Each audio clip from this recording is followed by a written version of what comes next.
sorry. Absolutely not a soul down there right now. Goodness, that was all. At least that should give us 7 more stints or 6 more stops. Unless we want to take one time. 7 more stints or 6 more stops. Unless we want to take one time. Could also think about only going 45 minutes and then have one more double stint in the end. I don't know what's smarter. Could also think about only going 45 minutes and then have one more double stint in the end. I don't know what's smarter. Exceptionally busy. I think it's too early to think about that. Well, from whenever I pit, it's either 7 stints at 52 minutes or 8 stints at 45 whenever minutes. I pit, it's either 7 stints at 52 minutes or 8 stints at 45 minutes. To be honest, from my side, I won't be much faster if I go 7 minutes less. To be honest, from my side, I won't be much faster if A bit I more go fuel savvy. 7 minutes less. It's not much, literally, it is like a lift here and there. Yeah, it's okay. Copy. It's not much, literally, it is commit like to a that. lift here and there. Looks a bit out of shape now. The front right headlight and the bottom around that looks a bit crinkled. So we'll have to get to the bottom of that and see if we can get a replay. But that's what's gone on down there for Claver. Meanwhile, we've also got an off. Have to get to the bottom of that and see if we can get a replay. But that's what's gone on down there for Claver. Meanwhile, we've also got an off. Have to get to the bottom of that and see if we can get a replay. But that's what's gone on down there for Claver. Meanwhile, we've also got an off. Have to get to the bottom of that and see if we can get a replay. But that's what's gone on down there for Claver. Meanwhile, we've also got an off. Have to get to the bottom of that and see if we can get a replay. But that's what's gone on down there for Claver. Meanwhile, we've also got an off. Have to get to the bottom of that and see if we can get a replay. If he's a rocket player, his nose might look a little bit difficult, but anyway, we don't have that. I didn't know what word I was going to reach for there, and difficult for some reason popped out of it. But anyway, yeah, Mike Tyndall will have to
been in pit lane now, repairing damage, I would expect. So that's why some drivers have really gained positions here. Just watch Kwiatkowski on the outside, breaks traction initially, slides into Annan, slides the other way round. That's Luigi Russo he hit into. Then he slides back onto the road again. He's hit by another BMW. He's missed by everybody else, and then comes back to pit lane. What a comedy of errors, I'm afraid, for everybody there. It was Kwiatkowski though who lost it traditionally on the initial part. He didn't really hold the brakes either, I'm afraid, so he's going to be in trouble for that. Yeah, but perfectly finding himself towards the pit lane. I mean, if you're going to have a crash and you're going to find yourself spinning and then the car settles, the one place you want to be is staring directly into the pit lane. So, I mean, it could have been worse for Kwiatkowski there. But hey, we've seen cars go off at turn 1, and that is quite a painful drive back. That's about as easy as it gets. Pauli Ahonen just died, thanks to especially with that big Kwiatkowski. airborne crash, wasn't it, for a moment, through the final corner. But I think at this stage of the race, drivers who are pitting now, again, they're going to change their strategy again. If the team has worked out some kind of... well, he was behind us anyway, right? Yep, he was behind, yeah. The end, getting the drivers knowing when they're going to be getting in the car roughly, an XYZ, getting the admin done. That kind of instant changes it all around once again. And all of a sudden, give you've got some more work to be doing in the strategy some department info or something to keep the soul in you, because yeah, this is not very motivating. It's fine. What happens in these races? As you say, if there's ever a place to have an accident, then that is like as good as we can be in the position that we sit. Code 80, for example, despite multiple damaged cars through the final corner there, but I think it's fair to say that's the biggest incident of the race so far, and one that really could have done without many of those drivers.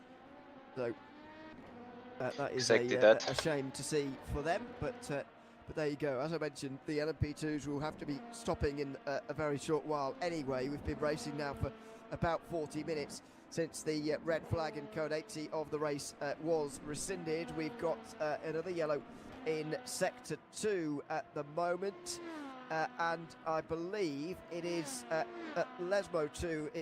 It was Concha Puento, was it, or Andrea Riccielli? No, it was neither. It was Kwiatkowski who went off. Oh, he's got damage. This could be trouble. He's got damage here through Lesmo 2. This is what happened. Got a code 80 in 10 seconds. And this is going to be quite a precarious watch now. That's in 5, 4, 3, 2, 1. Code 80 enforced. Kwiatkowski's nearly kicking up the Sahara as he runs through the grass there.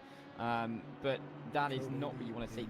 That rear right is not good, and hearing from Jimmy, this is going to be a code 80, meaning that everybody's going to have to slow down. And it's car 249 undercover Reggie Mikko Kwiatkowski who scores the code 80. Can you see it? So who's near pit lane? No, where is he? Do you know? 2 cars ahead of you. 2 cars ahead of you. Quite timely. So no box? Yep, no box. He just ahead of Pastore. No, he didn't. Wow. Blackhawk Racing are going to miss out here, and they are going to lose the lead, I would suggest. Everybody else is in. Everybody else. I mean, I'm not I oversped into the code 80. Everybody. The front of the GT3s will be able to get in here if they want to, but it is early for Yerni Simicic. He doesn't mind an early stop, though, and here he goes, along with Caspian Motorsport, who will also benefit. Okay. So the leaders are going to disproportionately benefit in GT3, whereas they've disproportionately unbenefited in LMP2 with Mark Vett. It's a very busy pit lane, though, and they're all moving around to try and get back to green in 10 seconds. One another through them. It's carnage in 5, 4, 3, 2, 1. Green flag. Outside of the circuit, they shouldn't make it. No, and I think what we just saw there was officially threading the needle through there. 10 seconds. Here comes Kwiatkowski then, and once he gets into the pit lane, we'll get back to racing. And that's the worst news Mark Veit could have wanted as we go back to green flag racing. But here we go. He's going to be so down on it now. Even if he comes in now, I mean, where's he going to come out? Miles down the order, surely. Yep. You lose a lot of time pitting under green versus pitting under code 80. And it was literally perfectly timed in LMP2 as well. They're running out of fuel as we speak. Mark Veit has still got at least a lap, as you can see, but so that code 80 screwed us over even more. If you can go another couple of laps, but that does not offset the disadvantage of not pitting under code 80 Of course, he's been limited to 80 kilometres an hour. Yep, because the first guys are pitting. good They pitted. will be, I'm not sure what the average speed around here is in LMP2, but it's certainly more than 80 kilometres an hour. So they will be going at a lot higher speed. Here comes Mark Vaite then. Does he come in and respond immediately? Yep, that's how well timed it is. They were literally one lap away from pitting anyway. Yeah, so gutting for Mark Vaite, and that is just not what you want to see if you're Black Hawk. Let's see how far down the order they're going to end up finding themselves. Luca D'Amelio had the lead before, of course, the server. Well, he had the lead when the server gave it to him. With a couple of difficulties that we had getting in, and then Mark Vaite took it back down this straight. Luca D'Amelio, though, you'd heavily expect he's going to come around the final corner through Parabolica and get on the power and absolutely saunter past the Black Hawk car in the pit lane, not even moving yet, as they're still stopped in the box. They're going to be second, third, fourth. How far back are they going to fall? Big gap back to the drivers behind, but it's not looking good at the moment, is it? It's not as big as you think, actually. Francesco Geniale is only there, and he's going to get through as well, by the looks of things here. What about Baranek? He's lost a lot of time in this pit stop cycle. He's down to 6th place all of a sudden, or 2nd. And he's not even going to be ahead of Mark Vaite, so something maybe he stopped under green as well. There were some earlier stoppers, of course, and there indeed they are. Baranek and Vaite. On board we go. As Vaite rejoins, he will retain a top 5, but look at the time he's lost. I think these two are the two who pitted under green, or two of the drivers who pitted under green, and look where it's put them out, 5th and 6th position. They're going to be very disappointed, but they are quick, at least they know that. Maybe they can gain that time back.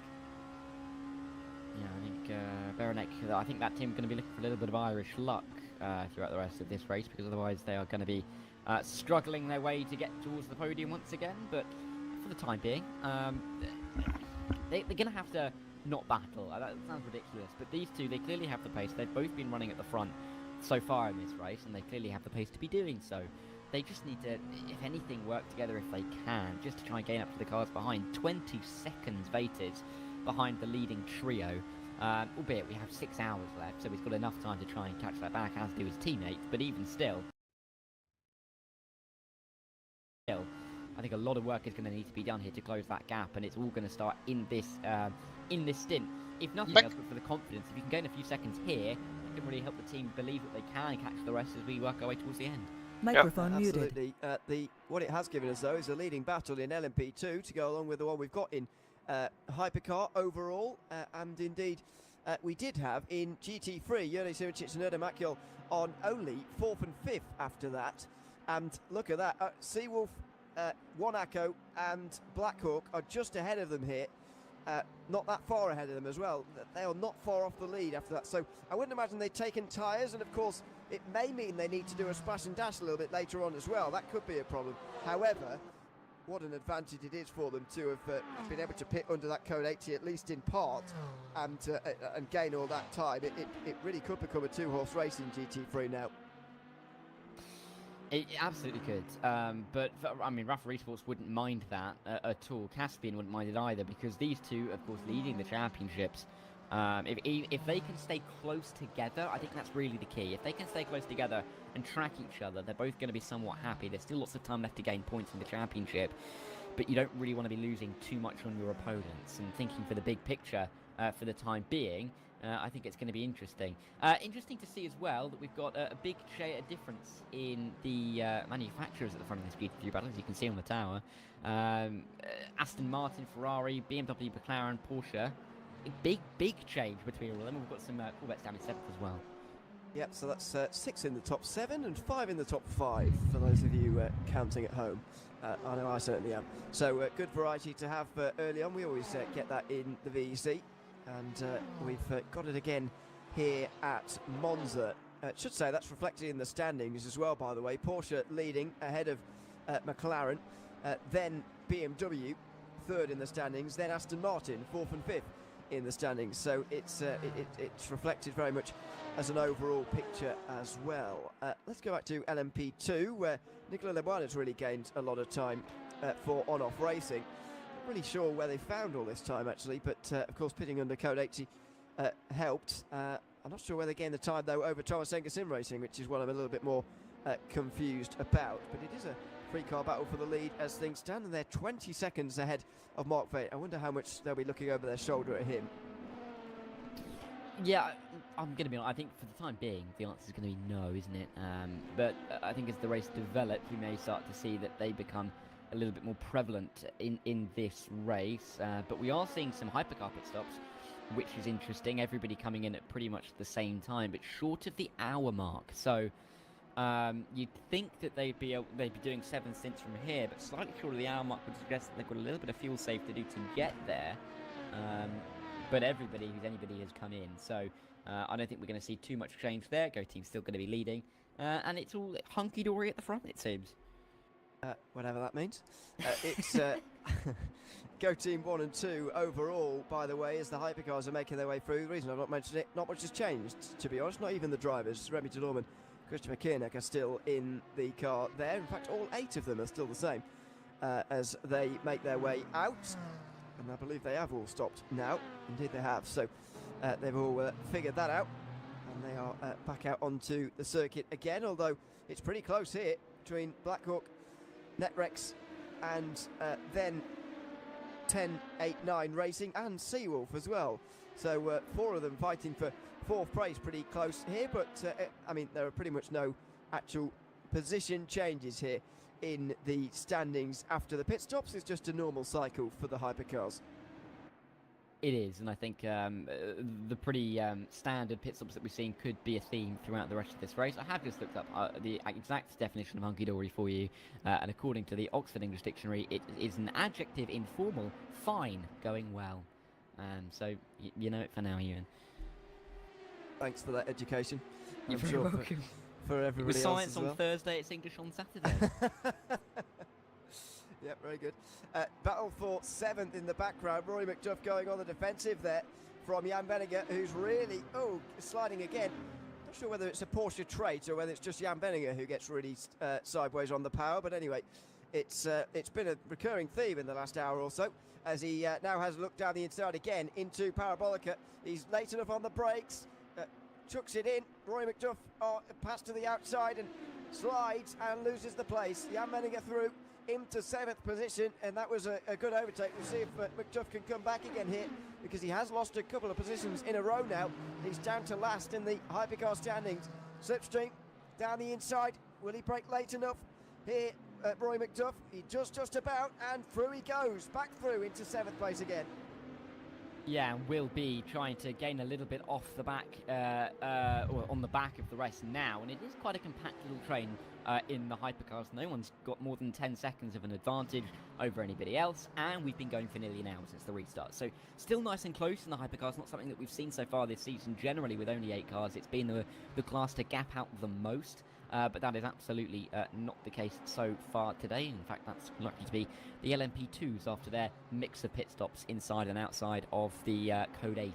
So going well in the hypercars for a nice race towards the end, and big championship points, excuse me, are on the line. Lots of these teams are going to be looking to gain a march on a couple of the teams around them, particularly as at the moment the overall championship looks very much like it's going to Go Team, albeit they're still not even leading it yet. And it is only round 3. We can't. Well, of course, yeah. Can't get too ahead of ourselves, although we do regularly, as you well know. GT3 pit stops are very much underway now as well. Of course, they do struggle to make an hour these days, which does open you up a little bit more to pitting under Code 80, like we just saw from Jone Timicic and Erna Makiol as well. So that's probably a good thing for the interest in this category, to be honest. As we get a yellow flag there, but it's ever so brief, and they pull that one in immediately. Here goes Danny Van der Neek. Oh, and Jan Benninger in the background as well. We've got 2 battles in one here. Van der Neek to the outside, Benninger to the inside. Oh, and the Simfrey Aston Martin really didn't want to let that happen, because they would have been well out wide. And Rory McDuff does hang on to his place, as does Kurgo Below for Blackhawk Racing as well. Yeah, that Simfrey Aston Martin is just kind of in the middle of a storm at the moment, isn't it? With all 4 hypercars finding way around them. It should be able to settle itself out a little bit now, but that was a scary couple of moments as they ran through the opening chicane of the lap. But Still going well, and it's still nice to see these guys battling out. The Netrex car, the second of the two Netrex cars, will be hoping to get up to the teammate, of course. Danny van der Neet has been behind Ian Leonov pretty much the entire race up to this point. And they'd want to close that gap, but for the time being, having to fight away for P5 is not what they'd need to be doing in that regard. But, oh, look at him behind again. Seawolf Netrex looking for the move into Ascari. Outside line will be theirs, but not going to end up sending it around it at the outside there. Going to be getting anywhere. Oh, and he's taken the wrong line there. I'm not sure whether he's just picking different lines so that Benninger can't use one of them to try and get alongside him there. That could have been quite smart from McDuff if he meant it. As they make their way down to Parabolica now. He can't quite get anywhere. As meanwhile, there is big changes in LMP2 here, by the way. We've got a new leader, Michał Sedlacek. Nicola Lemoyne is now second. Luca De Melio is down to What's our gap to third. Aguado 25 seconds before the pit stop Was already? caused by him, not that most recent one, but the one before. Microphone Because, activated. he's lost 3 seconds Sorry? somewhere. Aguado. Yeah. We don't necessarily know where just yet, but that is Ooh, not I don't know, for, Michi. for Luca De Melio. We'll have to see if I didn't have that we can data. get any information of that. Do you wanna check your stream backwards? Like he was going a little bit slowly. You can if it's not too big of a deal. Otherwise it's fine. You just drive. Quite a lot of the time through that final sector. Let's see. I think this is where it happened, down in towards the Ascari. Is it an opportunistic move? Yes. I think Yes. from that angle. Yeah, and into the gravel. So that's how the lead changed in LMP2 a few moments ago. Luca De Melio going for a move down the inside in towards Ascari, and it did not pay off here as we come to the end of another hour, the second hour indeed of this race. Well, it's been a bit stop-start for us, Dara, here early on. But I think this Aguado restart has took been the fantastic entertainment, and with a code 80 80. right towards the end of that pit cycle, and Probably quite because he was obviously fastest car in this race he now, was 3 sixth cars in ahead LMP2, when the I'm code talking 80 about. is announced. It's a very interesting last 6 hours here. There's plenty Yeah, to look might forward be a to mistake here by them. in the last 3 quarters of this race. Yeah, and I think, you know, we have a lot of 6 hours across the season. This is, of course, extended to 8 hours. But particularly for the hypercars, it's going to feel like a 6-hour race. There isn't much between them.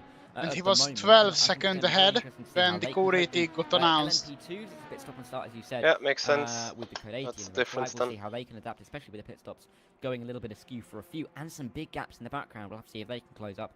And in the GT3s, we've seen the top 2 pull away at the front.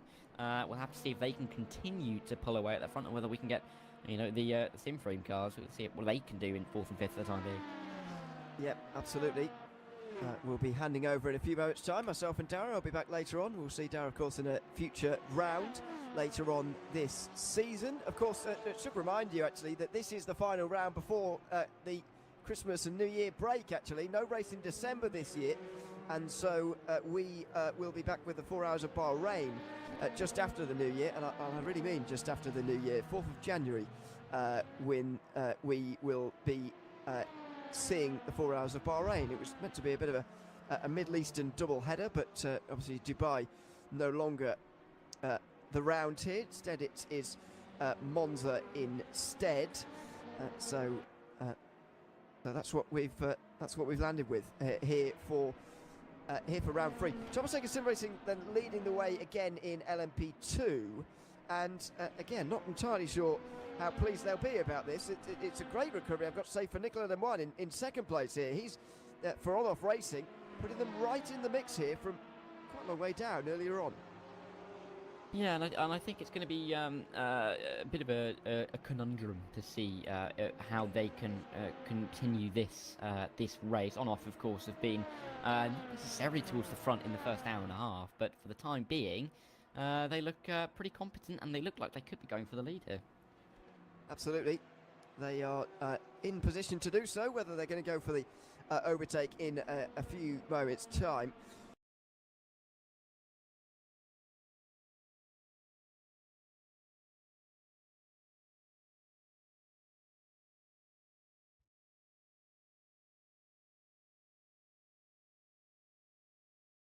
I will be back a little bit later on for the final couple of hours, of course, but we'll be stepping aside in a few moments' time once Ed Hunter gets here, because he's just getting himself together at the moment, and then we'll be handing over to him and Hugo in a few hours' time, but just getting himself together as things stand, and and once they are ready, we will hand over to them. But yes, we've had a very entertaining opening couple of hours. Worth reminding you, if you've not been with us for the entirety of this race so far, that we were interrupted by a red flag about 40 minutes into this one. First red flag we've seen in ages, actually, and it's given us a restart with about 6 hours 54 to go. We're not even in an hour into the restart yet, and we've got still a very close situation in the field. It is a very, very competitive 8 hours of Monza as things stand. Well, I've been Ewan O'Leary alongside Darren Thacker. A big thanks for everyone who's tuned in so far. Make sure you stay tuned, though. Leading you through the next couple of hours will be Ed Hunter alongside Hugo Barone. Well, thank you for that introduction. I've been away a little while, but it's shaping up to be quite a good race. Obviously, the field is close due to that earlier red flag, but welcome, Ed, as well to the commentary box. And we've got quite a good 2 hours set up ahead of us, I think. Indeed we do. It's great to work with you, Hugo, and great to be here at Monza. Of course, 5 hours, 56 minutes left on the clock, but like they said, we've already had a red flag. I was quite surprised when I tuned in, and all of a sudden, I watched the start, did something else for a little bit, tuned back in, and saw, oh, the cars are all still really bunched close together. It must be a really competitive race here at Monza. Everyone's slipstreaming each other, but no, of course, it was the red flag that meant that they were all artificially sort of bunched together. And of course, Go Team in the hypercar, they built up a 11-second lead over NetRex or something like that, as we look at the ARM supercar fighting a position in LMP2. So that is Francesco Giniali fighting away with David Baranek.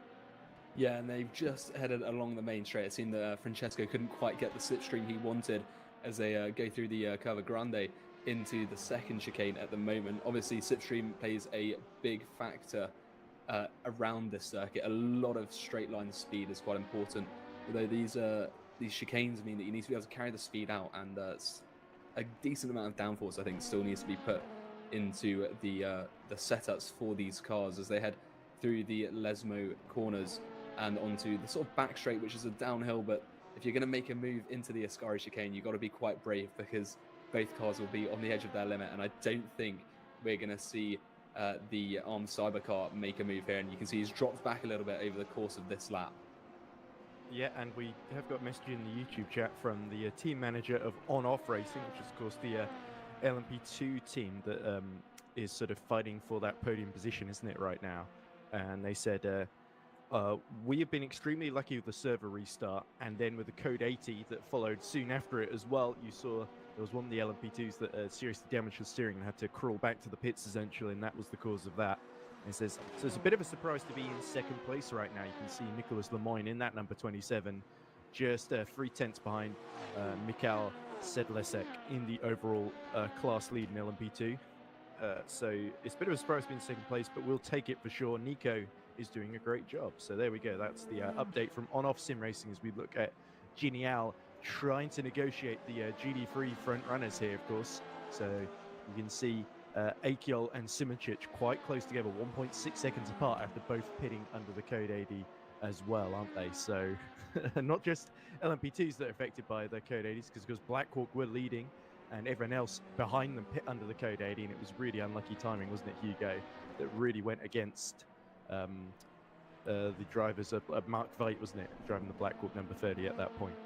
Yeah, I believe so, and that's sort of the way that this endurance racing goes when you get those Code 80s that you're not expecting, and that could really mess things up for some, but benefit others, as we've seen at the moment with On-Off Racing in LMP2. So there's a lot to watch out for at the moment. We can see that traffic has cost Giannioli a bit of time, so we might head up to the battle for first with Nicholas Lemoyne at the wheel of that On-Off car, who's doing quite a good job. You can see he's not too far behind as they head through the Parabolica curve and onto the main straight, both of them trying to navigate this Ferrari that's sort of sat in the middle of the track. Get a bit of slipstream off the back of the GT. It's got quite a big profile, so it's especially beneficial for these LMP2s. Still half a second that separates these two, though, so any move would be very brave and perhaps a bit foolish from that far back into the first chicane, as it is such a tight corner.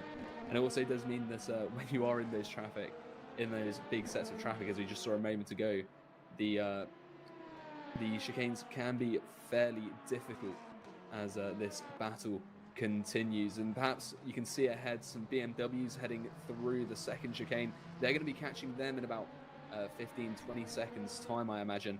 And that will Is Jörg Vogel in that white C8? It could slow down the lead driver, or it could Microphone keep an eye on these two. Let's see how Sorry, the second part I didn't get it. As Michael Sedlacek runs a little bit wide on the exit of that first Lesmo. And they if Jörg Vogel is in that white Corvette C8, could become a little bit problematic for the on-off racing car, as it's going to be stuck behind at least one of them. Yes, white Corvette C8 has pitted for tires might just get past. He's gonna have to and has Marcelo Fermans in the car, P14 in class at the moment, 35 overall. Now down to 0.4 of a second, closing rapidly down to just 2.5 as they head towards the Parabolica now. It's the main straight that follows. A good exit here could catapult Lemoyne into first place if he's able to keep this speed up. Just look how close they are as a sniff of the inside line. Isn't able to quite make the most of it. 44 seconds down compared to you. Using all the at the moment, his last lap 50.5. Head back out onto the pit straight. The gap now 0.3 of a second, so about 1.5 tenths closer than it was last time. There's a Ferrari up ahead, I believe. Which is going to present perhaps a problem into the braking zone, but they should be able to get past it before they should not be a threat then again. Pedal. In fact, they're both going to have to take a very narrow entrance. That Ferrari does not seem to be yielding the position I think very easily at all, and that's going to cost Lemoyne a lot of time. It could be, but since he get new tires, yeah, that's your and he's still slower than you, it won't be a for Lemoyne there. Big of a and deal. What I was going to say was that it's looking like yeah, let's see how it develops. Sedlacek is making I'm gonna watch them pace if you need, really if you under want pressure from the on-off car behind him. Last lap and, 50.9, so even slower. Lap, and also you saw coming out of and he's gonna get attacked soon from the Brabham car behind. Slipstreaming.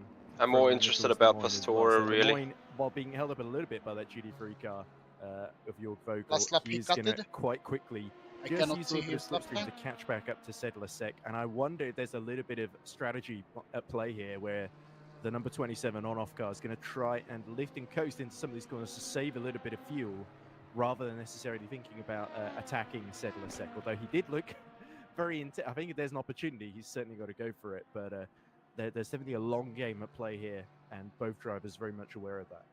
And of course, there are still just under 6 hours to go, so pretty much a normal race length for this calendar before they reach that checkered flag. So there's no point at the moment for the number 27 to push too hard.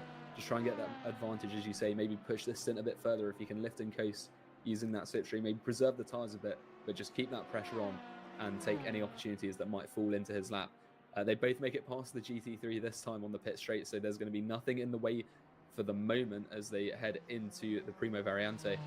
But nothing yet for Lemoyne. He's got to close up that gap that he lost at the start of the previous lap.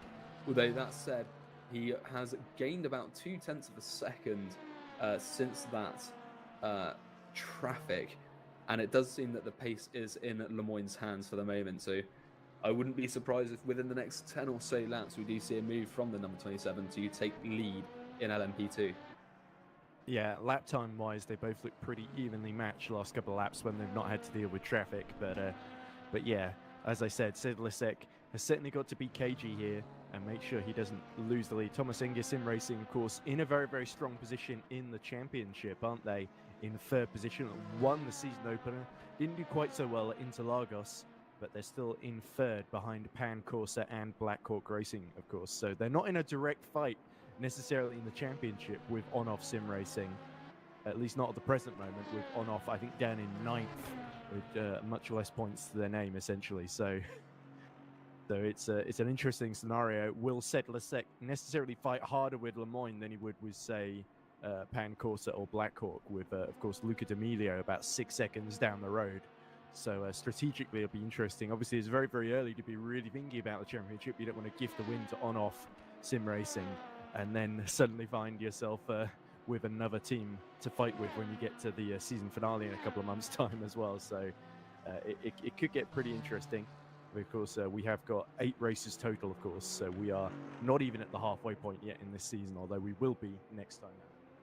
Yeah, most certainly, and as you say, there's a bit of a points gap at the moment. The on-off car is 28 points behind the Black Hawk that's in the lead, but only, in fairness, about 13 points behind the Thomas Enger vehicle. So there's still a lot to play for, and that win will definitely boost the 27 car up its position in the championships, which will set them up well for the next race. But as you say, it's a long championship, but only 8 races means that there could be a DNF here or there, and that can really skew your championship. So getting the maximum points at the moment could set you up, set the team up for much greater success later on in the season. So we'll see how this is tackled. It does seem that Nicholas Lemoyne has lost a bit of time and is dropping back a tad from the lead at the moment, perhaps realizing maybe he should save his tyres at the moment and push later on for that position, taking strategy into account. But down in the for the battle for 7th place in Le Mans Hybrid, you can see a lot of traffic here. We've got Rory McDuff in the 1089 the 1089 racing car. He's on the tail of Jan Venninger, and he's going to see. That's Van den Eet ahead of him, isn't it? I think it's Venninger according to my timing. I might be wrong though. I think Van den Eet is the next car along in the NetRX, which you can see just heading into the chicane at the moment. That was at the bottom of your screens, but Roy McDuff just trying to get out of this final place in LMH and climb up the order ever so slightly. Yeah, if it's the number 19, then it is Danny Van den Eet. Jan Venninger in the 23, of course. But yeah, I think you might be right on that count. But yeah, certainly Rory McDuff is desperately trying to pick his moment. The American just filtering through the GT3 traffic. Of course, the Seawolf Net Race has got the number 1 on its car from the previous season, of course. This season not starting quite as strongly for Seawolf Net Race, with Racing Zone and Go Team and NetRX very much stealing a march on them. So McDuff, eager to make an impression. He's been in a very, very intense fight as these they're all basically being bunched together by this GT3 pack, aren't they? And I think it is Venninger in the 23 in the Seawolf Net Race then. So clearly my time screen is wrong because they've been battling so much. They've all swapped positions. And there we go. I've refreshed it, and it is showing Rory McDuff behind Jan Venninger with Van den Eet just in front in that red number 19. You just see the NetRX just trying to escape from frame there. But yeah, McDuff has sort of got to hope that Venninger gets held up and then take advantage of that opportunity as they go through the LMP2 traffic. Yeah, you can see how it is causing this battle to ebb and flow a little bit. These LMP2s aren't that much slower than the hybrid cars at all. It's only about a 5-second difference per lap, whereas the LMHs are about 16, 17 seconds quicker than those GT3s. So it slows them down a bit more trying to get through these LMP2s, especially through some of these turns. But look how close Rory McDuff is at the moment, trying to get some good points for 1089 Racing. They've not had a very good start to the season at all, and running a bit wide there is Jan Venninger, and this could provide an opportunity. It's quite a long run down into the final turn, into the parabolic, and now riding right up into that slipstream. But Rory McDuff doesn't seem to want to make that move, perhaps waiting until the pit straight so that he can defend it a little bit better, getting a lot of slip on those rear tyres as he's really pushing the acceleration on the exit, trying to get as good a catapult as possible. Seems he's lost a tiny bit of time, and he is in the slipstream though as they head towards the Primo Variante. At the moment, it doesn't seem like he's going to be able to make a move just yet. Nobody's going to get pretty much inside that number 23 vehicle before they carry on for the next lap, and this could be quite an exciting battle to watch, and it could develop into a 3-way battle unless Danny Van den Eet can pull away a little bit quicker than he is at the moment. Yeah, Van den Eet was caught by about 4/10 by Venninger on the previous lap as McDuff all has a look to the inside at the second variante there, the chicane, of course, as we see yellow in the first sector, which has now cleared, so hopefully that wasn't too disruptive to anybody's race. And look at the way Rory McDuff, of course, you may recognize him from, I think Rory McDuff used to do a little bit of iRacing, but he's also done sort of, I remember a couple of years ago, FSR did a NASCAR event, and he quite spectacularly won in very dramatic circumstances, the sort of Daytona 500 that they did. There was a little bit of a crash fest, but Rory McDuff put in an excellent performance for Race Clutch on that occasion. And now he is really starting to pile the pressure on Venninger, but Venninger is now getting a lovely tow from the, it is Danny Van den Eet, of course, right in front of them as there's the Arms Serpent LMP2 that all three of them are about to lapse. So here we go. Ferrari NetRX versus Seawolf Net Race versus 1089 then, and Rory McDuff is going to get a double tow here if he times this run. Yeah, if he can get this through, and what might happen now as well is if Jan Venninger makes a move on Van den Eet, that could slow both of them down, allow Rory McDuff to bypass the two of them if he's lucky. You can see quite a lot of traffic Outsiders up the inside. There's a bit of a look, just trying to get through that LMP2 traffic. There's contact as well for Van der Neat just in front, trying to get past that LMP2. Can't quite squeeze away through, whereas Rory McDuff seems to have been held up ever so slightly. So this gap, this battle, in fact, developing into a three-way battle quite quickly, and the traffic playing its hand. It's the beauty of endurance racing at play at the moment as they head into the second chicane now under heavy braking. All of them riding the curb as much as possible. It looks like quite a good exit there for Jan Venninger, although a move into the Lesmos is pretty difficult. It's quite a tight turn. The radius decreases as you go through, and then you've got that second one to worry about. And no moves just yet, but they are heading towards the Ascari chicane, which is always an opportunity to try and get a good run through there and get catapulted out. And there's a bit of traffic up ahead. That's a big Mercedes to try and navigate. All three of them will want to get past, but I don't think Rory McDuff has the opportunity. No, he's not. So he's going to get held up through there. Those GT3s a lot slower through these high downforce corners. That's going to give Venninger a bit of space behind him now, so he can focus a bit more on Van der Neat up in front and try and find a way past as they head towards the final turn. Once again, doesn't take long for these cars to get round the Monza circuit and onto the very next lap. Perhaps going for an opportunity here along the straight if he can get a good slipstream and perhaps some good braking into the first chicane. Yeah, luckily for Van der Neat this time, there isn't the Black Hawk of Mark Veit to negotiate, because he very nearly hit the back of him as he tried to negotiate him into that first chicane, the Lesmo, that first Variante. But yeah, I'm getting my Italian mixed up there. But Jan Venninger sort of just has to slot in behind, didn't quite get the overspeed that he needed, and now this potentially is going to allow Rory McDuff to just eke his way back into the fight now that he hasn't got that ginormous Mercedes AMG GT3 to get past there. But here we go, some more traffic. It's the satellite racing car, big BMW, that they've all got to find a way past. And Van der Neat immediately cuts the inside. It's going to Lesmo 1. Now the Sim-free Aston Martin blocks the way, and Venninger is going to tuck right in behind and nearly hits the back of it as well as he drifts out wide. Really pushing the speed there, as you said, always going into the back of the Aston Martin.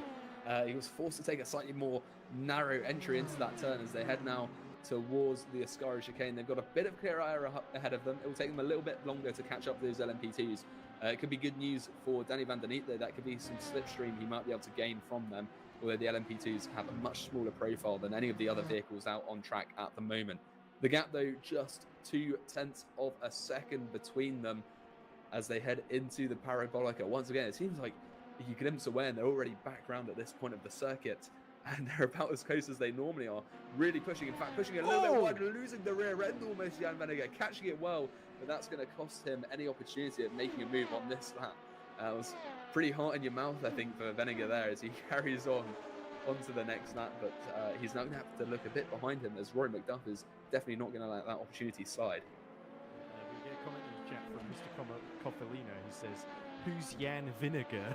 Good for salads." And then Nick De Silva says, "Someone who's missing salt, clearly." But yeah, unluckily for Jan Vinegar, he just went a little bit too deep into power. Luckily, there's all that runoff there rather than the gravel they used to have at the final corner at Monza. But of course, all this squabbling, as you see, he's getting now stuck behind the number 34 LMP2. And now that allows, oh, look at that, threading the needle from Van der Neat just ahead of them between the Corvette and the LMP2 there. And he just about gets through on the sim frame. And Rory McDuff just forced to watch all this. It seems Rory McDuff has just been really unlucky that he always seems to come upon the traffic at Ascari, which is one of the worst corners really to get held up in by a slow car effectively. But yeah, Van der Neat has soaked up the pressure well here. And Danny, I don't know if you've been watching some of the other series that Van der Neat's been doing, but I think he really needed a good performance here. He certainly defended really, really well. He's only about 4 seconds behind Gergo below in the Black Hawk number 3. As you can just see negotiating that Porsche ahead of them. So Van der Neat is very much still in the 5th place battle here if he can survive this onslaught. Yeah, definitely. You can see as well just how much Venninger is pushing, as we saw on that last time around here, trying to just get as much traction as possible on the exit. And the track is looking very busy in front of these guys at the moment. Venninger trying to get a bit of slipstream off that GT Porsche in front of him as they head towards the first chicane. This could be bad news for Van der Neat, as he's going to have to take a very narrow line. In fact, he completely goes across the sausage curb there to get through. It's almost into the back of one of the LMP2s. And Rory McDuff now catching up very quickly, because Venegar had to slow down so much, and this could be, instead of looking forwards, Jan Venegar is now going to be looking in his rear view mirrors at this LMH right behind him, really piling on the pressure as we head through towards the second chicane, having a look at that inside line, or maybe just forced to the inside by the traffic. Over the curbs they go then towards the Lesmos. These three closed up once again, and it does seem that they're going to be going into some more clear air at the moment, having navigated what was almost like the M25 of Italy as they were going through all that GT traffic. And now once again towards the Ascari chicane. It looks like Venegar's managed to recover a little bit. He's now only 0.5 of a second behind. Obviously no move into this next turn, but he has got to be wary of Rory McDuff, who does seem to be biding his time at the back of this battle, perhaps waiting to sweep up the scraps. I think the M25 is a pretty alien concept to most Italians. But anyway, it was interesting. Van der Neet was right beside the Pan Corsa car and almost had to really dive in him on the outside to get the inside for the second part of the first Variante chicane, and that pushed the Pan Corsa really wide, and that meant that he was right in the way of Jan Venegar when he tried to lap him himself. But now Venegar's got Van der Neet once again all to himself, but there's another. That looks like Lemoyne they're about to lap as well, but Venegar tries to brake late on the inside. Van der Neet brakes later, and now Venegar is going to try and take the more circuitous route, but again does not get the exit that he needs. And the net Rex of Van der Neet defends position and backs Jan Venegar into the path of Rory McDuff once more. Yeah, very keen to get past it. Seems that Venegar was there as he was looking left and right, really trying to make that work, but now he's stuck behind an LMP2, and Rory McDuff has closed right up as a consequence, and it's not a great exit. Onto the gravel he goes. Rory McDuff looks to the right, goes back to the left. He's going to slot in behind, but there's another LMP2 that needs to be navigated by both of them as they head into the second Lesmo. Oh, it's not quite there for Rory McDuff. He can't quite find his way through. It goes to show that through the corners, there's not that much difference between the top two tiers of car in this championship, as back out they go. And it does really seem to be ebbing and flowing as a big BMW sat up ahead of Van der Neet at the moment. But yeah, it does seem that this battle's ebbing and flowing, and no one can really seem to gain quite a confident advantage. Although that said, it looks like Van der Neet was held up very badly there, as getting as much slipstream as possible is Jan Venegar, looking to the outside then as they head into the Parabolica to try and make the move. He might go for a later apex, so he's going to swing it all the way around, try and take a slightly wider line, carry more speed, sliding all over the place is he. As he switches back around, he's not quite managed to make that work, but he's going to be sat about 1/10 of a second behind, right in the slipstream again. There's a lot of traffic up ahead, so we could be seeing a potential 3 wide into the first chicane. Outside is Venegar, and he's been boxed in there as under brakes into the side of the LMP2 goes Van der Neet. The LMP2 is forced off the track. And that was the class leader. That was Sedlicek that he just bolted into because Van der Neet tried to brake way too late into that first chicane. He was never going to make it. No, that was very ambitious, I think. Just trying to use the traffic to his advantage, but perhaps using it a bit too much. Those are the yellow flags just briefly there in Sector 1, probably for the incident we witnessed. I don't think Sedlicek will be too impressed with that, considering he's only 4 seconds ahead of Nicholas Lemoyne in second.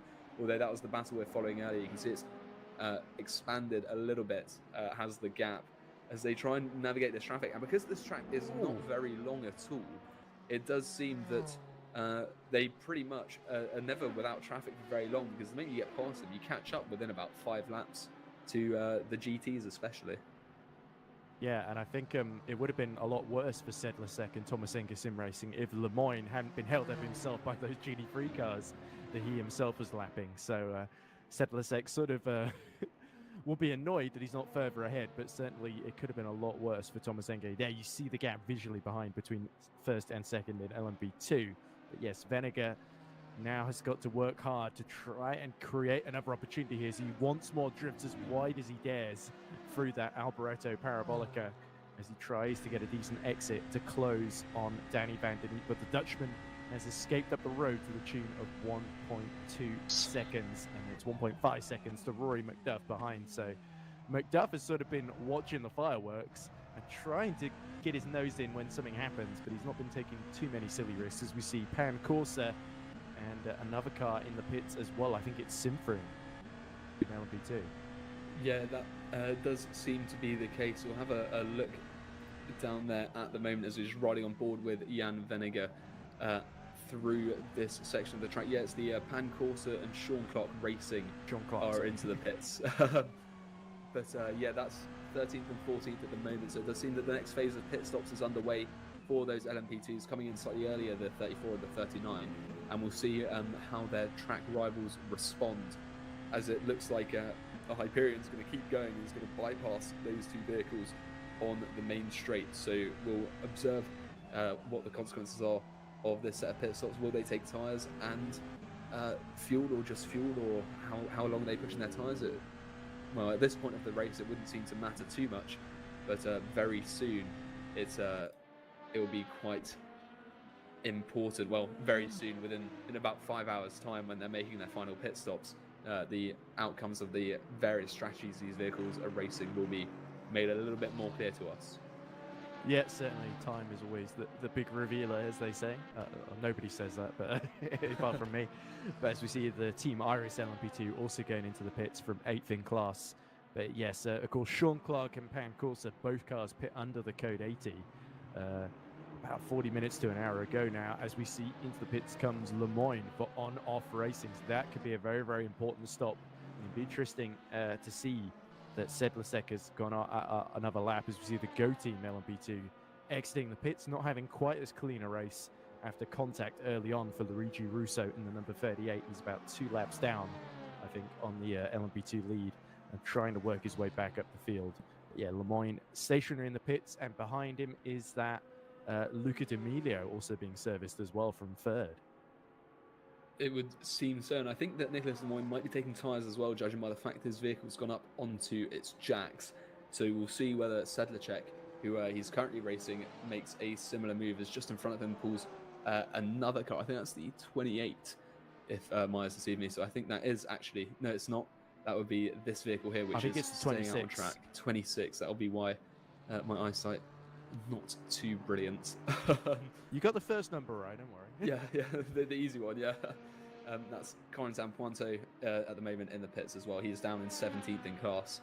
He's got a bit of space in front and a bit of space behind as well, so not too much to worry about for him at the moment. This is the class leader in LMP2, Michael Sedlacek, in the Thomas Enger Sim Racing number 28 vehicle, going around in that lovely black and gold livery. We'll see if he pulls into the pits at the end of this lap in response. He's got to, surely.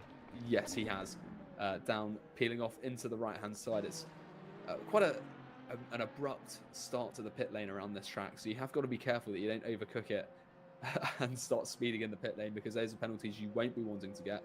We'll see if he goes up onto the jacks as well. It doesn't seem like so I think Sedlacek is not taking tyres, and that means he should come out quite far ahead of that vehicle he was racing. Yeah, that would be, of course, the on-off sim racing car, wouldn't it? But interestingly, of course, Mark Viet, who didn't pit under the code 80, is deciding to converge on strategy with the rest of the cars he's fighting with. So he comes in right behind the Thomas Enger sim racing car, and it should be the case that Sedlacek gets going before the Pan Corsa car comes out alongside him with that shorter stop there. Yeah, you'd hope so anyway. But it does make sense to sort of converge on that strategy. Just fight out on track if you're able to, rather than try and do it on lap time. Charlie Rigo is now in the 27 on-off car. That's down in 6th due to that longer pit stop. So this should give Michael Sedlacek a bit of room behind him to be able to just start setting some quick lap times and just slowly build up that gap in the lead and make it a more defensible position. Yeah, sorry, I got a bit distracted there because it seems we lost the team logos. I can see if I can try and fix that. Nope, okay. But anyway, as the race continues, and Venegar, still stuck in the middle, isn't he? He's got Rory McDuff behind, Danny Van Der Neet ahead of him, and he just cannot make any inroads on Van Der Neet, but there are little opportunities opening themselves up. He's got to line up that Netrex Ferrari as best he can, but needs to make sure he doesn't open the door for McDuff to dive up the inside as McDuff deals with the LMP2, and a bad exit for Van Der Neet. This could be the opportunity as the LMP2 kicks up some gravel in the background, and Jan Venegar looking intent in that Seawolf net race to finally get past Danny Van Der Neet. Yeah, he does. He's really pushing, and he's really close this time round as they head out of the Lesmo curves down the long hill. There's a bit of a left-hand curve. It doesn't really mean anything though, as they head up towards the Ascari chicane. You can see a lot of LMP2s now, and that could throw a little spanner into the works in this battle. Once again, all three of them rather, are very close at the moment, within a second from the 6th place to 8th place. And we shall see whether anything can be made of here. We've seen Jan Vennegoor before make moves into the Parabolica. He's going to stay behind this time, perhaps going for a slightly later apex, it looks like it, to try and boost his exit speed. You can see him once again pushing all the way to the edge of the track. It seems to be a very different line he takes from, or not very different, but a slightly different line he always takes from Van der Neat through there. You can see there, past the Corvette they go. There's yellow flags in sector 1, just where they're heading towards. How is Hopefully your they don't stint? get caught up in anything, but to the outside. 8 to go. Can he make the move on Van Okay, der Neat? then They one both more go on or heavy I'll braking jump in. into the first chicane. You go. Across the curbs, they both have to ride. Rory McDuff sweeps up Van der Neat as well. Can I he get jump in Vennegoor on the exit? after 8 He's had laps. a Yes. Great set of traction there, and Okay. there's a big braking board being set all over the track. So I'm not entirely sure what the cause of that was, but Rory McDuff finds himself in 6th place, having overtaken both of them. If he can hold on to it, he's going to be stuck behind a little bit of traffic though. Into the second chicane they go, and Vennegoor is going to try and make the most of that, see if he can get back past Van der Neat. But what an interesting set of circumstances there, and it's not over as they head through the Lesmos. Oh, I thought Van der Neat was going to tap Rory McDuff around there into Lesmo 1. He might still do so as he tries to make it work his way up the inside into Lesmo 2.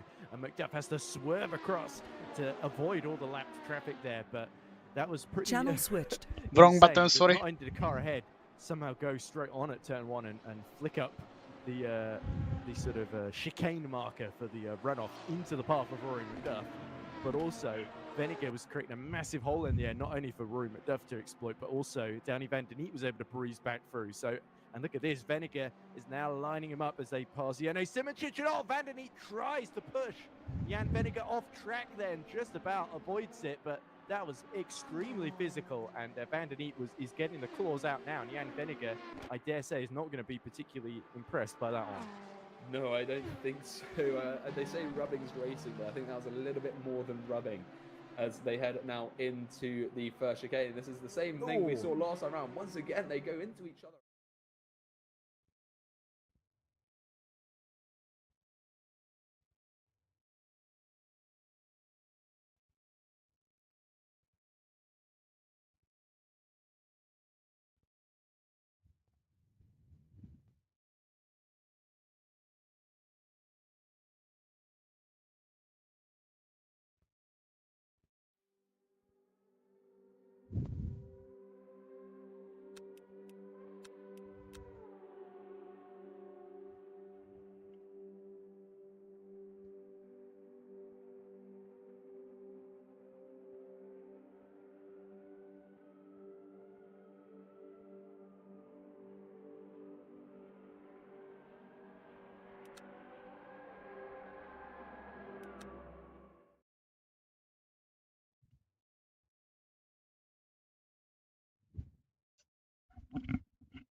Locking enabled.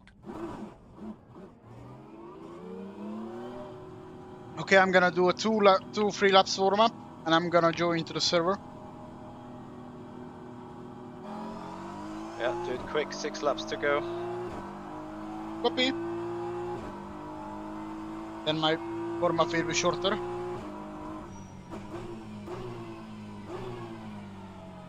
Are we in danger in position-wise? Pastoric just crashed the car, so we're now the leading BMW. Woohoo!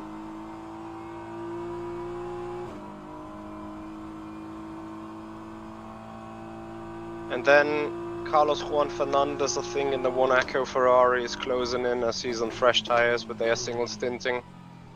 So the longer you can keep them behind, the better it is for our race. Understood.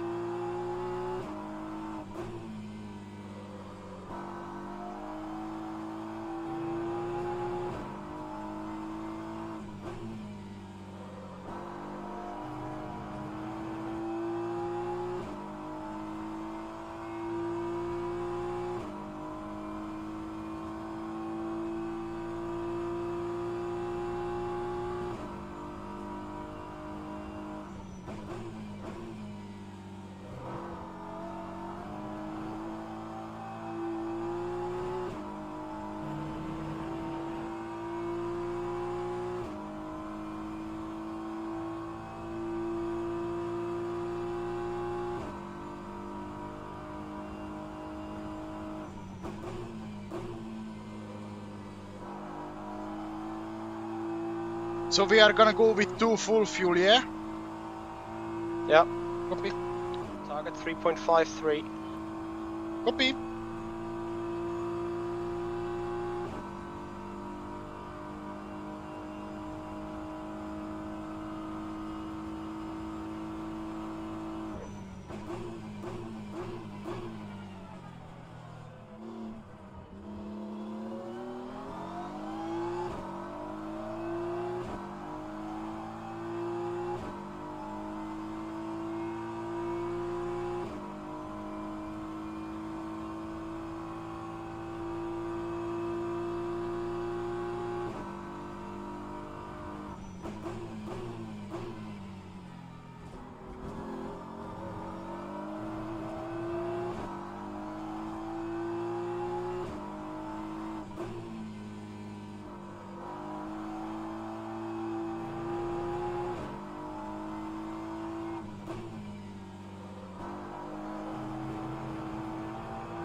Log building finished.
Okay, 2 more.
Microphone muted.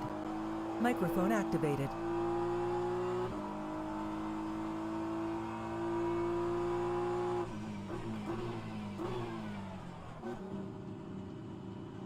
Okay. Good job. Good job. Nice drift though. In the entry. Nice what? Sorry, nice drift in the entry at the Parabolica. Yeah, I couldn't be asked. Those tires are trash anyway. So the plan is I do tuna, then you jump back, yeah? Yeah. Copy. And then you need to do another 2 later on. Yeah, okay.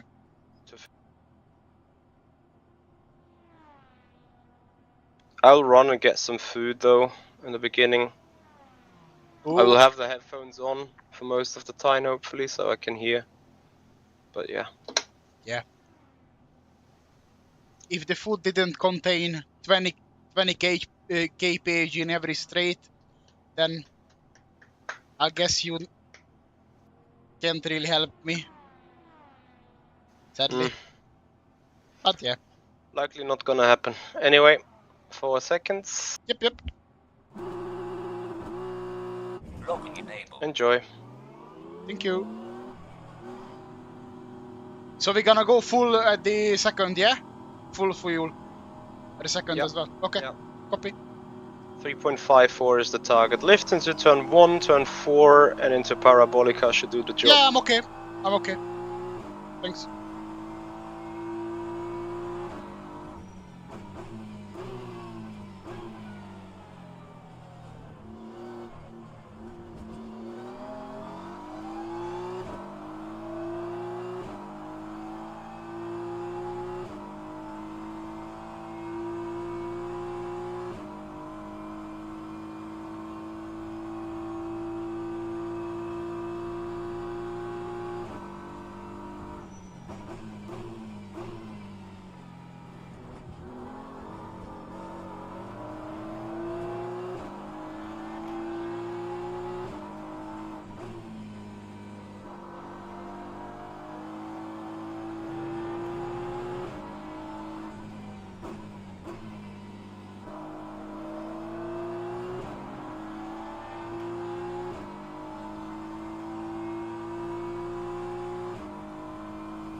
Microphone muted. Hello.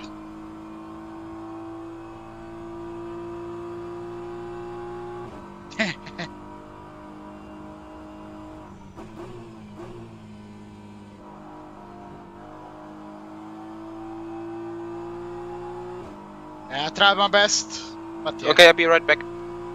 Microphone activated. Okay, have fun. Bye bye. Microphone muted.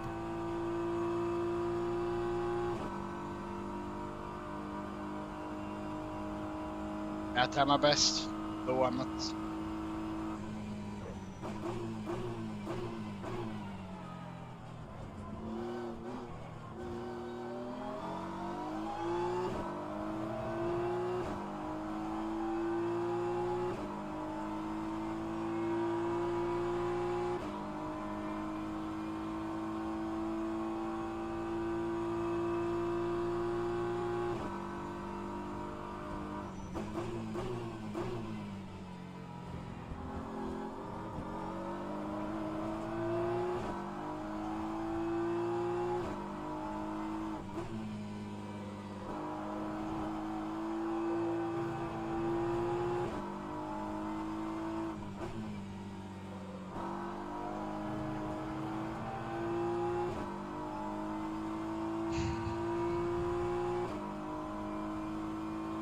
We'll try my best, Nico.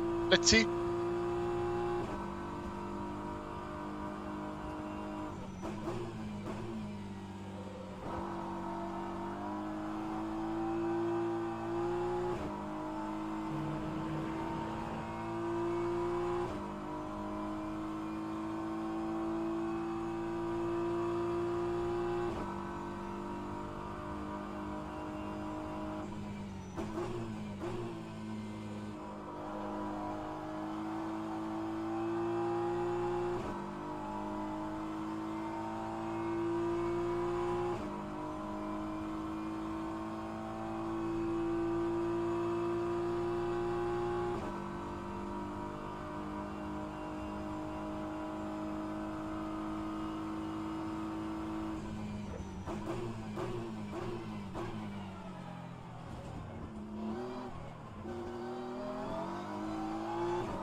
I have the rush available. Come on!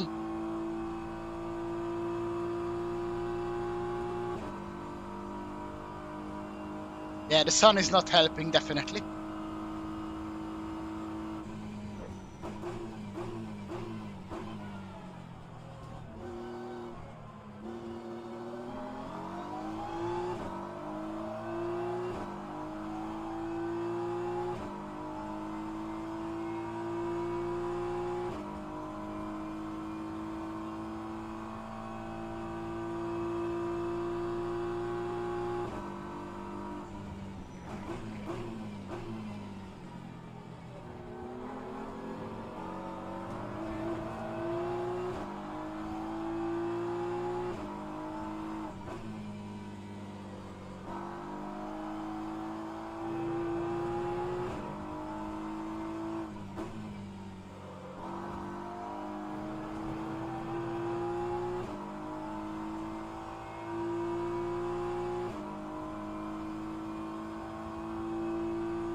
Hova mész, bátyja?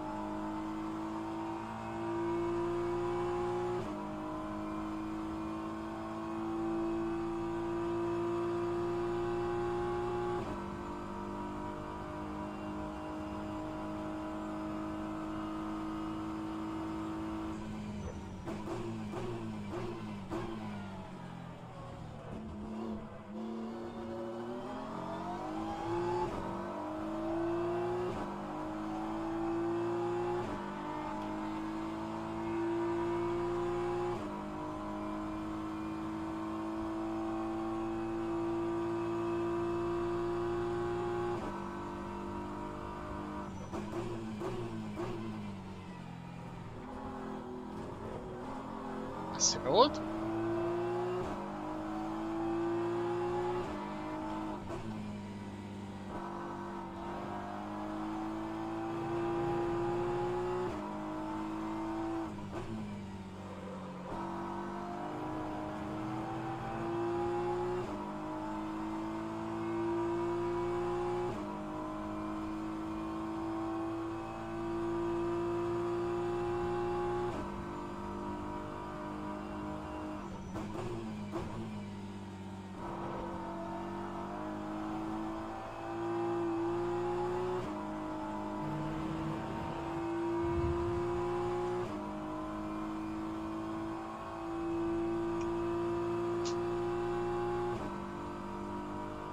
Akkor legyél a sok.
Blue flag, blue flag.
F it.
Thanks so much for the follow. Thank you.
Jó a Bob, tesó!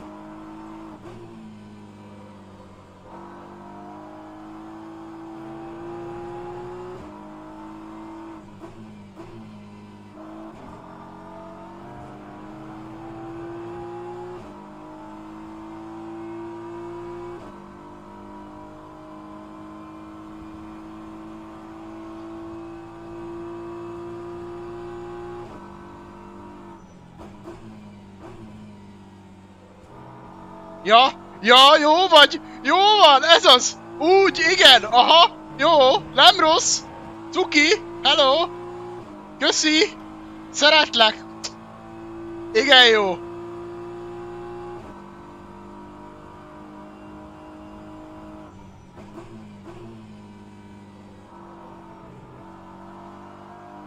Excuse me, but we are not in the...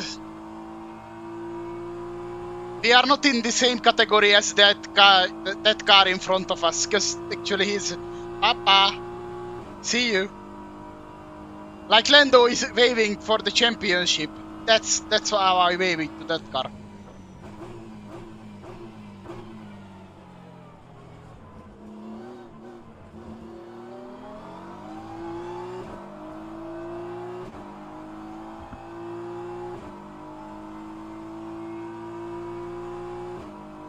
And it is sorry, but I only have one throttle pedal in this cockpit. Do not have a second. Actually, I do have a third pedal, which is called the clutch.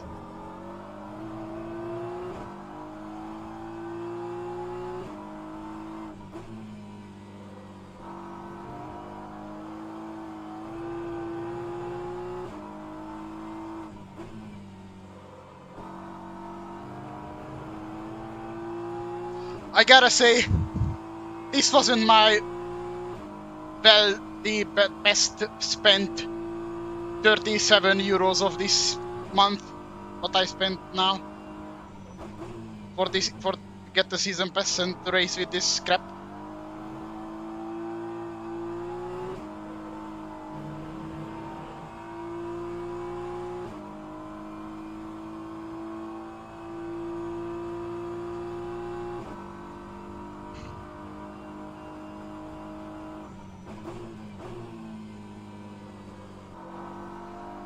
There is a meme called Rishitash, when actually the owner of the league says the Bob is good, and you gotta put that meme into it.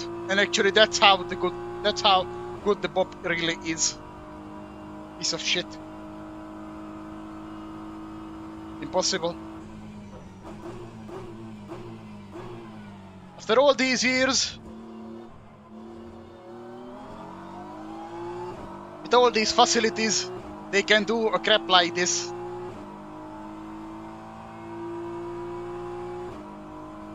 Good job.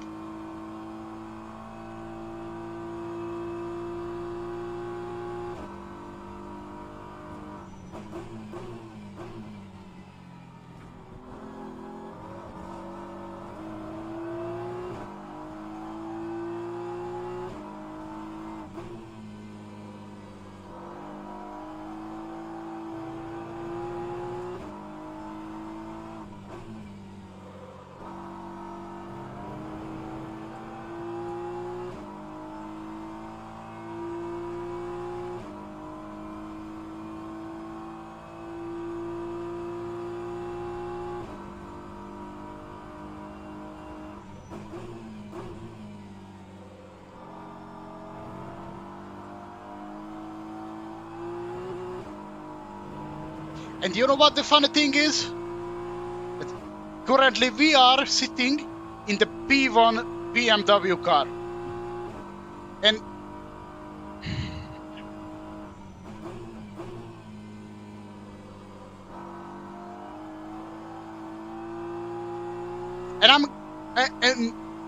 and there is no word. I never ever be that good or that complete sim racer as Jesper Pedersen or Erne. Never ever. And all of the respect to them. But I cannot do much, even with my big fat ass and my big Hungarian head. Cannot do much when I get 2 car length in one straight at Monza. That's the problem.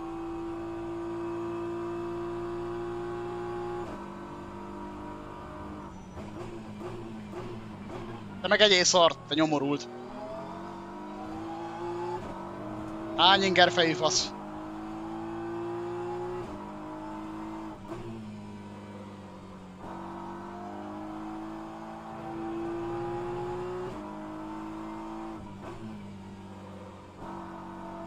És akkor most miért nem csúszott? Hát most miért nem csúszott be? Mert az ABS nem fogta meg mert az ABS most megfogta a hátulját, és most nem blokkolt be. Jaj Istenem! Jaj de jó ez az autó, te! Hát a világ legnagyobb szemetete.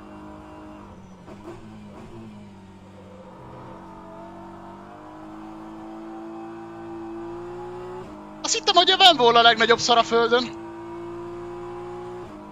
Pedig az legalább, az mindenhol szar. De azt legalább konzisztensen fos. Ez meg csak néha szar, de akkor nagyon. Ellenben amikor jó, akkor se jó.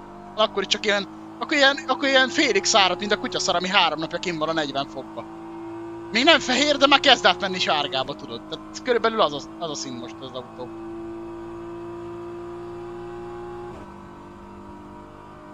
Sekére. Na te is be fogod dobni.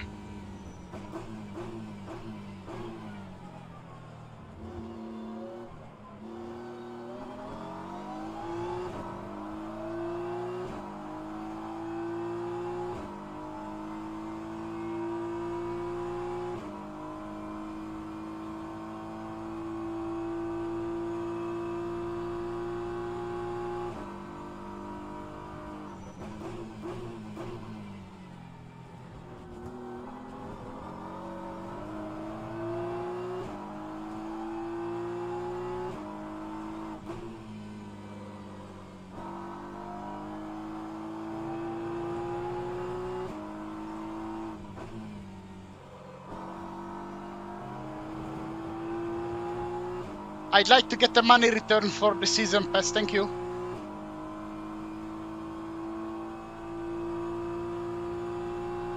It's a joke.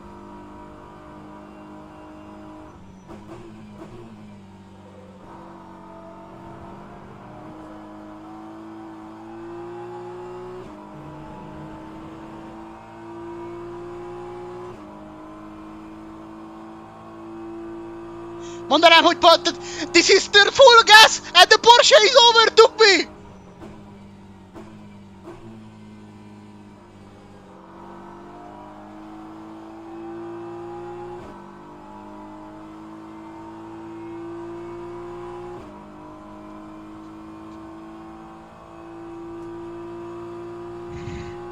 That's for the Danish guy.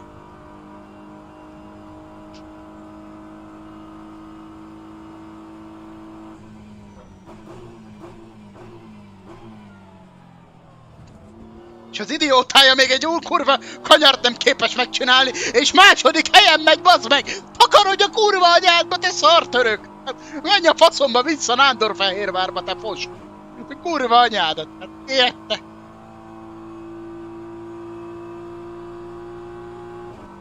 Ez kész! Ja, hogy ez itt átmegy, aha, ez jó! Ez kurva jó!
Shakira, Shakira.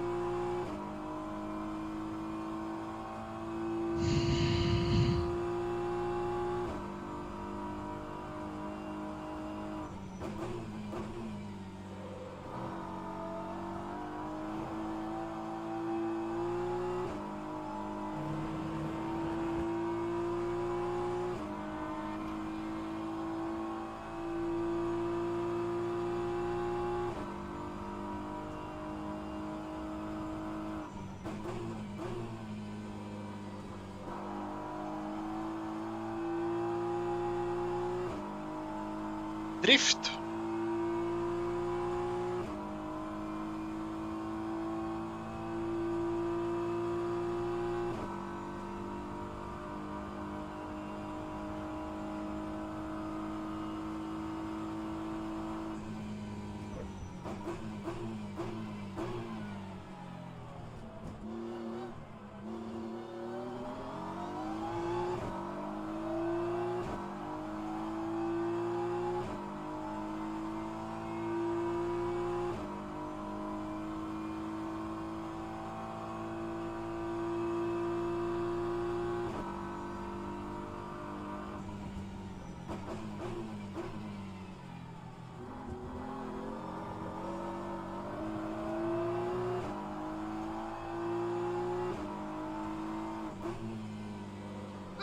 Selamünaleyküm.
Jó van, fiam, ezt hova szeretted volna?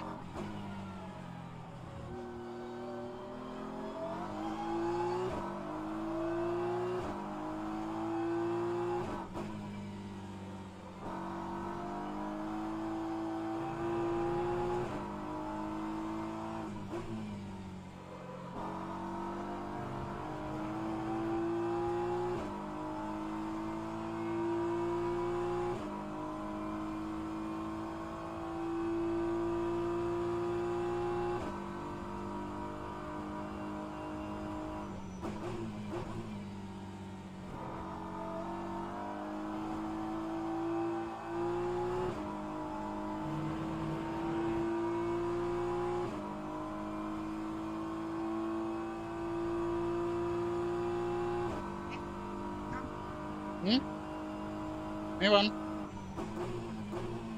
Ügyes kislány.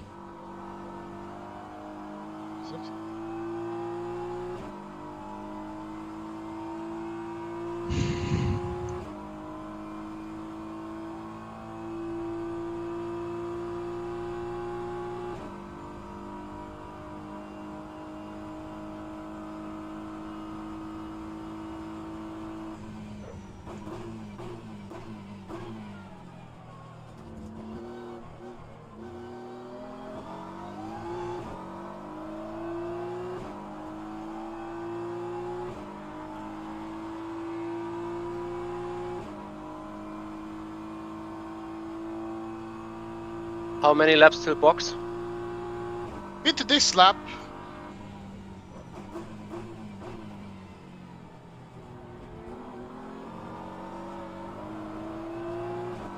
Microphone activated. I'm gonna pit this lap. For fuel only. Yeah, copy.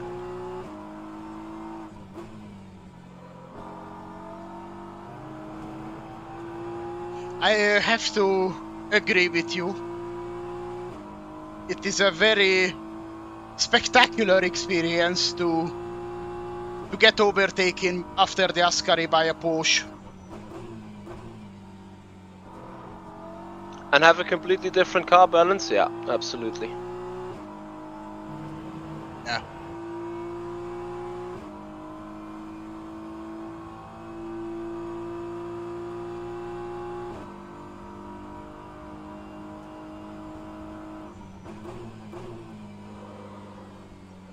Was a 28 lap stint so far, yeah?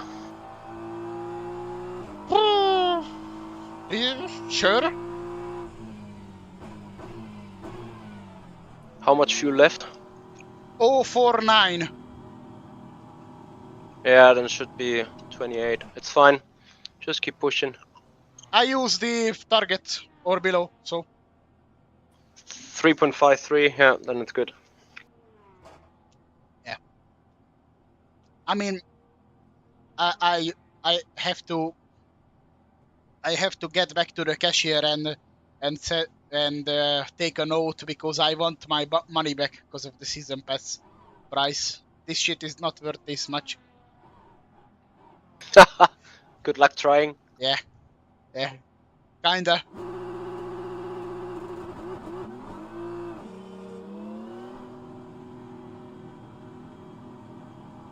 Oh, there is a BMW! Behind! Good. Holy fuck, shit close.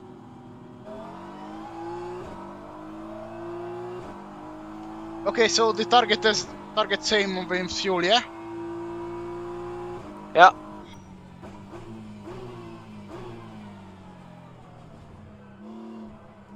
Good.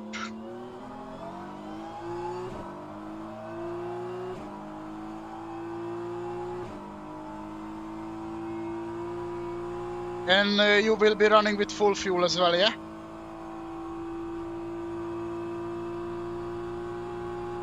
Yeah.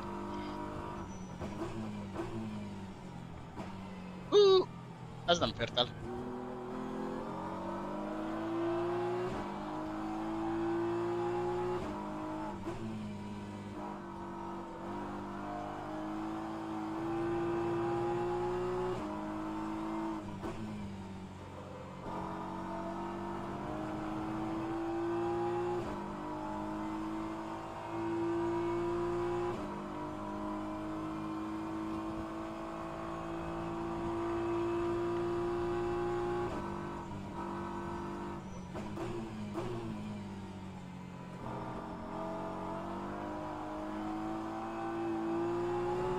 Suggestion.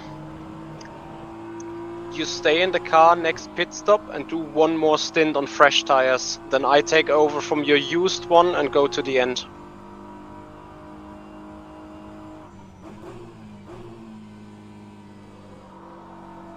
For me, it's okay. Then we try it like this. Copy. Then you'll have a new experience. Let's use rear tires than front. Wait, this is gonna be great for me. I'm gonna be quack. 46, here we go. 46, here we go.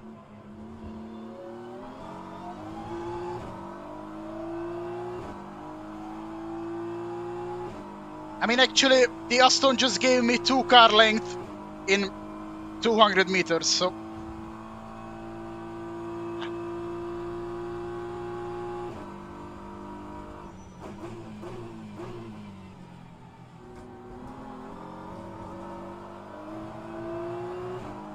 Anyway. Yeah, I know, it's bad. Anyway, keep pushing.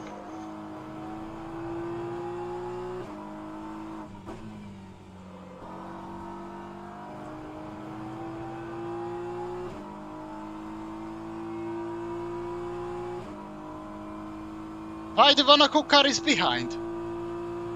They swapped tires, probably.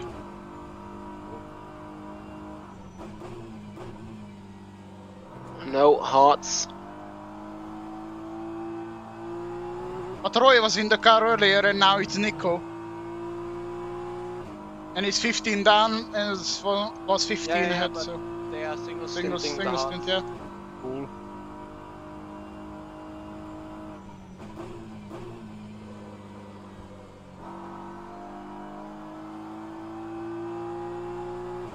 At least we aren't the only one what to do with the car what we have.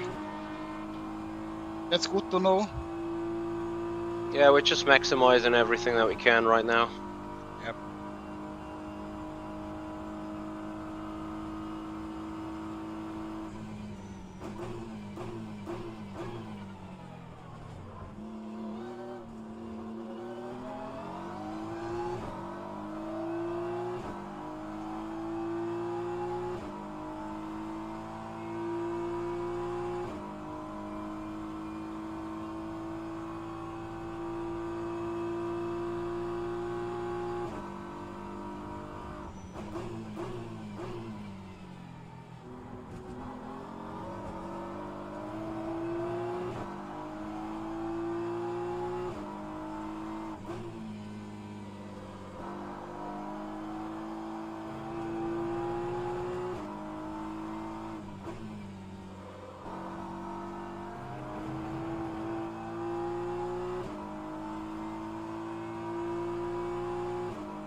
Does the car ahead overcut us?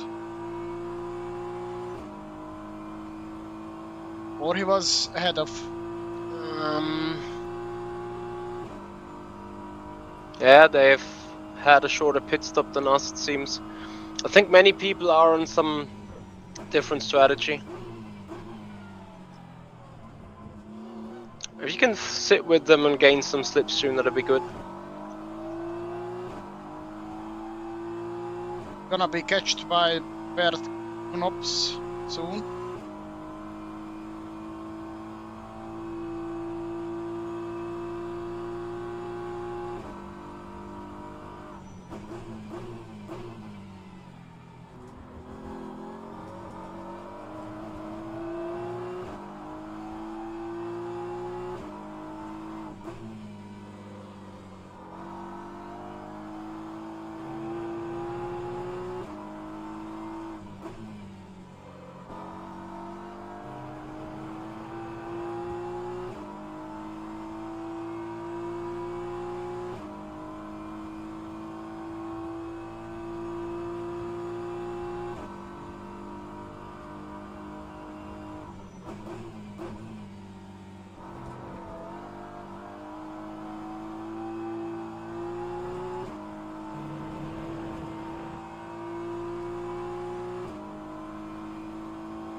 Ah, no, Bert is spitting.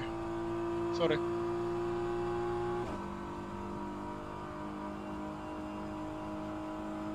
Don't worry, mate. For the moment, just drive. Try to stick with Fogel as good as possible, and try to stay ahead of Sequera. If you can achieve those, be goody. Yeah, luckily Fogel is not the fastest guy around here.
That's the damaged Black Hawk car behind me.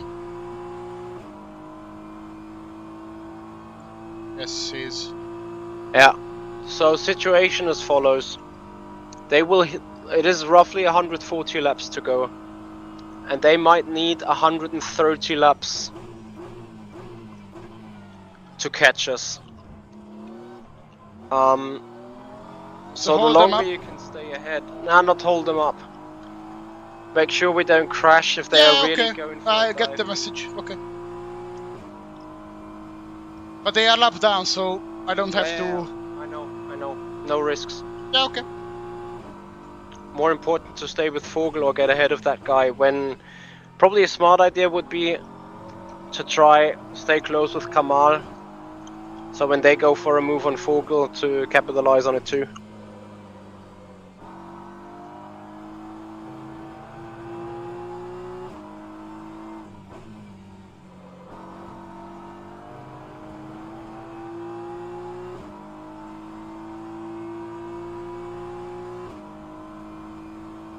Do we know about Kamal fuel level?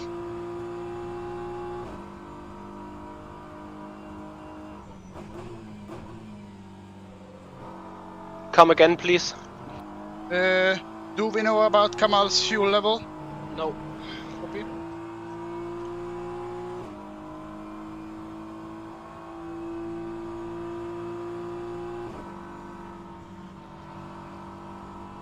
It's fine.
Cannot keep up. Sad. It's fine.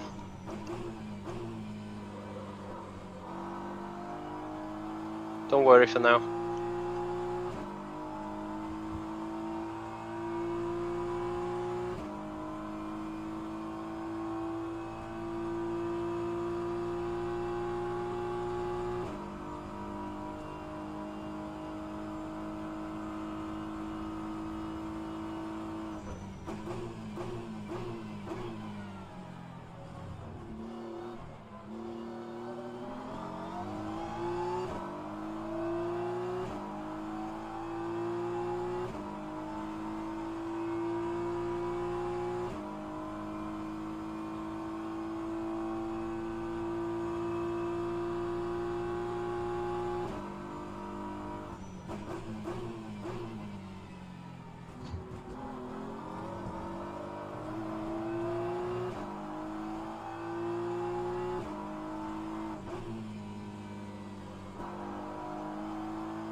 sometimes the car just turning very well and turning very bad.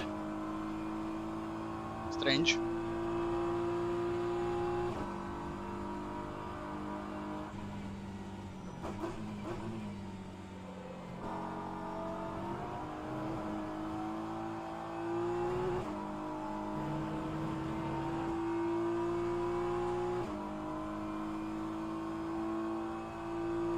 Of course.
Kezdett csinálni, amit akarsz.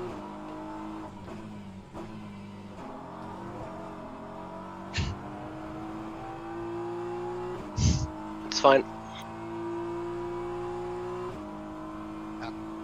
Yeah.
Yeah, the weight transfer is a non-existing thing with this car.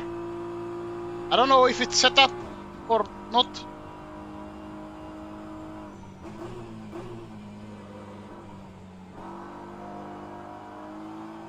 I assume it is set up. Because when I'm touching the white line in the Ascari, the rear is just stepping out. And you can do two things, die or lift.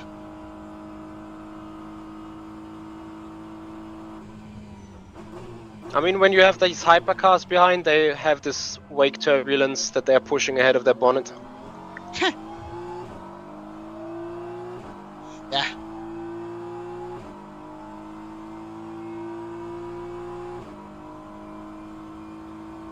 I'm not gonna say I'm faster than Vogel, he's slower than me, then that's it. But, yeah.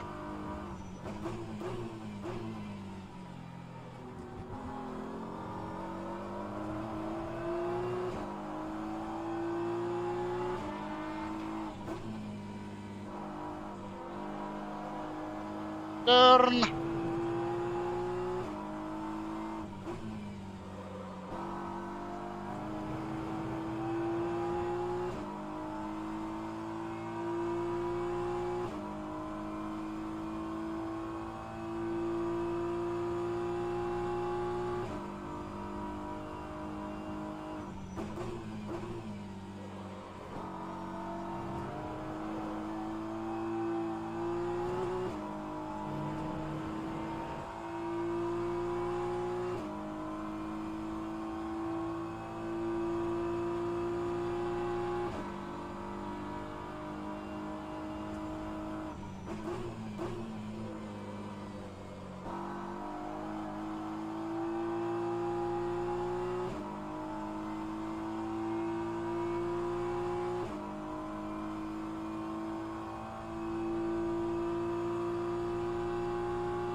That's the Corvette ahead.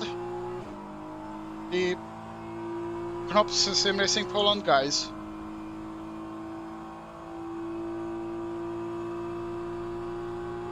Yeah, it's off, and once you're gonna lap him. Woo! I'm faster than someone! Small happiness in life.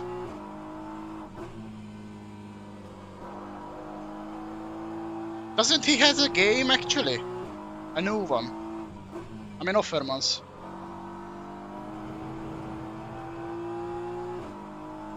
He's working on one, yes.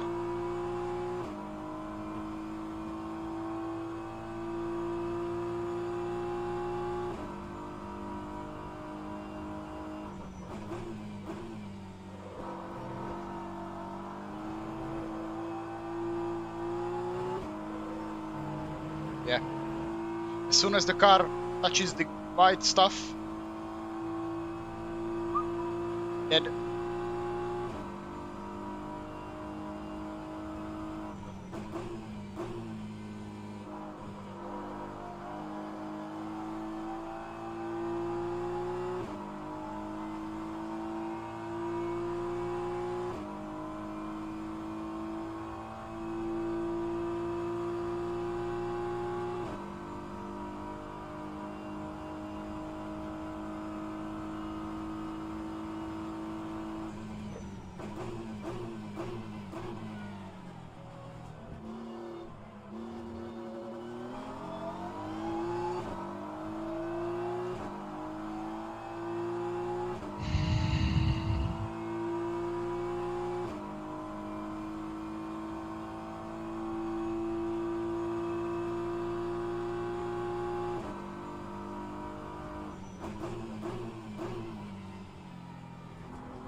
I mean, how can you lock up the tires like that in an ABS leveled car? How? How on earth? Or the C8 has its own illnesses.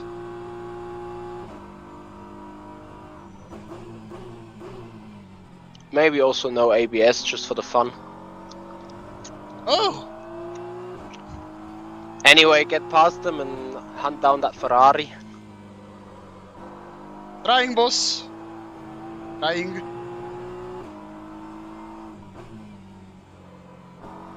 Dirty air. Thanks. What's the worst percentage what the tires could get? I mean, were they off, or do we know that? Ferrari wears off harder than us, yeah. Yeah, okay. I have 40% left on the left-hand side.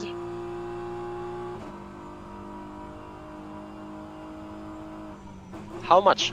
40. How many laps to go? 9 after 9 from the line. Yeah, then you are perfectly fine. Copy. So, you box again, full fuel, hard tires. Okay. 28 laps, and then you hand over to me again. Copy that. Pit menu set up for the pit stop.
Mate, you have to lift more because this shit is weak as fuck. Thank you.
Oh fuck.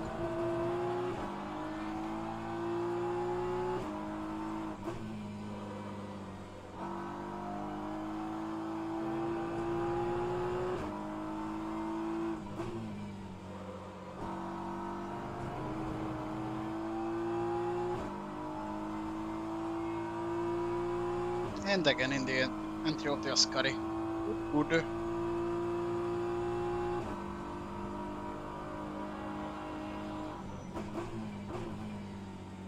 Whoops.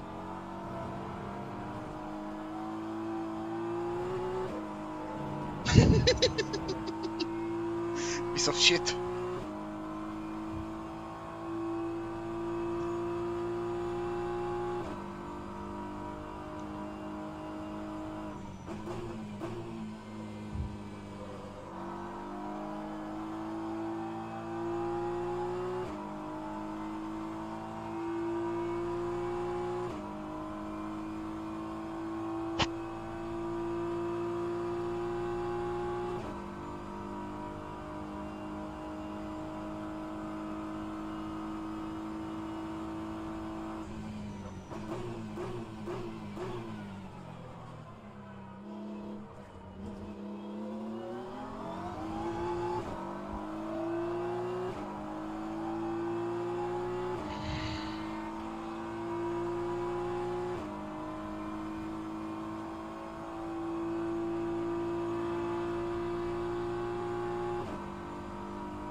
Ooh!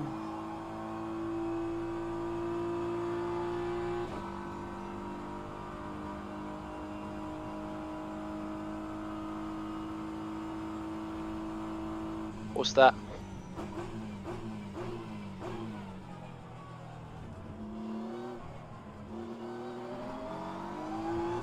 Hypercar nearly killed him.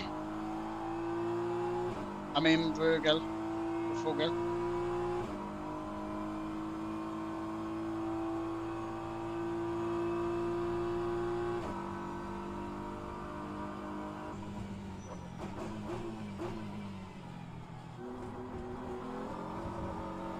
I'm not going to attack now because I'm gonna pit this lap.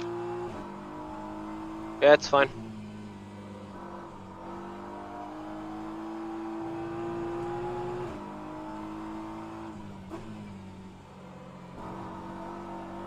And I'm gonna undercut him anyway.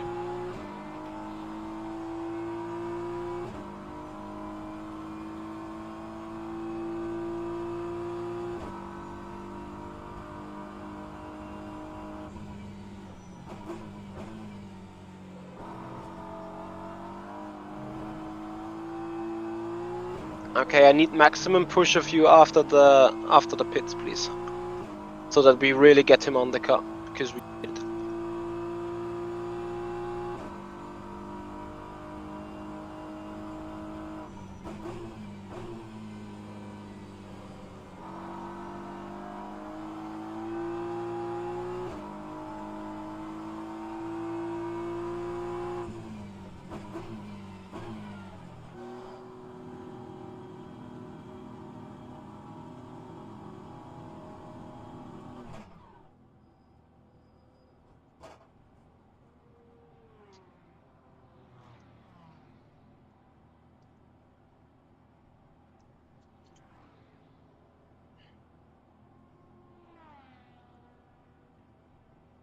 We have 7.5 cut point.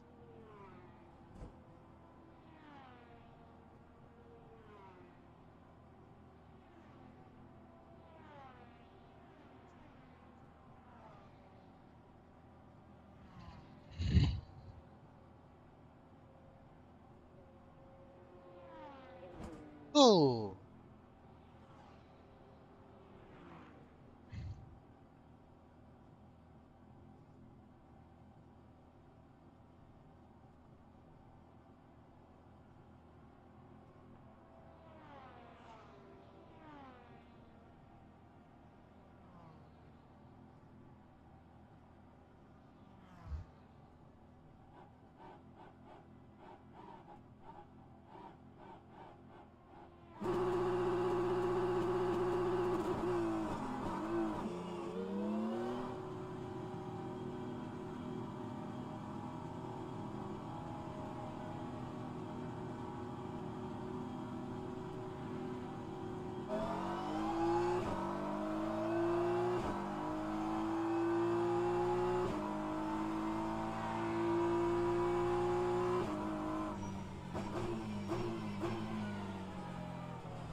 Not like that.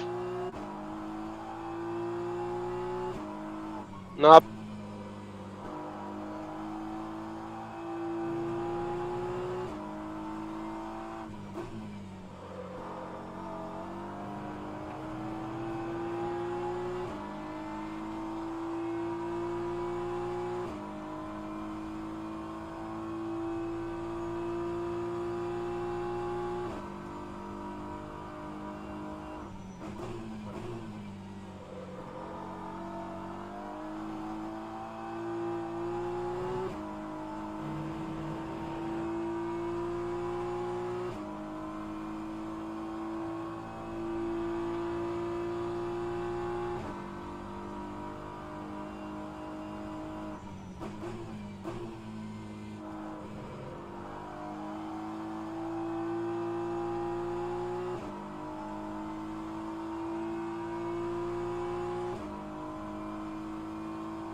How many laps to go from here on for you?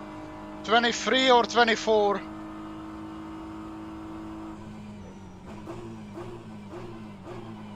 Worst case scenario 2023.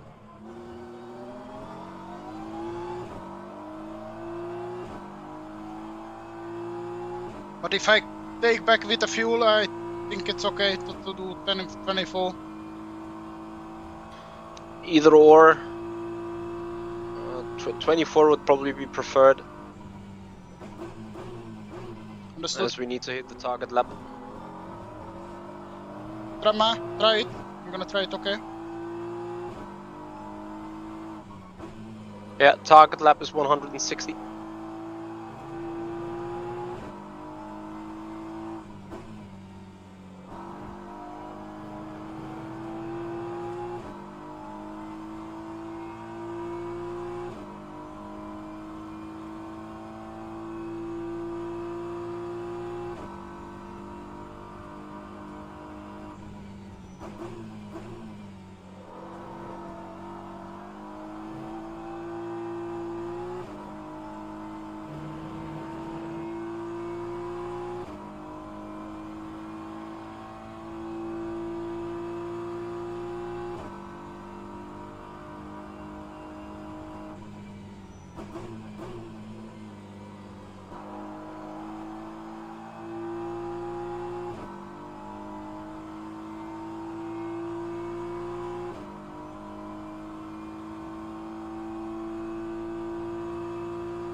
Did we get him?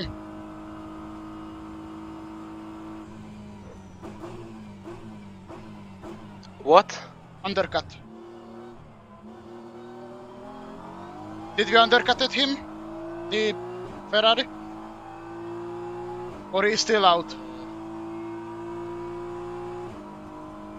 I think they may have changed drivers. Ah, okay, cool. But yeah, then we've undercutted them. They are 10 seconds behind them.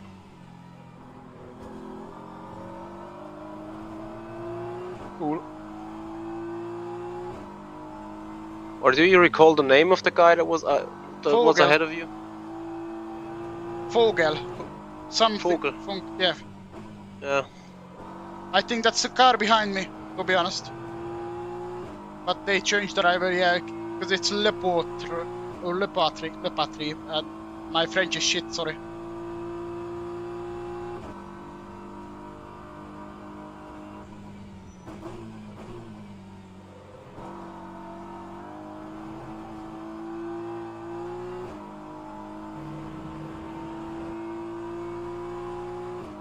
Okay, fuel delta okay, 22 from the line.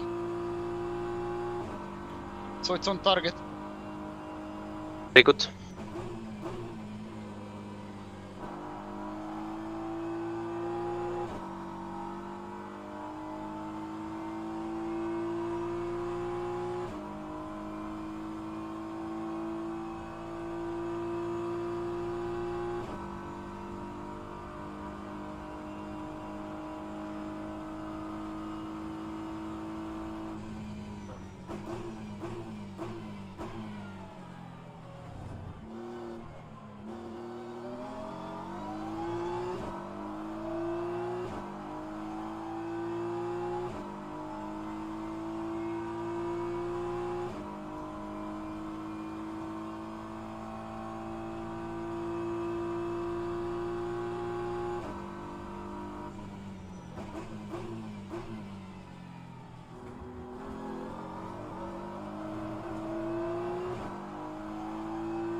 The Robert Palm car just gained on us 22 seconds during the pit stop.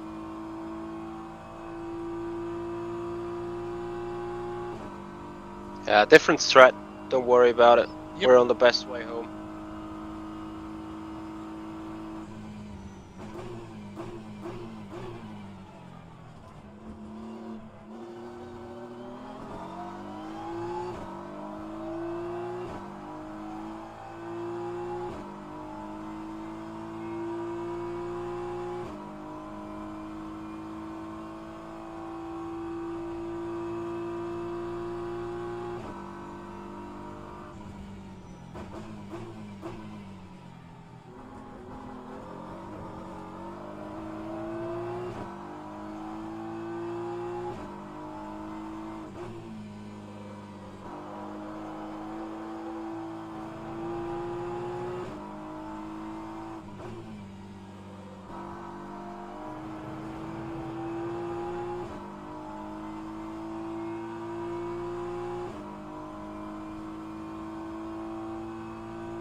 Nico is still matching our pace. Even he didn't change tires this time. Incredible.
14 laps.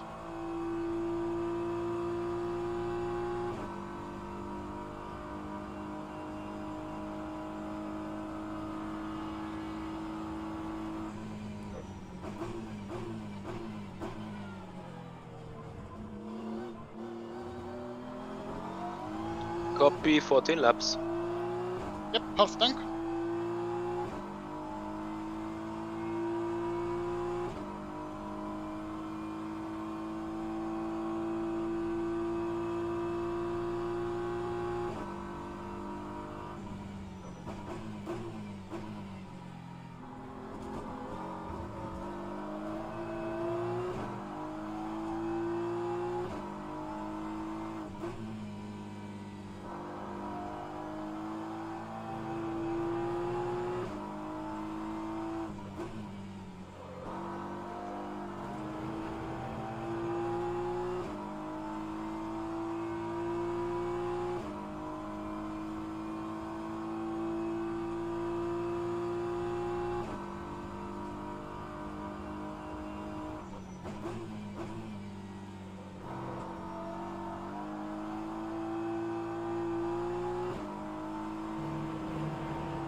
Slowly getting ready, be right back.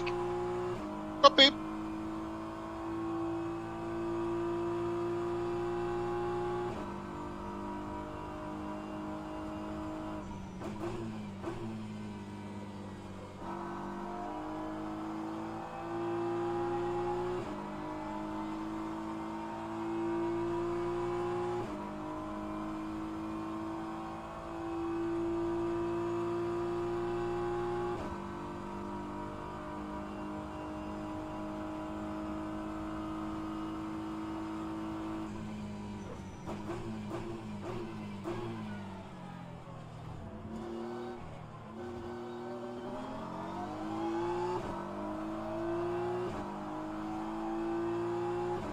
Oh, Mr. Mark úr!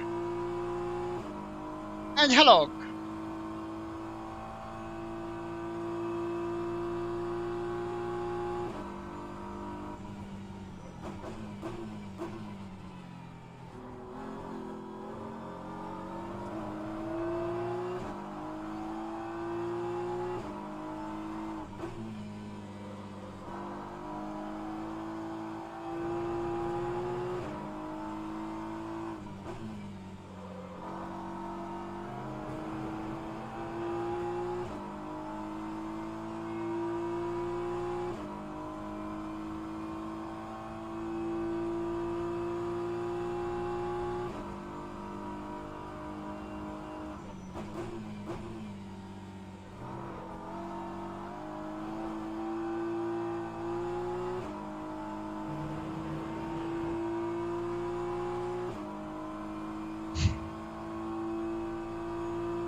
Itt villogtatsz, tesó, 80 évre vagy tőlem még.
Tudtam 3-15 félpont.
Michi, you there?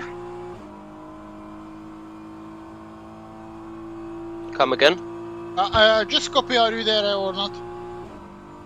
Soon, but I know 3.5 pit laps to go. Copy. That's all I wanted to know. Yeah.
Last lap, Michi.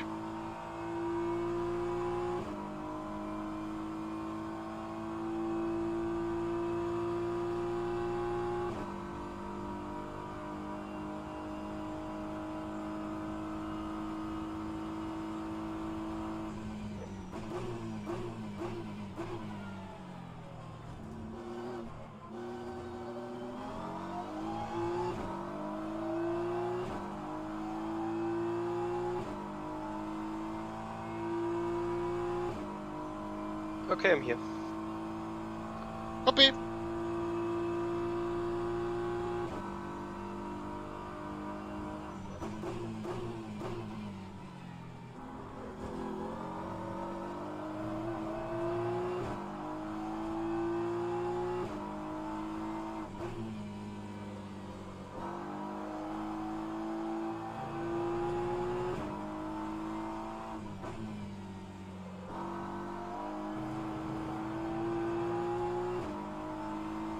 Oh, that car skin is sexy.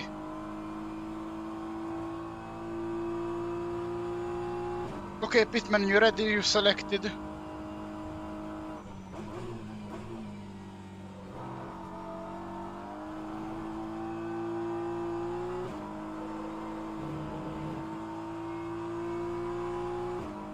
No change, 99.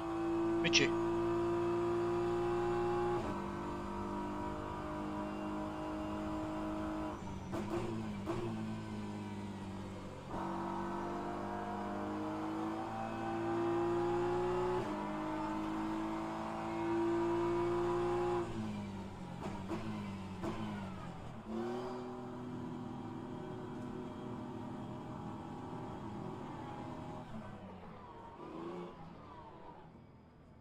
Un chauffeur.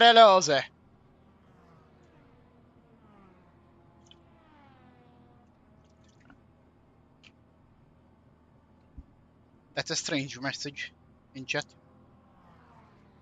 Drivers must close gap with driver ahead. Releasing speed limiter is momentarily allowed. Cool. Oh 10 well. sec. That's a penalty probably for them. Very likely.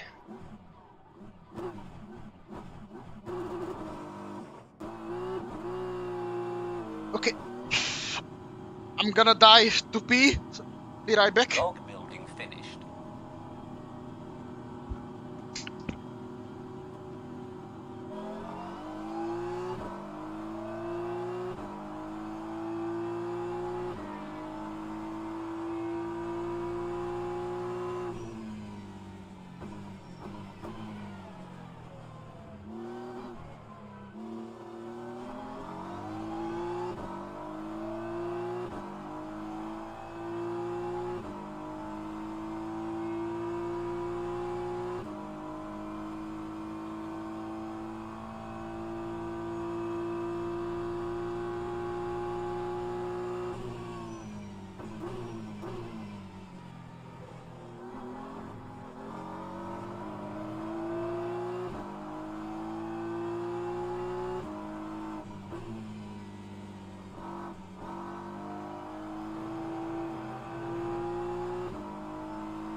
Mark was in at the start, obviously, had a really good pace, was leading for a while.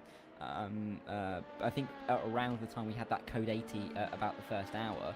But trying to get back onto the podium, the on-off car, we talked about how a few hours ago how they were able to come through the field with, and even their team manager said with a little bit of luck there. They'll be very pleased to be where they are, but for VEC to be on the back of that Pan Course car, they've been fighting with Pan Course all race long. They were side by side in the first 10 minutes of the race. They're likely to be going side by side after 5.5 hours, and I think they might start to get a little bit sick of seeing each other in a while. Yeah, after many hours, seeing the same car is definitely interesting. Though, of course, on other platforms, Darry, you must have seen, like, you know, the Daytona 24 hours of teammates bump drafting each other. That's certainly quite extreme in terms of seeing the back end of a car for that long.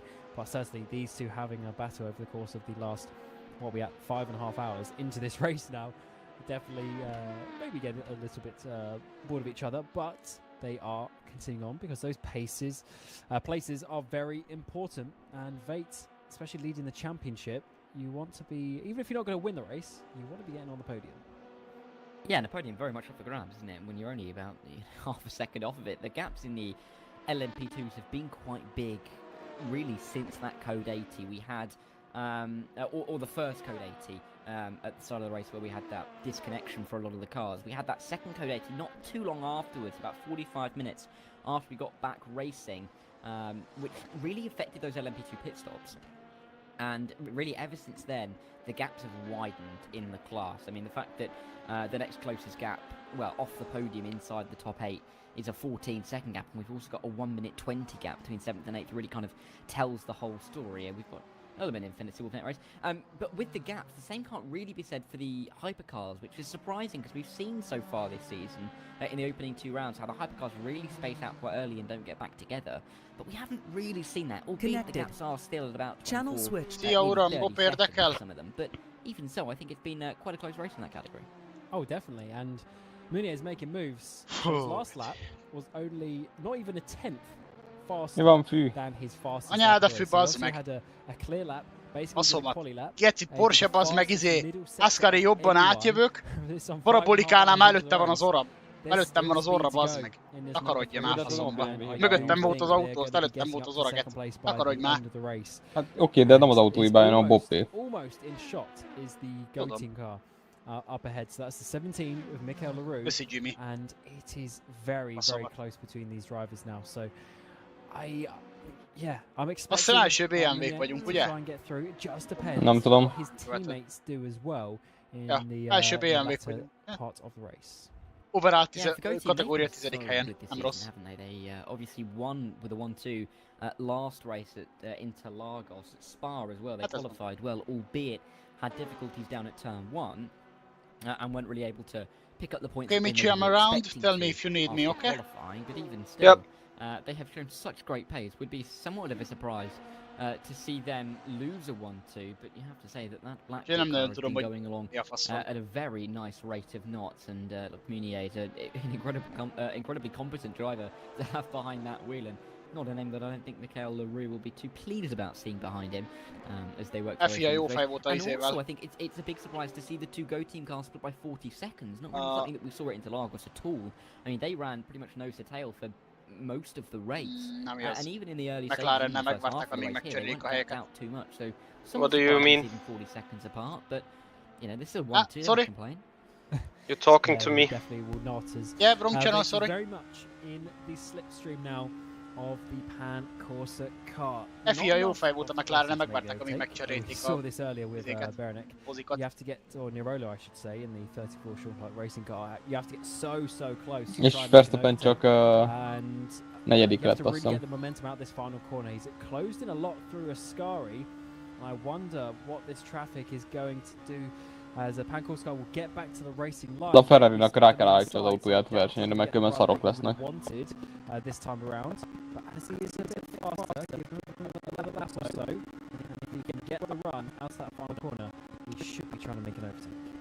Yeah, the traffic's not helping him massively, is it? We see sometimes, of course, when traffic can help a car behind, catching the car in front off guard a little bit. Equally, though, you can see the leading LMP2 in a battle be able to get past maybe down into something like the Della Roger chicane. Ugye Verstappen megbüntették. Yeah, így löki harmadik. A little bit more of the latter, Yeah. sort of Parabolica just there, and Vate having to do a little bit more work to keep in touch, and they'll come up towards another GT3, but they've also got that lapped LMP2, one of the sim frame cars, just in front of them as well, which could cause a little bit more difficulty for them, because of course they don't have any base advantage or disadvantage inherently to that sim frame car, and we'll find it a little bit more difficult to come through. And again, Mark Vate tight to the inside, not really where you want to be through S1. Yeah, it's tough. I mean, it's so difficult being the second driver in these battles. You really just, you know, the driver ahead of you goes ahead nicely, and then you've just got to eke your way through the traffic, and it's always at a bit more of a difficult angle or a slower speed. So it's very tough as the sim. Oh, what is going on there? The sim frame car of Vinchulo. What has gone on there? He's spun around, but he hasn't been able to get back going. Is that stationary car before Ascari on the left-hand side? Ahead? Yellow flag comes out in sector 2. I mean, he was slowing down at a very difficult point of the race. It's clear track now, but he's actually rolling backwards. There must be some further issues there, Dara. Disconnected. Yeah, that was. It looked like he was actually going to let by. Copy. The two guys. Yeah, he's towed back to the pit lane, so that's not good news for them. I mean, they are already 5 laps down, and that's really just going to compound their misery. But here comes Mark Vate in all of that after seeing the car spin around. He's going to go to the inside line, and this is going to be a very good move if he can make it with the GT3 as well. Oh, he's trying to squeeze the Pan Corsa car behind the GT3, the Irish GT3, and it's worked. The Pan Corsa car tried to come back to the, try and get to the inside to overtake the GT3 as well, but Vate very smartly trying to box in the Pan Corsa car and doing it massively effectively. Yeah, perfect endurance, multi-class driving there. Let's have a look. So this is Vinchulo. The car's already coming to the left. I wonder, is that something like his monitor turning off, or yeah, hardware failure where he just has to move over to the side? The way it just slowly drifted, I wouldn't be surprised if it was a sort of monitor disconnection from previous experience. So, but Vate is up now in towards third place. Lovely move from the driver. Let's see this once again. So 6th gear, and then he just gently slows down and goes for the spin on the grass. Very unfortunate. I can't hear the engine, but very weird one. Well, the revs went down. You can see the revs going down on the wheel there, but again, the wheel didn't move, did it? Which would suggest that maybe it's some kind of wheel issue for him. Oh, did they run out of fuel? It's so annoying that we can't hear the engine, because I wonder if he ran out of fuel. Yeah, definitely something going on there with the. Where the RPM is go? I can't work this one out. Yeah, yeah, it's weird though, isn't it? Because he just almost waltzes off the circuit and then spins. It's weird for the car to spin around there anyway, isn't it? Let alone. They were already out of the race though a few laps ago. I thought they completely DNF, but they did get back going. So that's why I thought maybe on that out lap they didn't have enough fuel. But weird one, very weird one indeed. And the 47, I would assume this time is going to stay out of this race. If they got further issues, either way, if they rejoin, they're going to be many laps down. So that's a tough one to come back from. As we are 2 hours 20, a bit of a blink of some yellow flags out there on the track. So conditions definitely biting the drivers at this point. Yeah, but I think even if they can come out, they likely will. Of course, all points mean prizes in the VEC. You don't have too many opportunities per season to pick up points. With only 8 rounds, when you suffer the issues that they have today, you've not got many races to try and recuperate those points. So we'll have to see. There we come. It's still Vinculio in the car, so clearly not too many issues on his end. I would have thought that if, for example, if something did happen to his wheel, that someone else would jump in that car. But he's come out. They're now 7 laps down. But they are still in P12.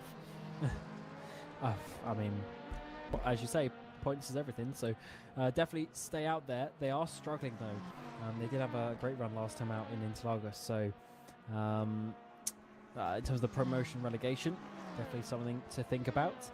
As we'll see some drivers go up and down after this race, as I get my words out. So Munier, back to the front, is looking very fast. He's just set the fastest lap of his car's race, second fastest of the race as well.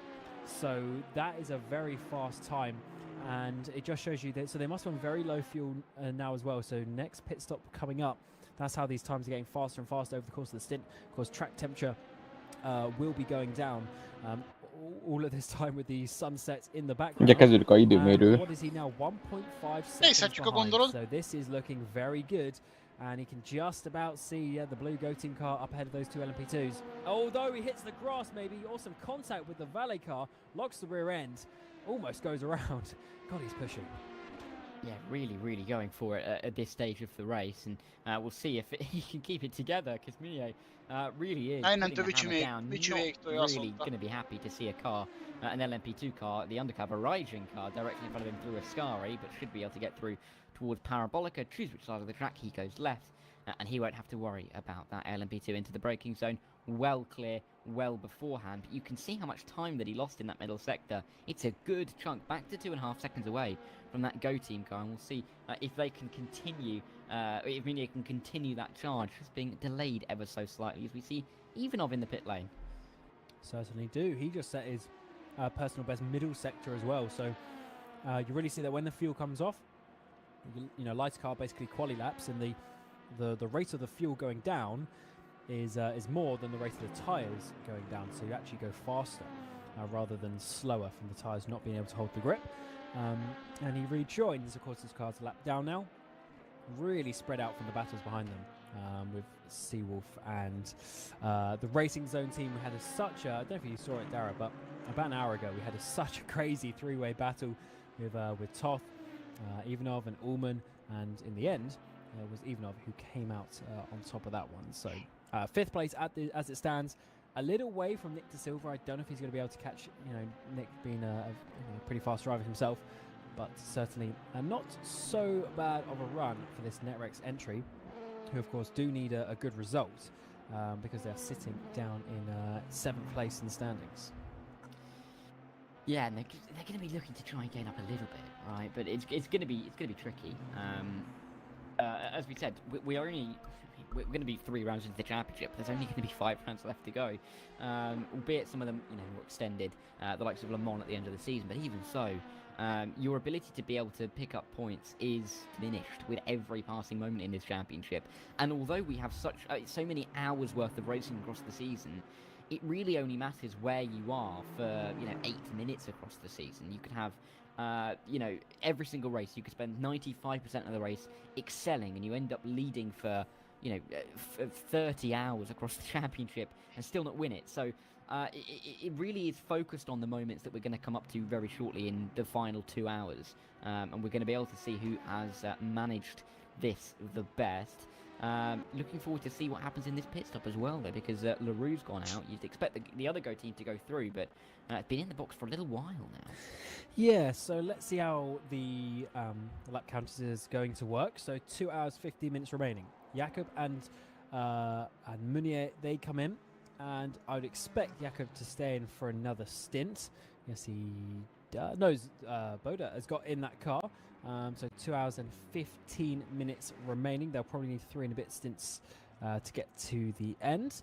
And let's see how that one works out and what speed Boda has got in that car as he keeps it very nicely in between the white lines. And we also get Meunier, of course. He's got Nick De Silva in the pit lane in the white car next to him. So that is looking pretty nice indeed. And we were looking a bit earlier at the GT3 battle, and the Simpering cars are swapped around. So Panchi was leading by a good couple of seconds, but the 99 of Arisi has caught and overtaken his sister car. Yeah, and nicely done as well, although I don't think there was too much of a fight put up overall. I think there's likely to be some communication between those guys, and they will be coordinating themselves in that manner. Let's see Mikel Leroux into the box, and we'll be stopping on the marks. These are long pit stops at this stage of the race, as you'd expect still, but they come into the box, this Go Team car, with a, what is that, was that a 99? Yeah, basically 1 minute 40 ahead of the Blackhawk team, and it's going to feel like an age sitting still in the box, as there is Loic Meunier, nearly a full lap down in the end. Yeah, long stops, especially when we have the tyre changes, which is what it looks like. I mean, it's easy in some ways it's easy to remember when they change tyres, because generally they do it when they swap drivers. And of course, for instance, like the number 7, they just swapped some drivers. So wouldn't be surprised if they obviously swap tyres at the same time. But Munier still out there on the track, and we have to see what the gap is when he comes across the next sector line. But it is going to be quite a way, as Falco has got a penalty. Don't always see penalties coming in the mid part of the race, but maybe that is exceeding some track limits or something like that. Maybe speeding in the pit lane, and he's got himself another run down the pit lane. Yeah, that's you can't really afford too many runs down the pit lane at this stage of the race. You're just trying to get yourself to the end. But I mean, the little penalties can really affect mentality, especially if you've been in a situation in the race where you've been focused on your pace, trying to focus on a couple of other cars to either try and overtake or keep behind. Getting a penalty can really kind of smash up those plans and cause a little bit of unhappiness, uncertainty within the cars, and it's not exactly what you want to be having. But let's see if they can get to the end. Still quite a ways to go, still 2 hours left in this race. We've had, of course, we're coming off the back of a 6 hours at Interlagos. The race would nearly be over at this point. We've still got a couple of hours to go, and drivers still have to be dialed in. And none more so than I think Luc Munier, because that gap to Michael Leroux is pretty hefty right now. Yeah, I think it's just about to update when they go, when they go over sector 1. But still. He's lost stats. That's about 4 seconds that he's lost. I wonder. I'm trying to think exactly why that would be, because 4 seconds. If it's 1 or 2 seconds, maybe just a little bit of discrepancy here and there, so down in the pit lane, etc. But 4 seconds is a decent amount, and he's got that work to do. So yeah, definitely a tough one. They all changed tyres, interestingly enough. So. That would make me expect that these two drivers of Leroux and Munier are going to stay in for another 2 stints, but let's see how that one works out, because that would be a bit funny in terms of the stints to the end. But either way, Munier has had good speed, so let's trust what he's doing in that Black Hawk car as they work their way through the Sim-Frame entry. Try to go underneath. In the end, have had to go to the outside, but that's because Sim-Frame will come down pit lane. Yeah, let's see how long it'll take them to get through the box, but they will continue on nonetheless. Meanwhile, Munier, he's going to have to try and catch, isn't he? I mean, he has lost those 5 seconds, but we've seen that he can use that pace. Unclear as to why exactly there was 5 seconds lost in the pit cycle, but I'm sure Munier will be doing his best to catch back up. He's going to struggle a little bit through these GT3s. He's got a couple on the exit of the opening chicane, but I don't think he's going to get past both into the Della Roger. One is negotiated, the second is going to have to be dealt with into Lesmo 1. On the exit though, because they've gone very, very wide off the circuit into the gravel. That's actually going to allow an overtake happen in the, I believe it was either down in positions or a lapped car, but either way, that's not what Luc Munier needed, and he's still going to be losing time. Yeah, that was a little bit awkward in contact on the back of the number 3 car, more importantly, as we do have some yellows out in sector 2. Looks like everyone's got back going again, so a few issues just starting to come around for these drivers, as I see Vinchulo's DNF'd again completely. So yeah, tough times for these for these drivers out there, as the sun really is starting to set now. Just over 2 hours remain in the race, and they are just working their way to the end. The lead gaps have actually stayed fairly stable over since the last time that we had a look. For instance, it's just 5 seconds again in your LMP2, Nicholas Lemoyne and Beranek. So very similar pace between those drivers, and also in your GT3s. Yane Simoncic is doing a good job out the front there with Demichan, and just that 8-9 seconds back, as he has for a long time. So I don't know, Dara, if you're a betting man or not, but I thought Caspian were going to catch. I'm starting to question that. Well, firstly, I'm not a betting man. Secondly, I will quickly say there is a GT3 just getting back to the pit lane without a rear wing, but they're into the pit lane now. But thirdly, I will say my prediction record isn't normally great, but I am doing better than you and O'Leary in our little NFL predictor at the time being. So there is that. So you can trust my opinion more than Ewan's, and I'll shout that out before he arrives in about 10 minutes' time. But yeah, I don't really know because at this stage of the race, you've still got quite a ways to go. You feel like you're heading towards the finish line, and you feel like that it's almost like you're gonna plod along to the end. But at the same time, if you ask somebody at the start of the race, you've got 2 hours, how much do you think is going to happen? You'd say loads, and there's still loads that still could happen for these drivers and for the team. I mean, the likes of these SimFrame guys, they are on their own, 3rd and 4th, isolated from pretty much everybody else. Something could happen to the top two. They could fall back into this little duo of SimFrame cars, or something could happen to one of the SimFrame cars and they could drop further back, and it can all snowball. Every little incident will therefore cause every other incident as a knock-on effect. But I think for the time being, the drivers are just going to be trying to get their way through to the end of their stint. I don't think every driver here is going to be going to the end. There's probably one more driver change, and a lot of the drivers are going to be thinking about how to get the car handed over to a teammate in the best position possible. Indeed, and I mean, things definitely can happen. I remember at this very race, but it must be like 3 years ago now, when I was racing in the LMP2. I got in for the final stint, the final triple stint, I think it was back then, and it was just one of the worst stints of my life, not being funny. And then to top it off, I binned it coming out of Parabolica. So my teammates had done all that work for 4 hours or so, whatever it was. I get in the car, and yeah, things can unravel very quickly. But I never said to myself that I was going to be a Division 1 champion, because I was a little bit above my level. Yeah, I don't think I could even drive in Division 3, frankly. But that's why I'm sitting here. Well, there isn't a Division 3. Well, I know that's the point. Even if there was, though, I don't think I could. Yeah, that's why I'm sitting up here, and that's why I can't really slate you for all of your stories where you often say that you did something wrong. Well, do you know the best one? The season later, that is getting very close for Sean Clark Racing, trying to get through on the Hyperion.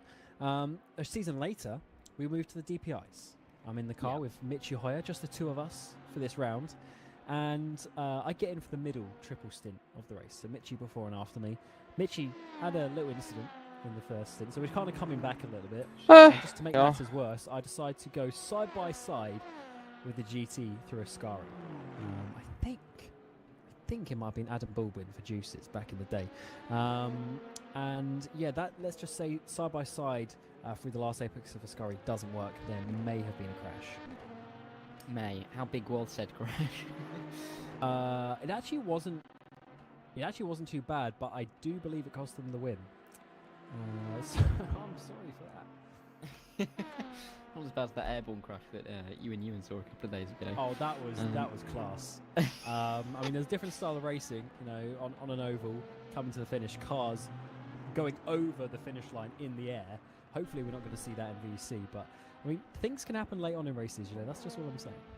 I think the closest we've come to that kind of crash recently is when we did see Bahrain last year, which was the first time I was on comms in the VEC.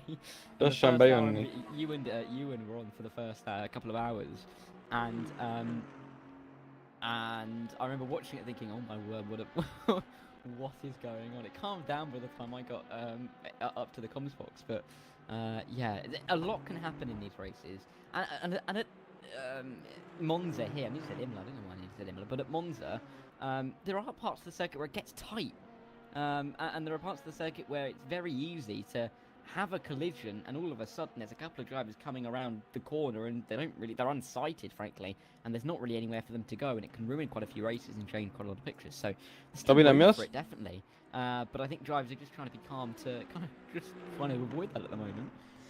Absolutely, it's difficult to do, because when you get this far into the race, you almost get microphone muted, like in the zone.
Microphone activated.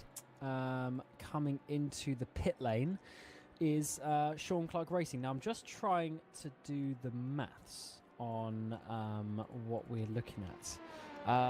Yeah, they should. Ooh. I think if my maths is correct, they might be very tight on fuel to the end. So they pit with 2 hours 44. They came in, so it's about 41. Maybe by the time they left pit lane, about 42 minutes for the stint. If you times that by 4 stints, then they're a couple of minutes short by my maths. So I think this car is going to be very tight to the end. So Nick Lemoyne, of course, even just by going 1-2 laps longer in one stint, is going to be looking a lot more comfortable to the end. So I think it is going to be just a little bit squeaky bum time for that 34, but you'd assume they know what they're doing and they have long enough. They've still got 3 stints left in the race, so they definitely can save the lap of fuel that they need. But I mean, VEC isn't exempt from a splash and dash, is it? So that's going to be something I think in the back of the minds of the team. But that I think at this point of the race, they're likely to have Szerintem is amúgy. even if they have to save. Egy picit ráállítanak még a izére, az időmérőre. Egy picit hozzányúlnak, hogy meglegyen Norris. It just gives a little bit of an advantage to on-off racing. Már a gumikezelésben most jók voltak.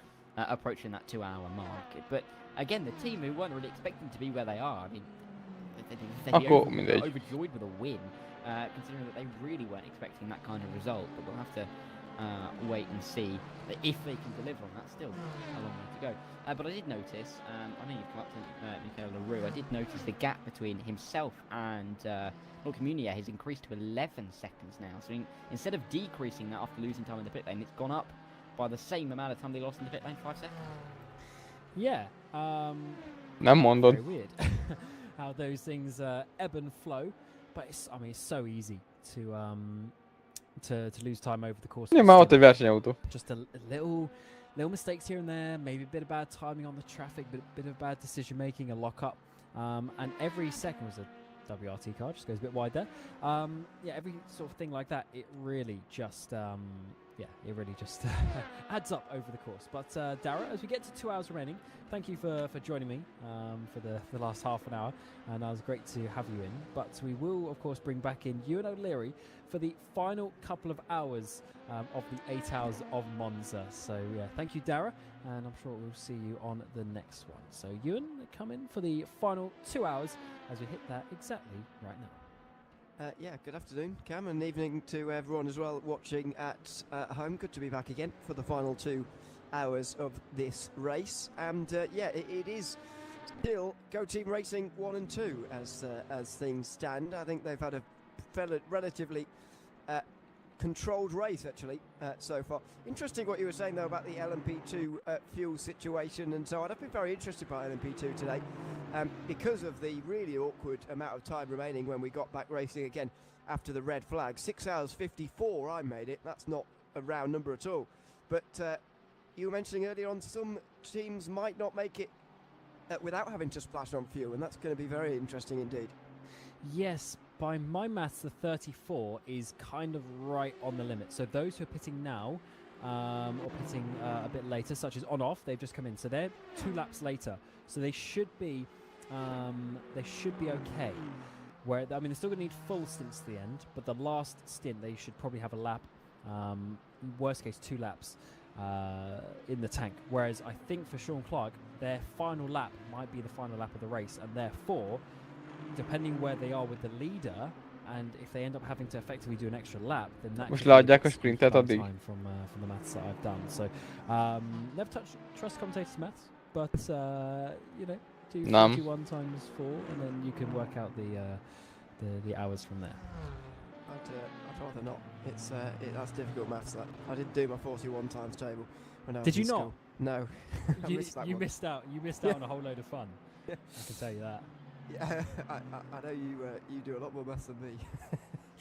Hogyan jött volna ki Perednek az időmérőt? Pont ennyit tud. Anyway, just in YouTube chat, by the way, Gimli Oakenshield, who is a team manager at On-Off Racing, says that they should be good, but there is no margin for Sean Clark, as you were saying, basically. So you have called it right by the sounds of it, and you said I got it correct. Commentator's math wins basically once. Yeah. So that's pleasing, but it is going to be very interesting indeed. As I was saying, it is a really odd number, 6 hours 54. As there was remaining at the time, but I think actually that what's had a bigger impact on this race, maybe even bigger than the red flag itself, actually, was the code 80 about an hour into the restart. It was right on time for all of the LMP2s. However, the leader, which was Black Hawk Racing at the time, just went past the pit lane as it was called, and Mark Bate, who was driving at the time, didn't have the chance to come in pit lane. I think they're still hurting from having missed out on a chance to pit under code 80. I think they're still further behind than where they otherwise should be because of that code 80, which was called a good 4 hours ago now. Part of racing is some fortune, but it's coming back to them because off screen the 34 has lost the position to Mark Vate. Mark Vate's got up into second place, and look at all the cars. They all found each other on the track. The LMP2s and the GT3s seems to be in a cycle. They've all got to each other, so this is looking very good for the number 30 championship leaders. Remember, having said that, Nirola, who's got in that car at the pit stop, he is not letting this one go, and he's coming back. Certainly is. Big run down in towards turn number 1 here for Sean Clark Racing as they just passed the Hyperion car coming out the pit lane, put a lap down on that one as Nirola goes late on the brakes, but not late enough, I don't think, on the outside line, and so he has to tuck back in behind Mark Vate, and that is a good pass to make for Black Hawk Racing. As you say, they are the current championship leaders by 12 points over Pancorsa, the only team, Black Hawk, to have finished on the podium twice so far this season, which is why they're up there so predominantly. Here they go again, though. Sean Clark Racing, Nirola looking down the inside. He's not going to go for it, though, and Mark Vate does officially get that place as Nick De Silva retires from the race. Yeah, 10-8-9.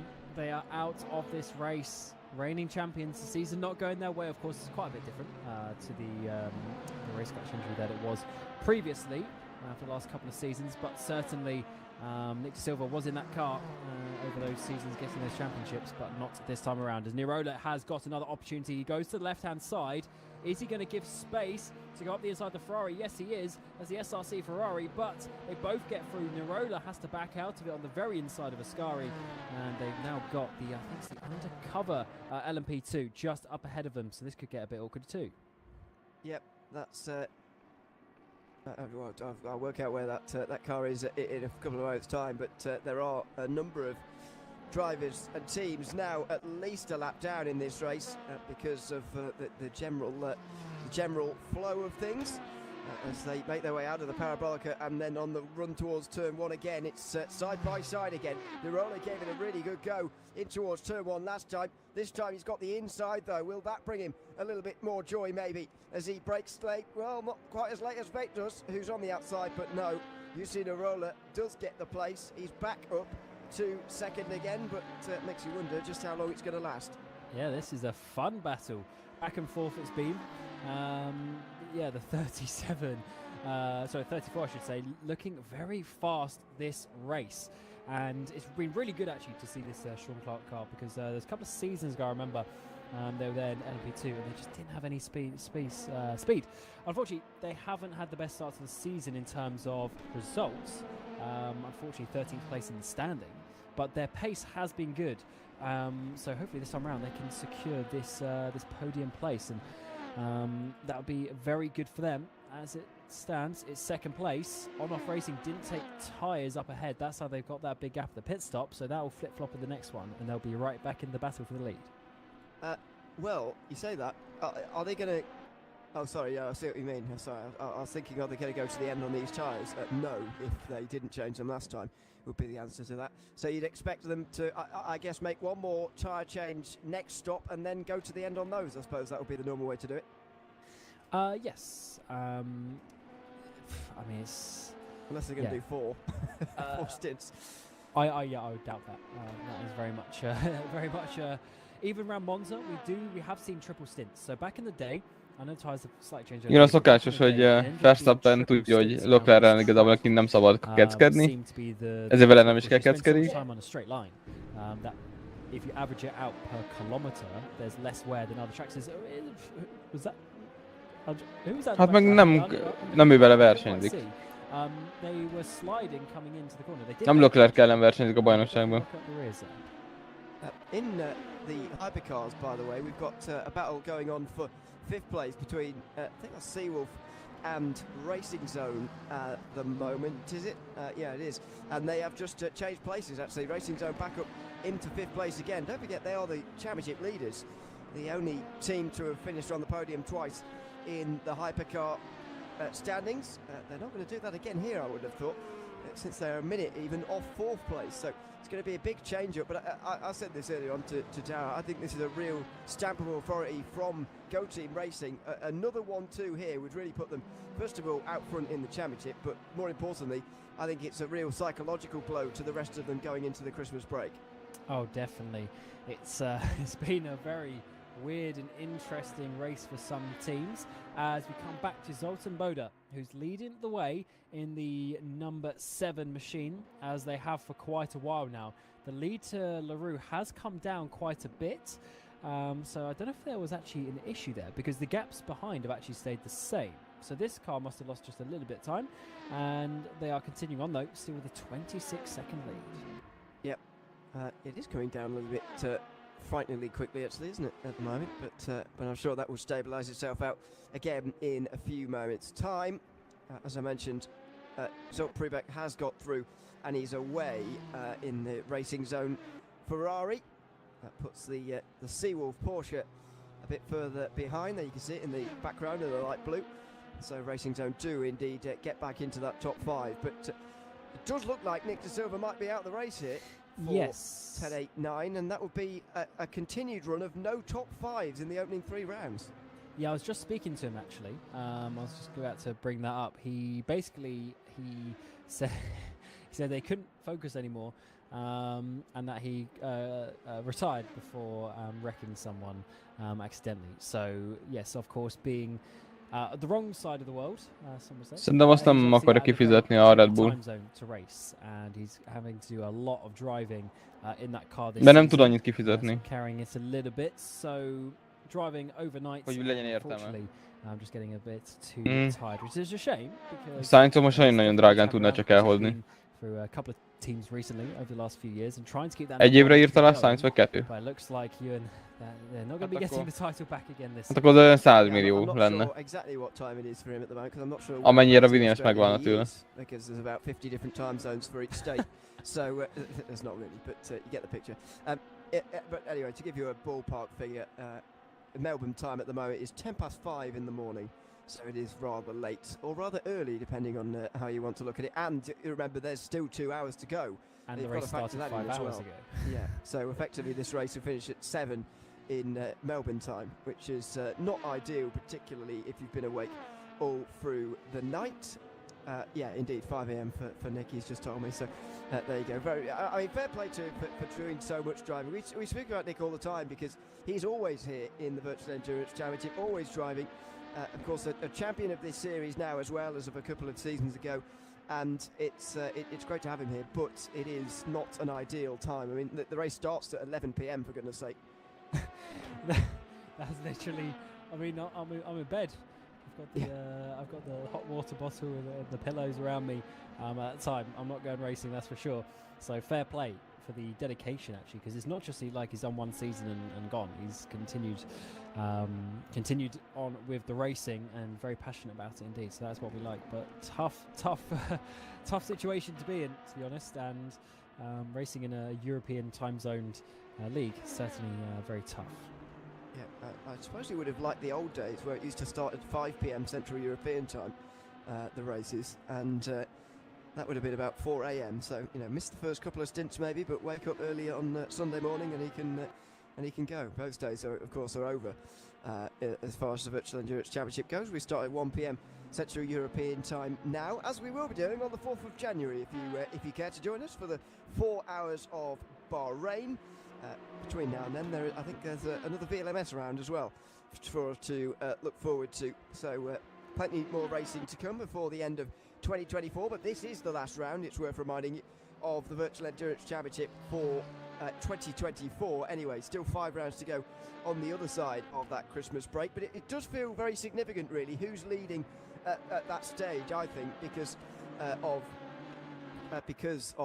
the long break. This is the longest break we'll have now until the races between Nürburgring and Le Mans, and so having your nose in front, and this is what I was speaking about Go Team earlier on, getting this 1-2, it's a real psychological blow more than a reality blow for everybody else. And especially as the standings will stay the same for 2 months. So it's not just the fact that we go into the next year, we have effectively a month off. We race every month, but we miss out on December. So there's that extra time. Some would say extra time to prepare, but I'm sure some drivers will take a little bit of a break for a few weeks at least.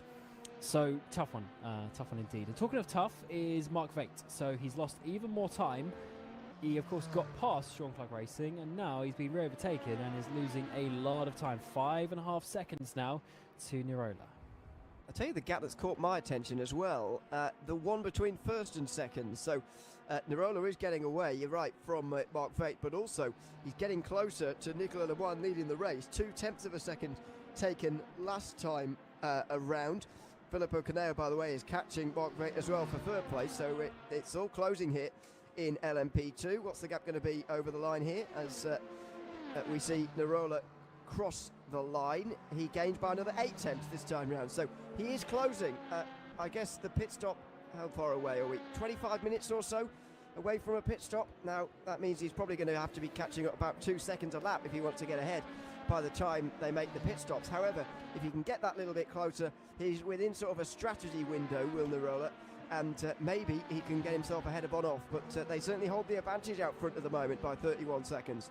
Yeah, I believe they are going to swap tyres on-off racing, so they will be ahead. So in that case, they've already got inside that pit stop window, because that's, I think, 37 seconds from memory for the tyres. So they're already within that window, but then they are going to be triple stinting the tyres to the end, whereas then on-off will be double stinting, if my maths is correct. So they will be on older tyres with a little bit of a lead. So that's actually working to be a very fun final couple of stints of the race with Mark Vaete, of course, not too far behind. Mark Vaete might actually jump out of that car though, because he's been in there for quite a while. He has been doing a lot of driving today, as Mark Vaete, that's for sure. I mean, nobody else has been in that car while I've been here, that's for sure, on commentary. The team manager from Olaf just confirming that Nirola is on brand new tyres. Indeed, you'd imagine going to the end, otherwise he's got sort of an awkward one stint to the end or somewhere, that would be awkward. And Nicholas is on his third stint of this set, so he'll have a double to go to the end. But it is so much more interesting when they can double and triple stint, isn't it, in LMP2? Other sims take note. It's absolutely fascinating to watch, and at the moment I still think Olaf Racing are holding the necessary advantage. I take your point about Nirola being close enough to overtake him this next pit stop cycle, and it looks like you're right, he will do. However, Vagy csak volt 2 science pályás, ennyi. Oh yeah, because if it's sort of 5-6 seconds, as that's a send down the inside there, that is very risky for the race leader. Yeah. Made it work. That, I don't know if I would have risked that, considering the situation, but I guess they know there's a few seconds either way right now. But yeah, if it's just 5 seconds, surely on the fresher tyres, on-off racing will come past over, you know what's 2 stints, it's like an hour and a half of racing, so they do need a bit more. But in the next 15 minutes before the next pit stop, I'm sure that gap is going to grow, or shrink I should say, just a little bit more. In GT3 we've got pit stops now, by the way, as Jone Simoncic continues to lead, but now he's going to stop, so may well not lead anymore. Erdem Akyol is still out there on the circuit in second place, and you see him just passing the Sim-free Aston Martin. Akyol's just come out the pit lane, excuse me, that's not 15 seconds. In fact, he's just unlapping himself, and he'll be coming up onto the back of Simoncic very shortly. So just 2 stints to go in GT3 then, I guess. They can't do an hour anymore, but I think they're going to be able to do the necessary 52 minutes per stint that they need to get to the end. Yes, that seems to be the case. That's very close once again for the 27 on-off racing, who's definitely feeling the pressure now. It's down to under 30 seconds at the front. So, yeah, they're definitely at this point now where they're Bocs, de a leggyorsabb autóba ül ezen a hétvégén. any more time. But the problem is, when he's at the end of his tyre stint, that's so Már much, láttam so izét, much more a difficult highlightot. compared to Sean Clark, who's Verstappen on the letolta a két first McLarent a tyre végén stint. már. His yellow flag came out there in sector 1, so if everyone looks to be okay, at least from the track map, but maybe an issue down into turn 1. There was a big clump of cars going down towards turn number 1 a couple of moments ago, including the 2 Simframe cars actually. New driver Andrea Terzi is at the wheel of one of them, just ahead of Michi Hoyer as well in the Aston Martin. I wouldn't expect the teammates came together, but a couple of drivers in front of them may well have done, as Joni Simičić does now complete his pit stop. Will he get ahead? Well, it's not even Simičić anymore. Hát ez van innentől körülbelül az évben. Onto the circuit again, and looks like he's held on to a pretty large lead. Second place in the Macchio. He's just coming over the line now, so that's his margin, as things stand. Not quite 100 seconds, quite a lot less than that, but they're currently comfortably leading.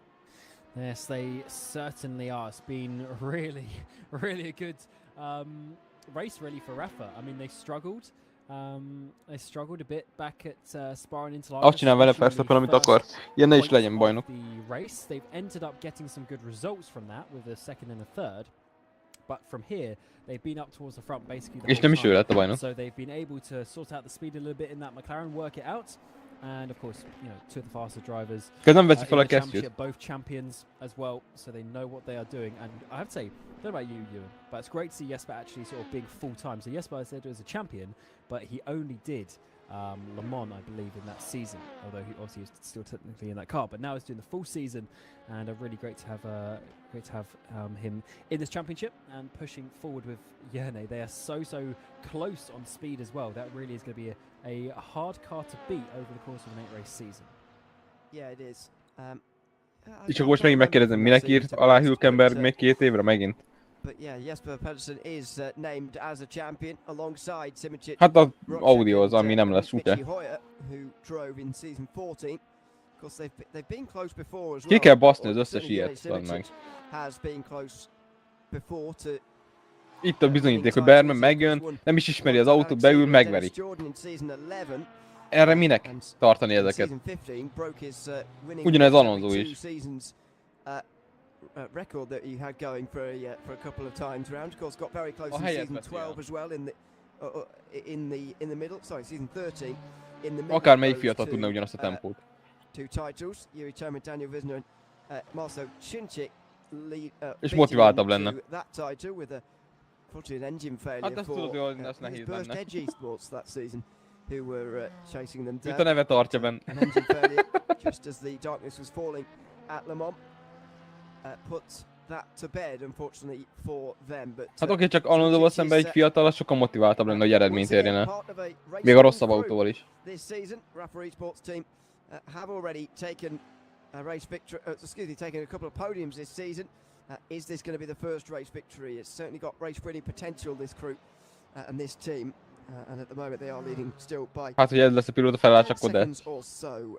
The Simframe battle is the closest one on the circuit, but it's not really a battle when it is 2 teammates together. Andrea Terzi and Mattia Panchi. Interesting to see where the 77 Akkor elfékezi már végre magát. falls through here. I think they've sort of Nem, megelőzte. a little bit in terms of strategy, and they're sort of in no man's land a little bit. Holding on to a podium at the moment, but I'm not sure how long that's going to last. Yeah, I forgot to note down what they were doing, because they've been up and down a little bit. So there might be a bit off strategy. Hát az So I sokára have lesz. to try and remember that at the next round of pit stop, as everyone will have at least one to go to the end at this point. And hopefully it's going to work out quite nicely for No, look there. number 17. They are 10th place in the standings. They had a terrible first round back at Spa, but they were Akkor valószínűleg innentől kezdve nem is lesz DRS-be. at the Leclerc. next race in Interlagos, and this would be a big turnaround in the points for them so far this season. I mean, they've only got 51, so far, and if they finish in second place, Innentől biztosan fog visszaérni Leclerc a McLarennek. Yeah, addition to their points total. Yeah, and almost double it. So it'll be great for them to finish up front. And of course, you've got to be careful of languishing too far down, otherwise you'll get relegated to Division 2. So you've got to be careful of that and wary. So there you go. That's Seawolf Net Race, who are currently in third place. Not a whole lot going on in terms of battles right now. I think we're very much waiting for those pit stops in LMP2. On-off racing will be pitting after Sean Clark Racing, you would have thought, but Sean Clark will only just be making it to the end of the race at this stage on 2 more pit stops, but very interested to see when they pit in next and where that will leave them in relation to on-off racing. I think the action very much to come still in LMP2, even if there is no gap now, below 9 seconds in the LMP2 top 8. Yeah, I guess after the amount of hours that we've had racing, yeah, the gaps, you'd expect them to separate a little bit, and anything, I guess you probably agree, anything within like 10 seconds, so that's very wide there from Smith. Anything within sort of 10 seconds is actually pretty close in an endurance race, to be honest. It is at this stage. Itt látszik, hogy 3 autó közül Leclercnek kell overdrive-olnia, hogy tartsa a tempót. I can tell you, not many more in GT3 either. Very much a status quo as things stand there as well, as Nick De Silva's car sadly falls through the LMP2 field now. He's been being overtaken by them for overall positions. Not that really matters. They will be finishing down in Hát ezt mondták előre, hogy nem a Ferrari pálya lesz. And that will continue to set them back in the Hypercar Championship, which, as things stand, would be led 1 and 2 by Go Team Racing with their second 1-2 of the season if they can just close this one out here at the. Miért kell kiírni az autó fölé, hogy Verstappen meg Leclerc? Ezt valaki mondja már meg. To do that, and I'm looking around to see who can beat them this season, and the candidates are running fairly short. I mean, tehát itt végig látjuk, hogy ők azok. A McLaren még oké, hogy kiírja, mert az 2 egyforma autó van. 13 seconds behind the second place car, but even so, that nobody's really touched the Go Team Ferraris today. Yeah, he got close, didn't he? But at the previous pit stop, I'm trying to work this out. So the previous pit stop, he lost 4 seconds in the stop, and now he's lost even more time afterwards. So it's very weird, very, very weird what's gone on, because Meunier was basically like the fastest car on the track. He and LaRue are faster than Boda, I think, because the overall gap has closed down. Yeah, Meunier just not been able to keep the speed in this next stint in the car. So he needs to try and sort that out, because otherwise Blackhawk are going to be pretty much just confirmed in this 3rd place as it stands. But in behind them, also because of Nick De Silva having issues, Netrex have moved up to 4th place, but they've dropped Pribek, who's now 40-odd seconds behind. I mean, they were having a courageous battle about 2.5 hours ago now. Yeah, so that's the worst placed of the 2 Netrex teams in regards to the championship. Better placed in this race as things stand, with the 4th place standings, Netrex number 19, way down.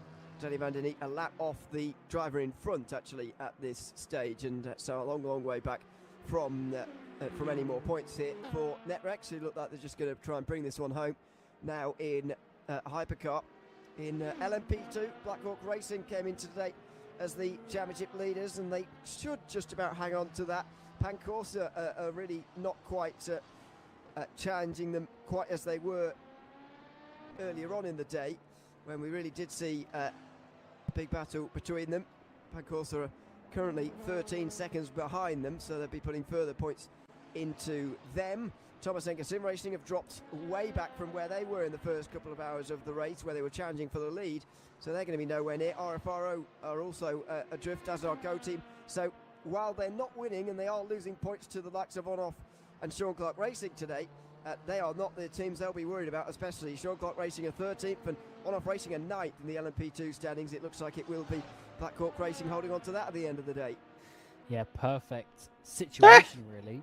And especially if they can grab those extra couple of positions, that'll be even better for them, gaining points on the teams directly around them in the championship. But sometimes it is that way, isn't it? You only have to focus on the cars you need to beat rather than the cars on the track, because you know, you don't need to take unnecessary risk. When it's an 8-race season, you know, there's hours and hours of racing over the course of the season.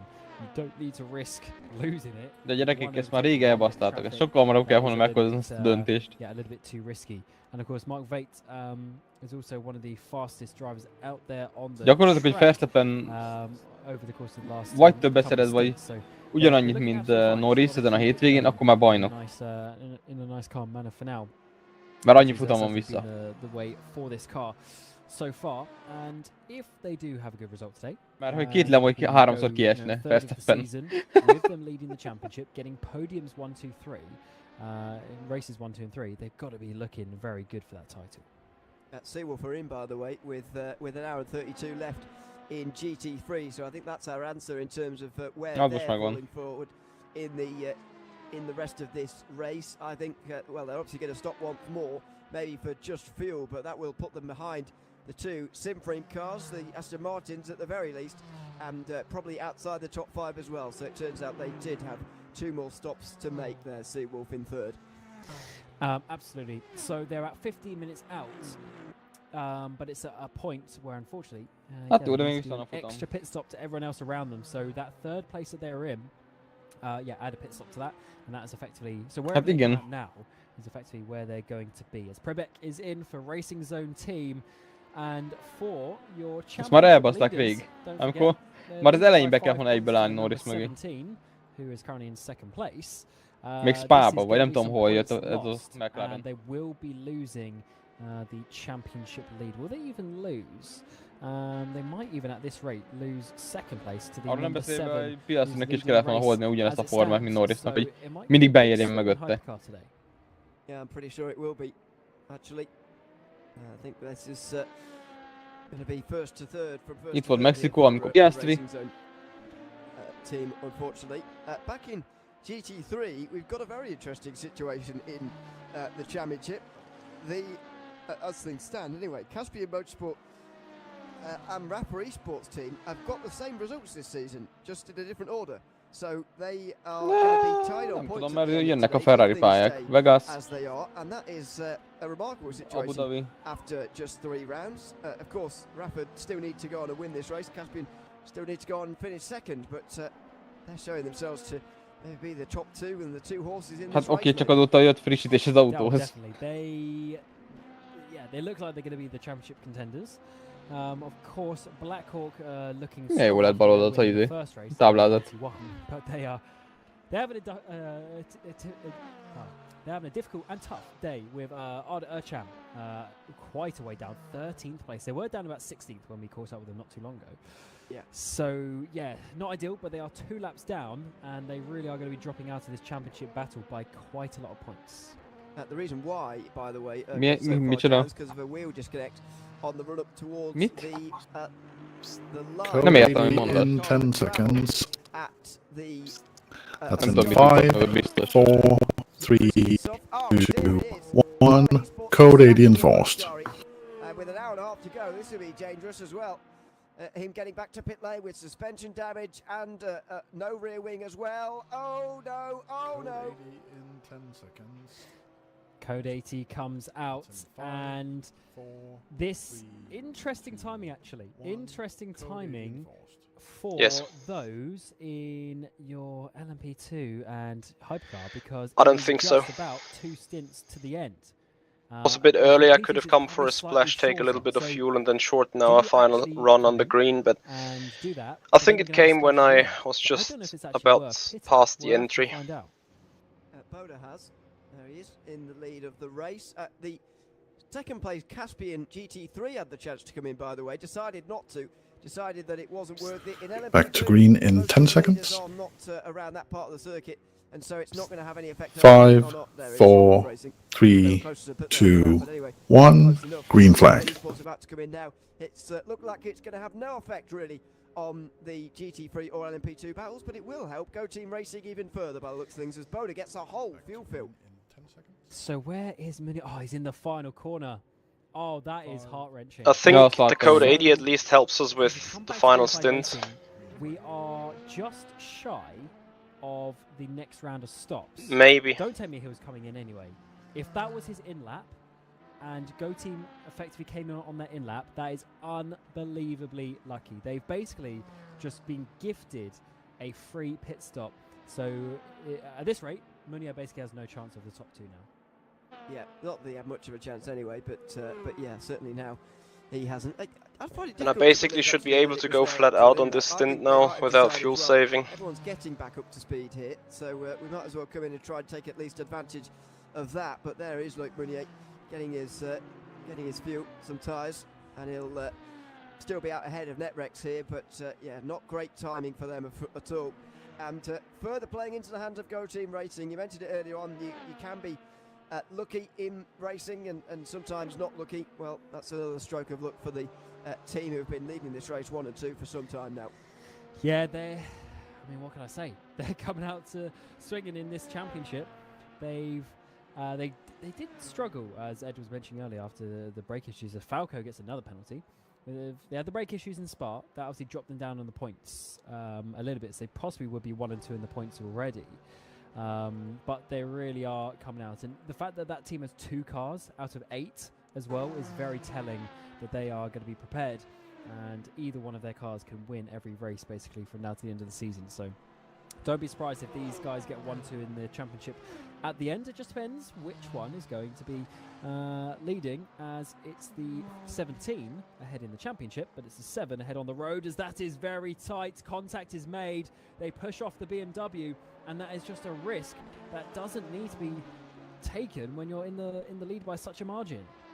Yeah, a little bit silly, really, on the way towards turn 1 there, but Boda went for it anyway, and certainly paying the price. The thing that impressed me, actually, or one of the things that impressed me early on in this race, was the lack of hypercar penalties for anybody earlier on in this race. Now, of course, that was served on the other side of a red flag, which meant that those who had penalties, as long as they stayed on the lead lap, actually didn't lose out as much as they otherwise might have.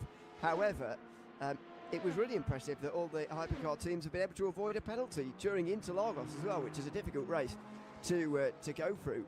So that might come to an end here. I'm not saying that specifically as if we'll get a penalty, but it might come to an end here, and we'll see who gets them, of course, going forward into Bahrain. But if there are races you don't want to get them, I think Bahrain is really circled, because it is the shortest amount of time you leave yourself to make up positions afterwards, being the shortest race of the season. Oh, definitely. And this track is not necessarily the best for traffic in some ways, but obviously Bahrain a little bit more tight in some sections as well. But I think in general, I should say, it's just the shortness, if that's a word, of the I'm exactly on target with the fuel and the laps, just about. Go unscathed, because it depends, of course, if incidents get protested as well. Even if there were incidents, not yet. Races, if they don't get protested, then they're not checked. Absolutely. So that's worth remembering going into the next Why? round. Of course, there'll be plenty of time to check over things as well before the next round of the championship. I don't care. I don't want to hear. To GT3, because this is where Seawolf have popped out. 6th place. They're a long way behind the next car, so I think this is just a rather have a look at that McLaren just eating us alive next time on the straights. I don't think it will matter, because Seawolf surely will have a much shorter final pit stop. Yes, that is very true. So they've effectively are going to take an extra stop in the race compared to the leaders, but compared to where they are now on the race, they're going to have actually a benefit from that with having a shorter final stop, which is effectively their extra splash they need to take. But you are very correct. Even if Monaco get ahead, they're not going to get enough up the road to really counteract that. So I'll have to see. But Rowan de Munich in that car as it stands, and at least trying to chase him down. He's a driver who's been around for a long time. Season 17 of VEC, still going. Easy for you to say. I've been around for a long time as well. Yeah, when was the first season you drove in this series? 10. 10, yeah. Season 10 was the first one, yes. So that was 27, summer of 2017. That was yeah, it would have been, yeah, 7 years ago. So there you go, long time ago indeed. If it makes you feel any better, I was watching this series back in season 8, so there you go. 8? Yeah, dear me. But that was 2015. Since the exit of turn 1, I lost 3/10 now. and there you go. Where do you go to? VC. Exactly. So you must know the name. Was it Michi Jakovic? Yeah, I do. Back in the day.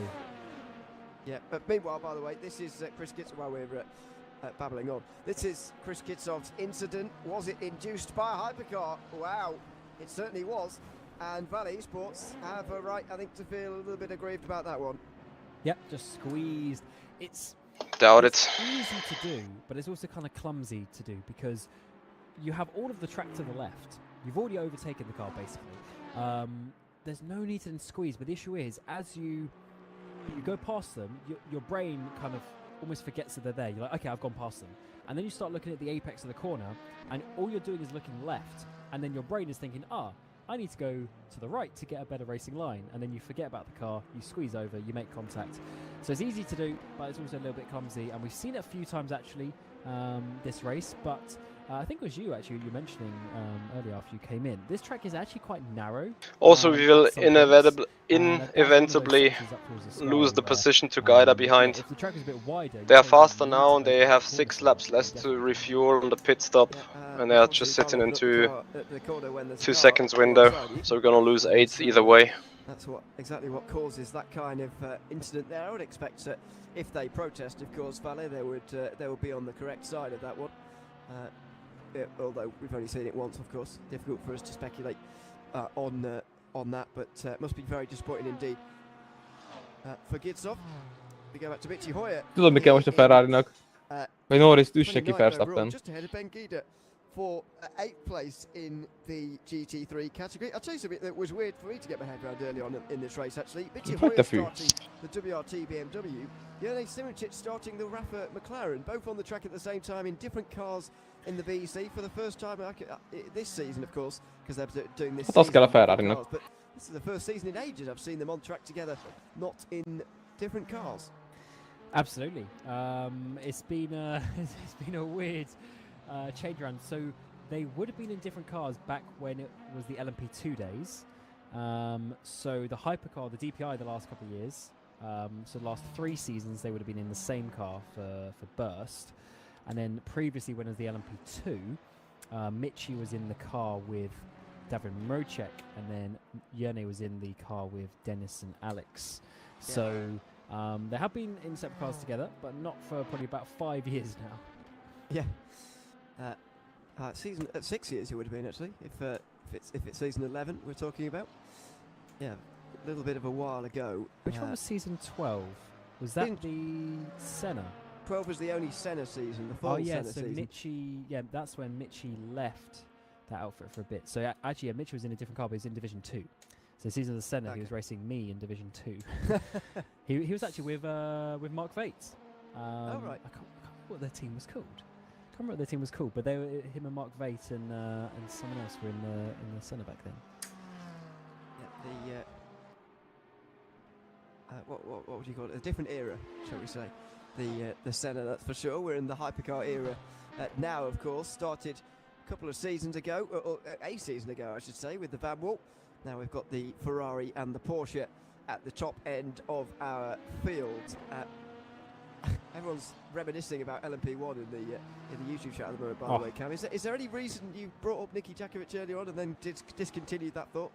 No, just because I was just thinking back to those days. So before I joined in season 10, obviously I was sort of following, well, not really following, but I was keeping an eye on it for a couple of years. And all I remember was every time I turned on the live stream, he was winning. Yeah, that's all I remember. So yeah, obviously by the time I joined, he was sort of leaving, retiring, or whatever he did. But yeah, certainly it's a whole different generation of drivers we have now compared to back then. It certainly is. I don't know if he does any driving anymore, Michi Jakovic, but did win 3 seasons in a row in the Virtual Endurance Championship in 2 different categories, back-to-back LMP1 titles. A record, actually, 2 overall titles in a row was actually a record they held for quite some time until Race Cuts last season finally beat it by going back-to-back in DPI and then LMH, winning the overall championship 2 seasons on the bounce. So that was a record that stood for a good 6 years, I should say, also. But there you go. Adam Taylor also held that as well, of course, and he's still watches the VEC regularly, as I can see in YouTube he was chat at the moment. driving last season as well. Yeah, of course. For Wanako in the Porsche. Yep, still does some driving for Wanako. Not sure how much this season, but nevertheless, Wanako still very much floating about. They're 7th at the moment in the race. One of those teams, of course, that have been around for quite some time in the Virtual Endurance Championship as well, getting on for.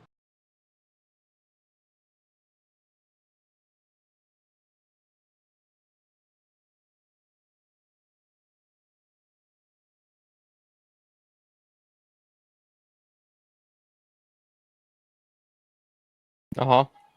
Honnan tudod?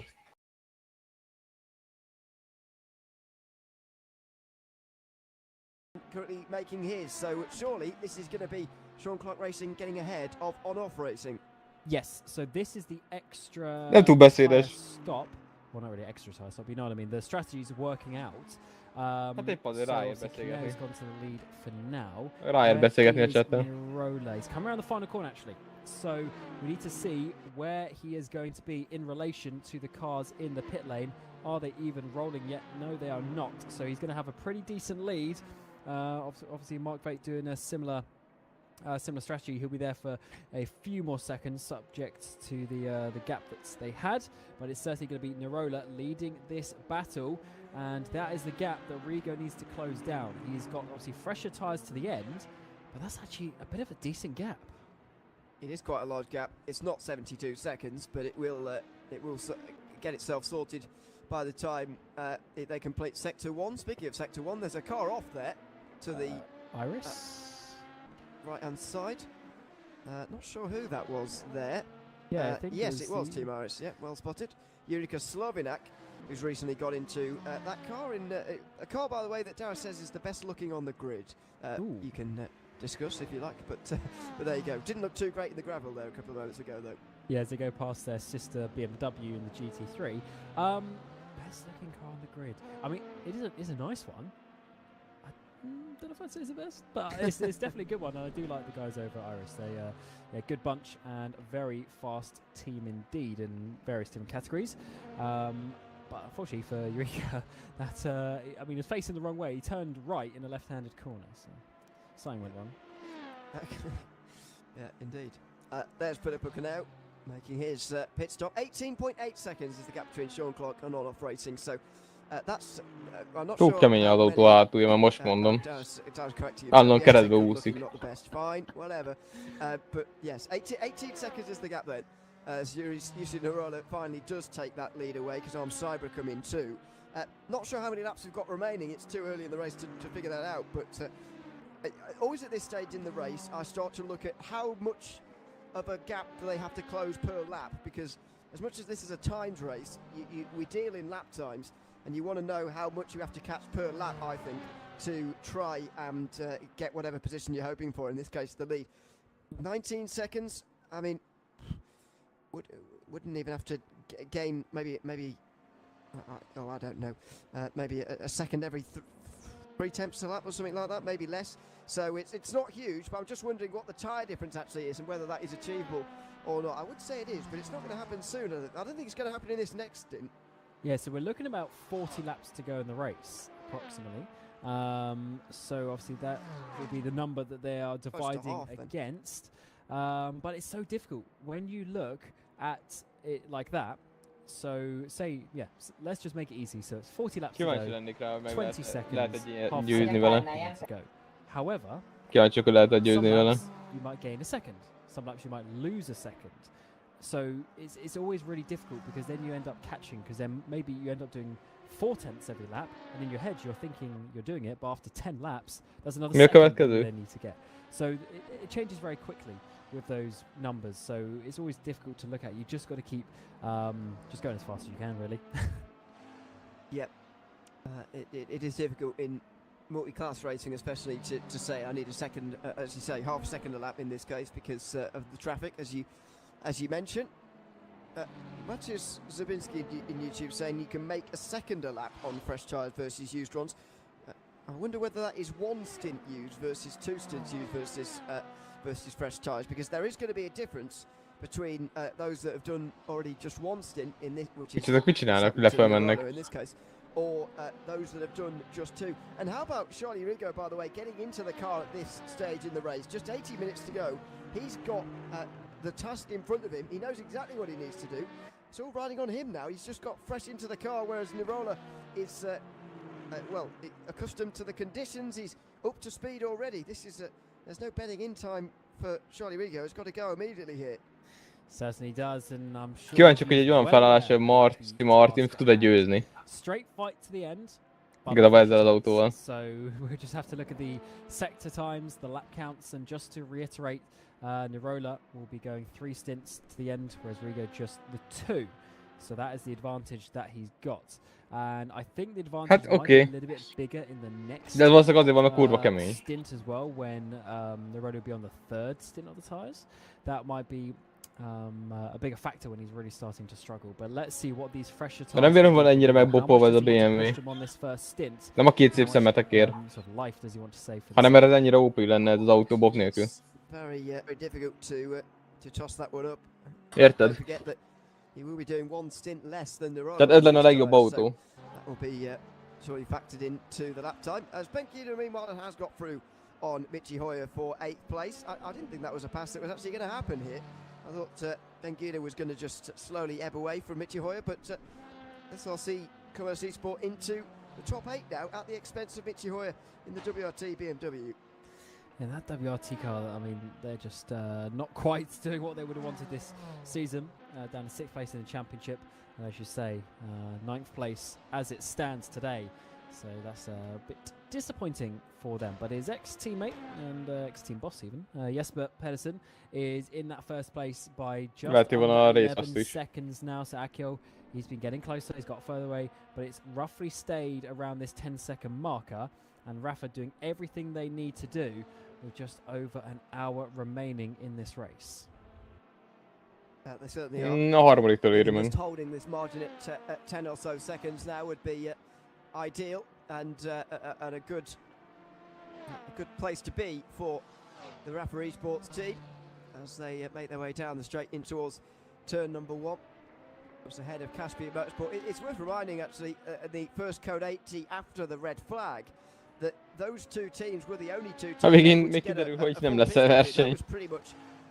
Nem lesz verseny. In terms of when they needed to pit as well, so that was a very good timing indeed for Caspian, and they've both run away since then. I do think they are the 2 fastest teams in the field anyway, but that Code 80 certainly helped put that minute barrier. Se időmérő se verseny nem lesz holnap. Yeah, absolutely. Things change around very quickly, and I've just seen a picture of it. Do you remember Makiyuki having that big crash? Actually, that's probably when Darrow was in, actually. Makiyuki had a big crash down into the 2nd chicane, and we were told it's something to do with the pedals. I've seen a picture of it. The bolts that hold his pedal down literally sheared off. So he's obviously mashed the pedal, and with such force that, well, obviously there must have been a fracture in the metal already, but the fact that he's just sheared off, the 2 heads of the screws there, that is quite something. I don't think I've seen that before. He must have very high brake force on his pedals. Yeah, or indeed just pressing it very hard as well, which is I never liked a stiff brake pedal, I can't lie, but there you go. It is. Just send a picture to you. It is. All right, I'll have a look. Yes, I see. I can see the problem there. That is not ideal. So, well, you can try and describe this because I don't even know really what I'm looking at here. But what would have happened? Mindig nincsen felkészülés a versenyre, úgyhogy. Well, ultimately the pedal would have just lifted off the base plate. Azt így már hozzá. And obviously with the amount of force it takes to compress these load cell brakes now, obviously no travel would have been detected, de te mikor kezdtél el menni az autón? Straight on into the barrier. So even though Hát erről beszélek, hogy nincs felkészülés se, Csabi. Pedal wasn't pushing the biztos, hogy lehetne gyorsítani az autón, hogy már csak azzal, hogyha felkészül mindenki. That is quite something, and that he must have done a lot of driving. You know what I mean? Most visszaelőzi a Ben Guider. Tightened the bolts as well, but it's done a lot of driving, and obviously it's just at some point just let go. But to break, a metal 2 metal bolts as well, not just one, 2 of them. He's definitely putting a lot of force. Nagyon sokat csúszott autó át, nem szabadna ennyit. So he must have fixed it. New bolts. Yeah. That would make me very nervous for the rest of the day, or indeed for, yeah, just generally in the future. Maybe yeah, he just tightened it again and went off again. But 2 laps up to the next car, he won't be catching anybody. Just bringing home points here, I would have thought. He's got a couple of laps over Pablo Arlen as well in the 249 in 11th place. So it looks like Thomas Sanger Sim Racing will indeed hold on to the top 10 for the moment, which is good news for them. But they will drop down again in the championship. They won the opening round of the season, but since then it's been about dropping down the field, I'm afraid, for Maki Yupi and Thomas Sanger Sim Racing. They've got confidence they'll fight back actually, but it's not been a good couple of rounds. They might be pleased to see the Christmas break coming up. Oh, they certainly will. It's been a tough start to their, I'm about to say a title defence, but I guess it's not quite because they've moved class. So a fresh start for them. But yeah, difficult changes because I assume, obviously, they won GT3. Probably want to move up to LMP2, win that this year, and then go into season 18 in the top class and try and win that. But they're just too many points back now. Hát jó, csak épp ezzel lennek kíváncsi Bahreinbe, hogy Martin felállásra tudunk-e nyerni. Looking to get 3 podiums on the bounce to open the season. You just can't compete against that. Yeah, trying to do almost Már hogy Martinnak elvileg csak februárban kezdődik bármi is. And he got the GTE and LMP2 parts of that done. Couldn't win overall as Race Clutch took the first of their 2 victories. Of course, now Simframe, they are the same team though, with their 2 titles to their name. I wouldn't expect in LMP2 that anyone's going to have quite as dominant a season as Scuderia Ferrari Esports did last season. An astonishing run of race wins in a row. Nem ezt kérdeztem, hanem hogy mikor. Dennis Jordan and Alex Siebel getting their second, Retivitas Andonovski and Isaac Hilson getting their first respectively as well. But yeah, I mean, that was a dominant season that I'm not sure we're going to see the like again for quite some time. I mean, already, I think this was the race. I think it was round 3 that they started winning, and then they sort of never stopped winning after that. Yeah, they had some interesting incidents, let's put it that way, in the first couple of races at Monza and Road Atlanta, I believe it was. And then they really got their season going. Szerintem eleve túl van forgatva a motor. Onwards, and they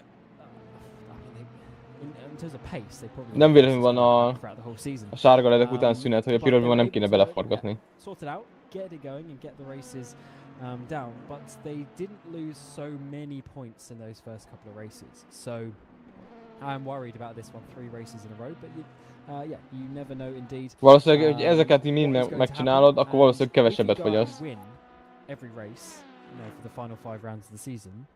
That's all that you can do. What happens? Nem tudom, mert én is nagyon-nagyon kevesebbet tudom BMW-vel. And the other teams, you can't control that. So just control what you can do. Go out and win all the races. Easier said than done. And then you at least have an opportunity to win the championship. Yeah, it's going to be a very different season indeed in LMP2. Gap between Yuji Narola and Charlie Rigo still at 20 seconds. I mean, at what point does this become a concern now? 65 minutes still remaining in the race, and with the current rate of closing, surely they're going to be getting nowhere here on off racing if things stay as they are. That was a brief yellow in sector 1, not sure it's all clear now. Yeah, still 20 seconds, that's the bigger gap than what it was when they came out the pit lane. Yeah, this is this is a weird one. But Nerola's obviously got some good pace, and we've seen that all day, to be honest. Every time he's been in the car, he's been in there a couple of times in and out with them swapping drivers. He's had the speed. So this 34, can they go? Can they really go from being way down in the championship? Még egy órát kell Michinek mennie. Place in the championship. Go from there to coming to win the race. A race that obviously changed around a lot. We changed tracks 2 times, not just once, 2 times, coming into the preparation for this, and it just, it just unsettles things quite a lot. Everyone knows Monza. We've done it every season for the last 3 or 4 years now, but still to have just a couple of weeks for a race like this, it's very good to see teams getting up to speed so quickly. I personally think we should just release the track on Friday before Oh, the day Jimmy, before. I mean, Jimmy would probably do that, but I don't know if the drivers would want that. I know, it's always the problem. Drivers whine, don't they? When do they not? Sorry, drivers. They whine when they're winning, let alone when they're losing. Sorry, I don't mean it really.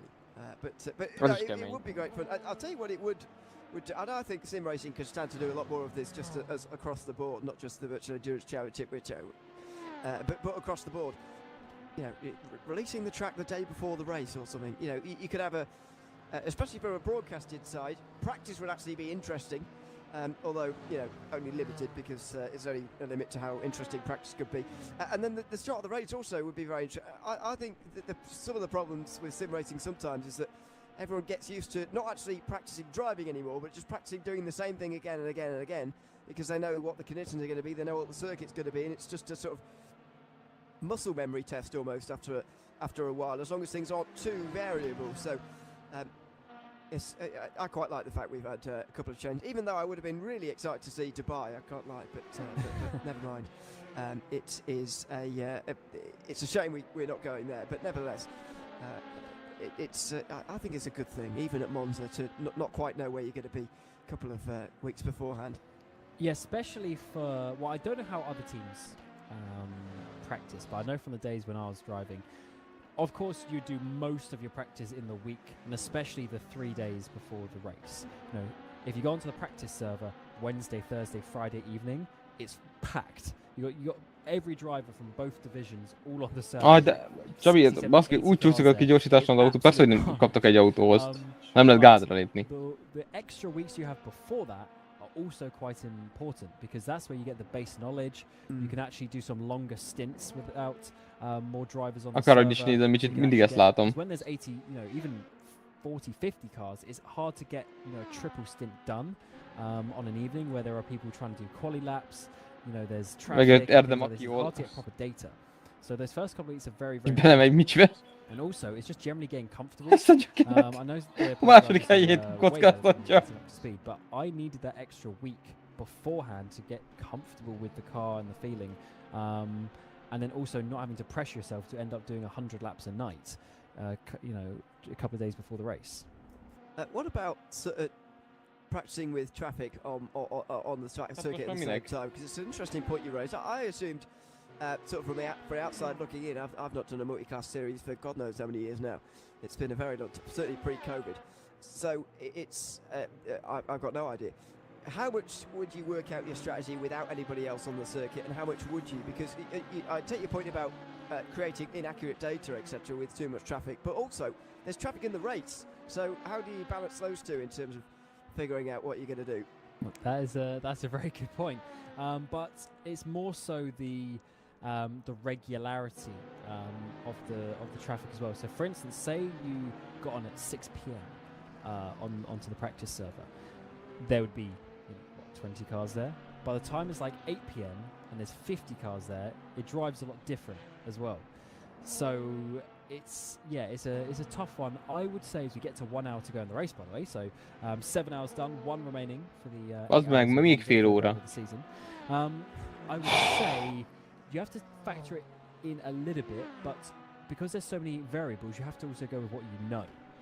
And if you're trying to look at the difference between a double and a triple stint, you need to make sure you just get valid, accurate data. Because, for instance, say you did a stint, say you did a triple stint where there was no traffic, your second stint there may actually end up being faster than your second stint on the double, even though you're pushing the tyres more on the double stint. But just because if that one had more traffic, it'd obviously be slower, and then you can't compare them. Very interesting indeed to figure out how these guys do indeed practice.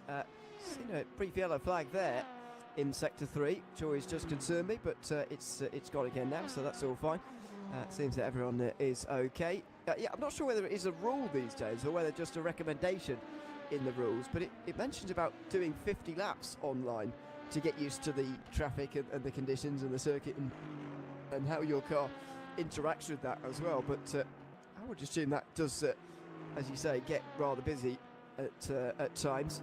The timing, by the way, is always available for the VC server, so you can have a look who's out there at certain times, and I do periodically check it, just see lap times and stuff.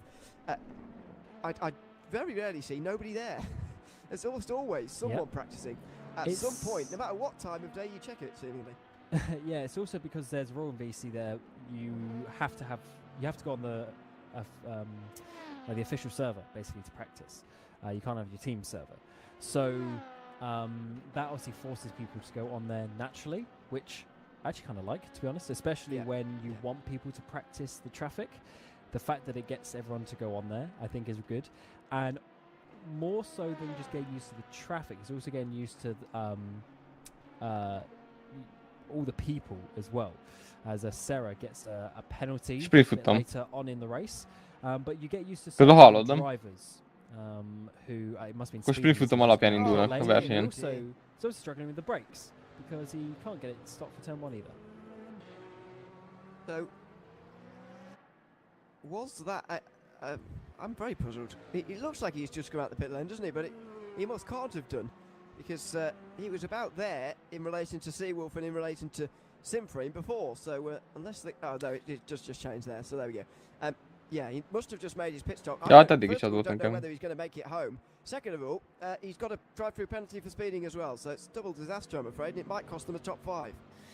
Yeah, it might do, because this is actually quite pit lane. You actually lose quite a lot. Már nincs név. Tehát most járnéket elvenni. Tök más autó vannak, és a Bob fogja megszabályozni, hogy ki hányadik lesz. By the time you get there, slow down. So the drivers are flying past you, and you effectively lose more time compared to another location where the pit lane could be. So it's a bit of a weird one, and that is going to be a big loss for World of Sim Racing, because look at how close the cars are behind. 12 and then a further 5 seconds. They're going to drop back behind both of them. Yeah. They certainly are. I think they would have fallen behind Seawolf anyway, to be honest, because of where they stopped. Benjamin Gilsinski at the wheel of that car at the moment, by the way. But anyway, that's certainly set in stone now, and Monaco should get past them as well. So good news for them. And the worst thing now would be to speed again as he's serving his penalty. Let's hope that doesn't happen, although he's not serving it this time round. Oh no, he is. He got a new gap there, which I thought meant he wasn't coming in, but he does decide to come in. Follows the Seawolf hypercar. So hopefully, with someone else braking in front of him, he got it slowed down in time. But as you said, I think he will be 7th as Roy de Munich makes his way out the final corner. It's going to be quite close. Don't forget, of course, Monaco still yet to make their proper final stop, even if World of Sim Racing have to do a splash or not. It's going to be very close as de Munich makes his way down the straight, and he does just about get through with the speed on the outside. Yeah, that was nice for Monaco, not so nice for World of Sim Racing. They would have hoped to obviously not lose out to that position, but let's see how this one goes as we come around. Obviously, Curva Grande, for another time of asking, it's going to be a tight battle now to the end, 55 minutes. As you say, they may have to do another splash and dash in that Mercedes, so that might actually scupper things just a little bit, as you've got some other pit stops. So hypercar Seawolf is coming in with 55 minutes to go, so they will also need a splash to the end. Yep, you would have thought so. So, about 15 minutes away from final stops in the LMP2, and by that point, you'd hope for Monaco's sake that the gap would be about 10 seconds, but it's really not. It's still 18, so I think this race is slightly sliding away now from Sean Clark Racing. Jussi Nirola, from one on-off Racing, sliding towards Jussi Nirola and Sean Clark Racing, who's still leading here. I'm not sure whether where we put the credit or the blame here. Is it Nirola driving quickly, or is Rigo not going as quickly as expected?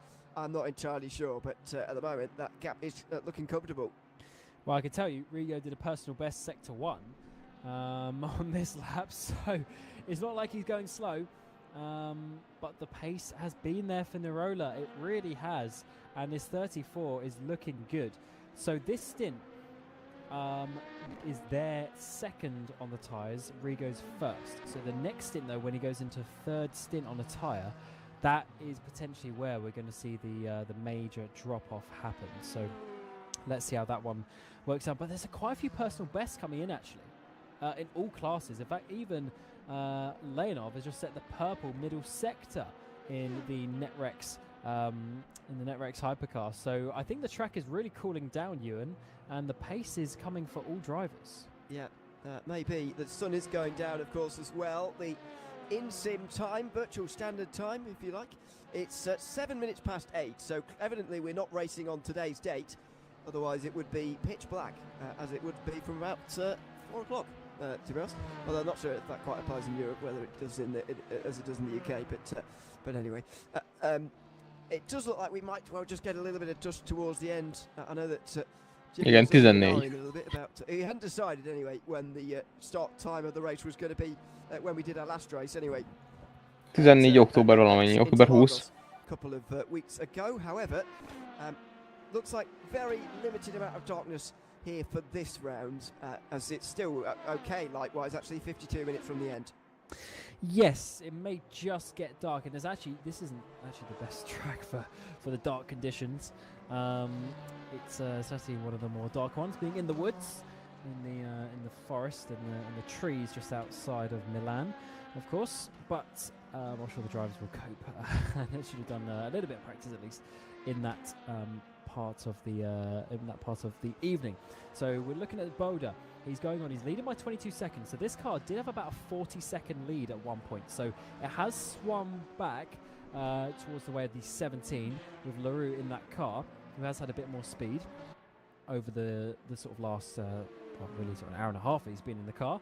I don't know if it's going to be enough to catch down. The 7 had so much speed earlier on. They were able just to pull away when Norbert Jakob was in that car, and he was able to just control the race. There's only 3 cars left on the lead lap, and that car is Luc Meunier. Well off the guys up ahead, so it really hasn't turned into the challenge for P2 that we thought, but P3 will certainly be very nice indeed for this Black Hawk car, who needs some points, and they will definitely be gaining quite a lot. They're beating NetRex, who are just ahead of them in the, well, actually it's the second NetRex car who's ahead of them in the championship, so they're down in P7, so that's going to be a good jump up there. And then really it's trying to chase down the Go Team cars, so it looks like it'll be 4th place in the standings after this race for that Black Hawk car. So tough one, very tough one for them when you're trying to be. Actually, they'll gain on Racing Zone team as well by some points. So it looks like it's to be 4th, but they'll be closer to 3rd than they were previously. New best time of the race for Miguel Leroux, would you believe it? At the very front of the field, or second I should say, in the field, 131.6. As you mentioned, these conditions are getting very ideal now for some good lap times. That's certainly what we're seeing. Pit stop coming in for Erda Makion as well. Final pit stop of the day in GT3 coming up now, and they can just about make it home from here. I mentioned that they'll need 52 minutes. Mert nincs nagy tévedések Bobban, mit csinál, vagy mi az a Jimmy-nél. Szerintem a dobogó bármelyik autóval elérhető. Spring a surprise in this final stop. Oh yes, I mean they're basically a pit stop ahead, aren't they? Look at that. It's a tough one to work out. This Simframe car, 50 minutes to go in the race. This Simframe car, I mean, they've been fast. They've been nose to tail. They've been 3rd and 4th for a long time after Seawolf had their issues.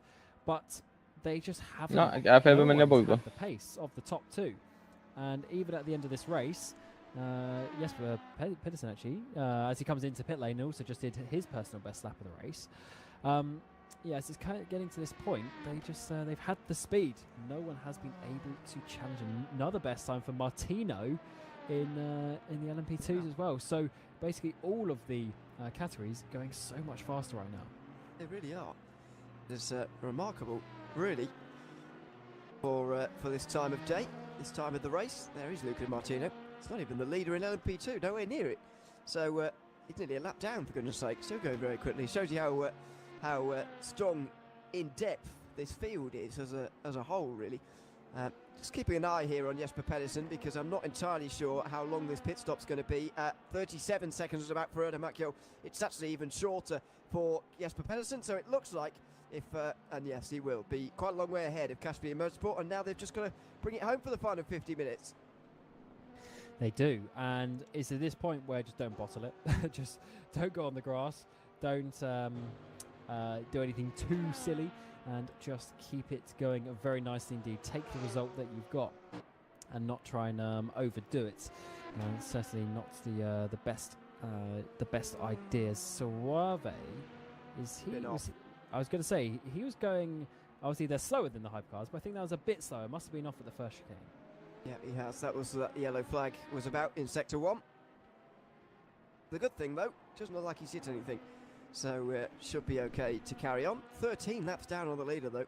That is their class leader, of course. 4 laps down on the car in front. You do lose laps very quickly around this circuit. That's one thing that's very noticeable indeed. I mean, they've only got 5 cars on the lead lap in LMP2. Only 3 in the hypercar. And only about 4 in GT3 as well. It is a short circuit, and as I say, you lose laps very quickly indeed.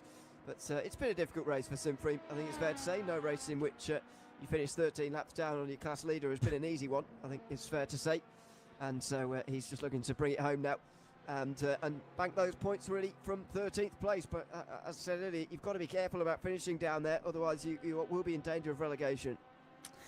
Absolutely. It's a tough one. I'm just trying to work out how many minutes that is. So that's 21.5 minutes they've lost. I mean, that's half a stint. That's half a stint behind they are. That is pretty crazy indeed. Yeah, tough race, of course. Who was it? It was Ventulo was in that car. Had multiple issues twice. At least twice. He DNF'd from the race, had to rejoin. So, yeah, what can I say? 47 not having the day that they would have wanted on home soil.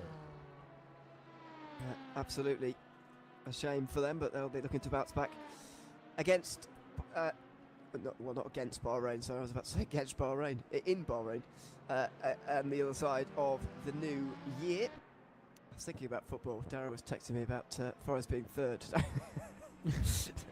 Sorry about that. Anyway, de naplemente akkor már tök sötét van. Akkor hol fognak menni? Hülyék. De van még egy negyed óra, 20 percük. With Federico Suave. So 46 minutes remaining in the race. Yusuke Narola. Tehát, hogyha 45-50 körül nem indulnak el, akkor vége. Vagy legalábbis akkor nem fog végigfutni a Q3-ig. I do believe you, but you know, if they pit in the next lap or two, then they could be in trouble. Yeah, my maths was for about 42 minutes a stint, so they need to go another 2 laps from where they are now to get to that point. As we see the Netrex number 18 hypercar down pit lane.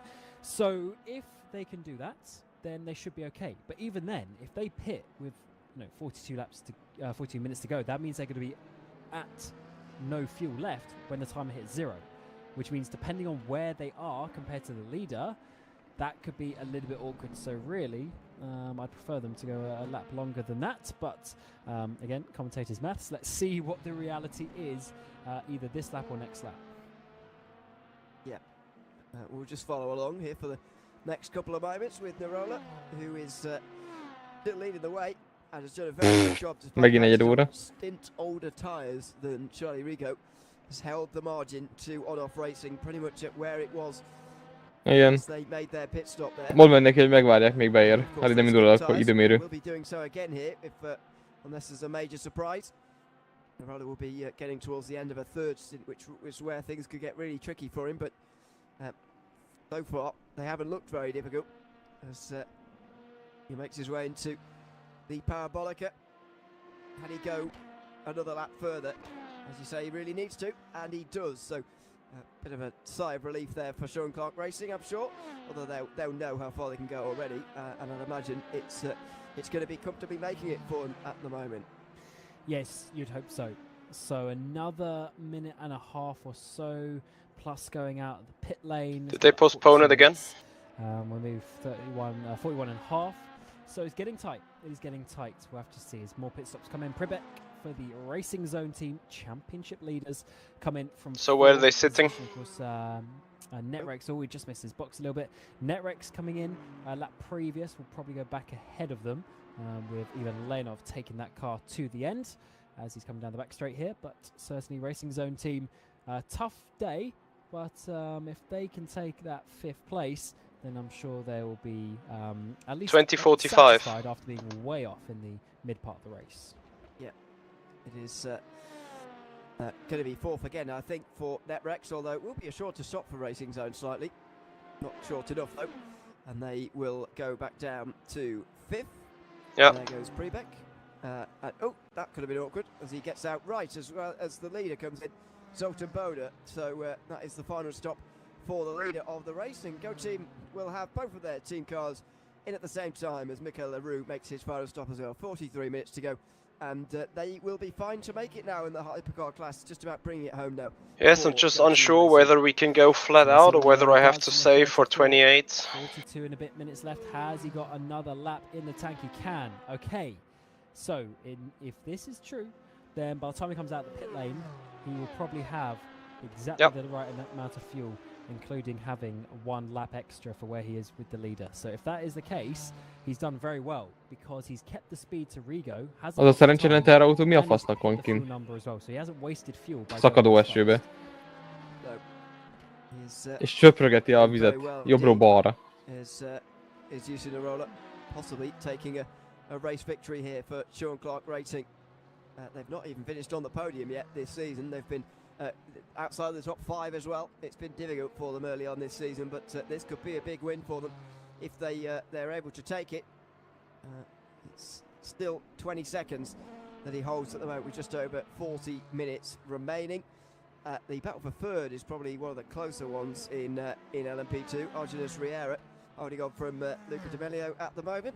They're of course going to be the top 2 in the championship by the end of the day. Still going the way of Blackhawk Racing, who are going to extend their lead from 12 points, I think, to 15 at the end of the day. That's a nice advantage to have after 3 rounds of this season. Yeah, that is that is very nice for going into the midpoint of the season. That has worked out very nicely indeed. And you know, I mean, I guess I should say you haven't done sort of the most championships, but would you want to be leading now and then having everyone chasing you? Or would you rather be maybe the car behind, as that is a little bit awkward there for Gergo Bello as he gets into the car?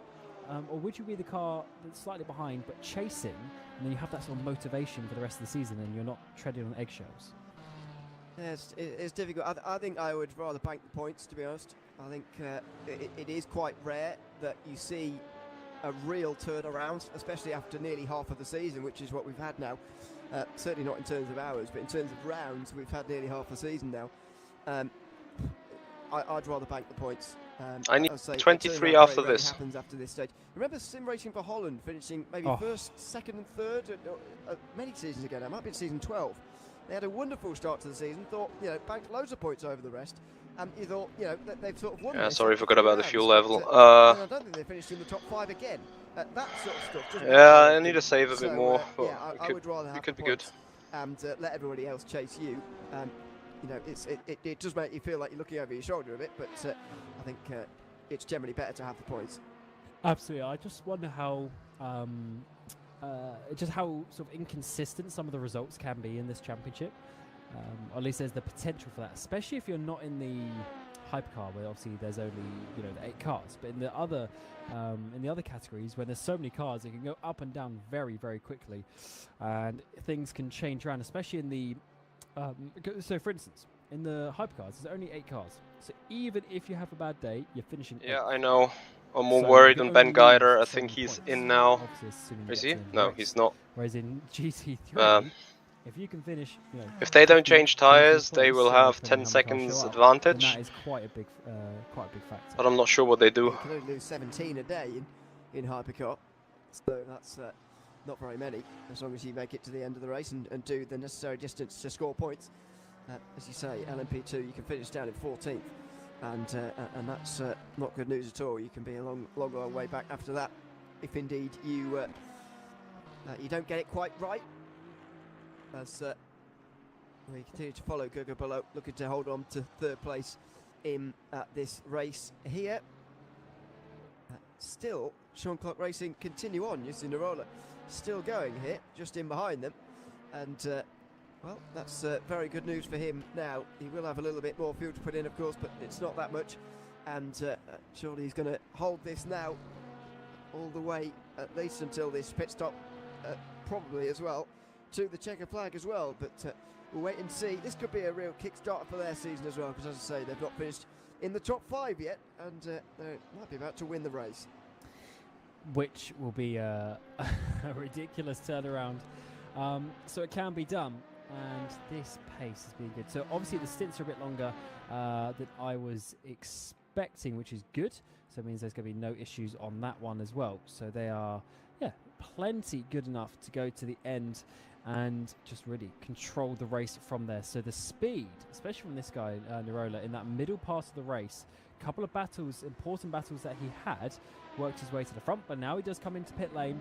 So it was near 45 minutes a stint than I was expecting, and that is good because he's going to have plenty. He's going to have many laps of fuel. Just got to make sure he takes the right amount to the end.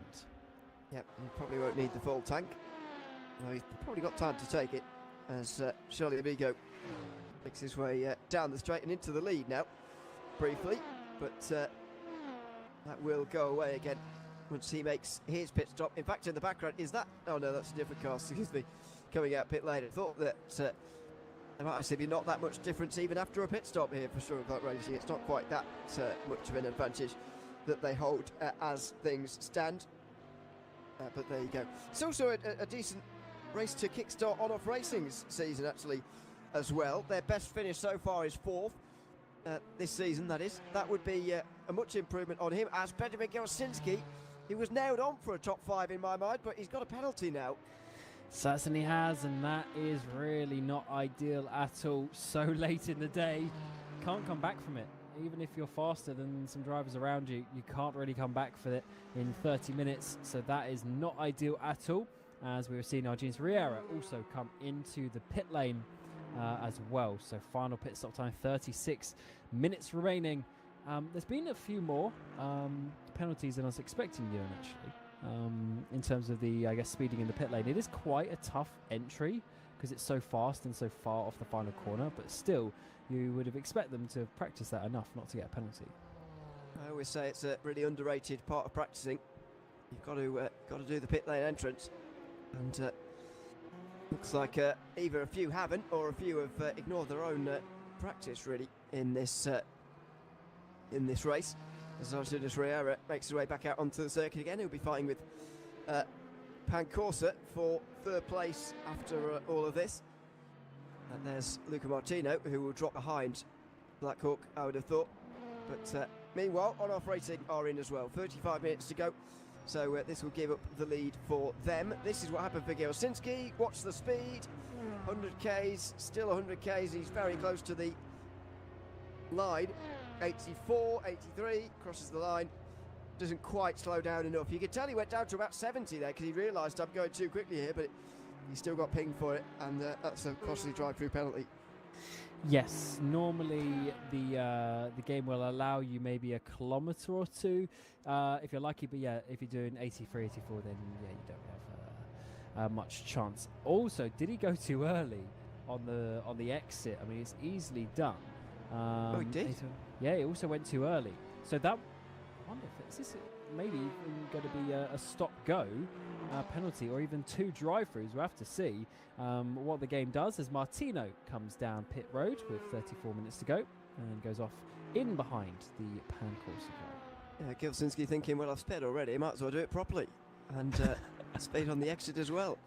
Dear, oh dear, that's not good news at all. There are the 2 of them, though. Pancorsa make their way out now. Will Luca Duello be ahead of any idea when Callum Grips has boxed the last time? Now. I wouldn't have thought so. There goes the Blackhawk car.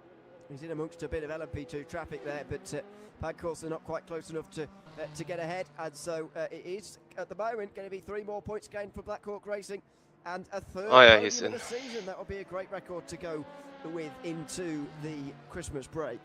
Yeah, they're going to be very. And he comes out ahead. Oh my God! Double podium with the car.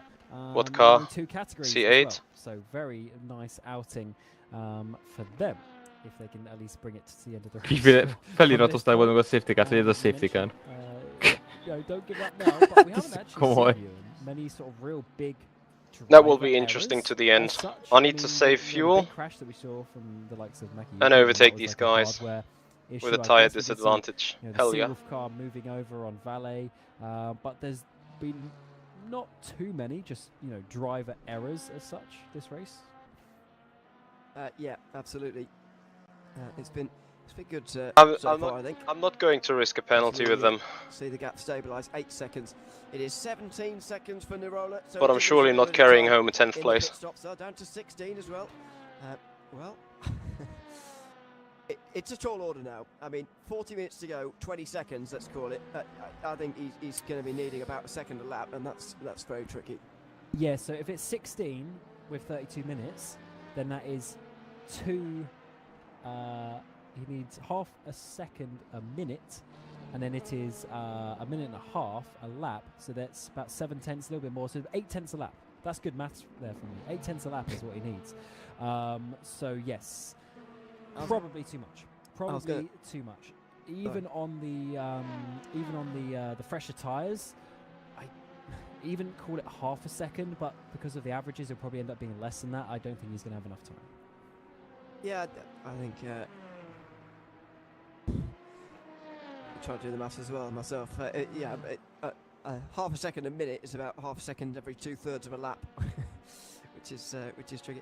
So yeah, that would be 3/4 of a second. Yeah, to catch every lap, which is going to be tricky for Rigo. But don't forget, Nirola, he's on old tyres at the moment, and that's going to really hit him, I think, in this final half an hour. He's on a triple stinted set. I mean, it's not unheard of for LMP2s to be doing triple stinted sets, especially at this stage of the race where the track temperature's gone down. But I don't think we can underestimate just how much time he's going to lose as a result of being on these older tyres. Of course, didn't have the time to put new ones on, and so had to stick with the old tyres. But yeah, he's really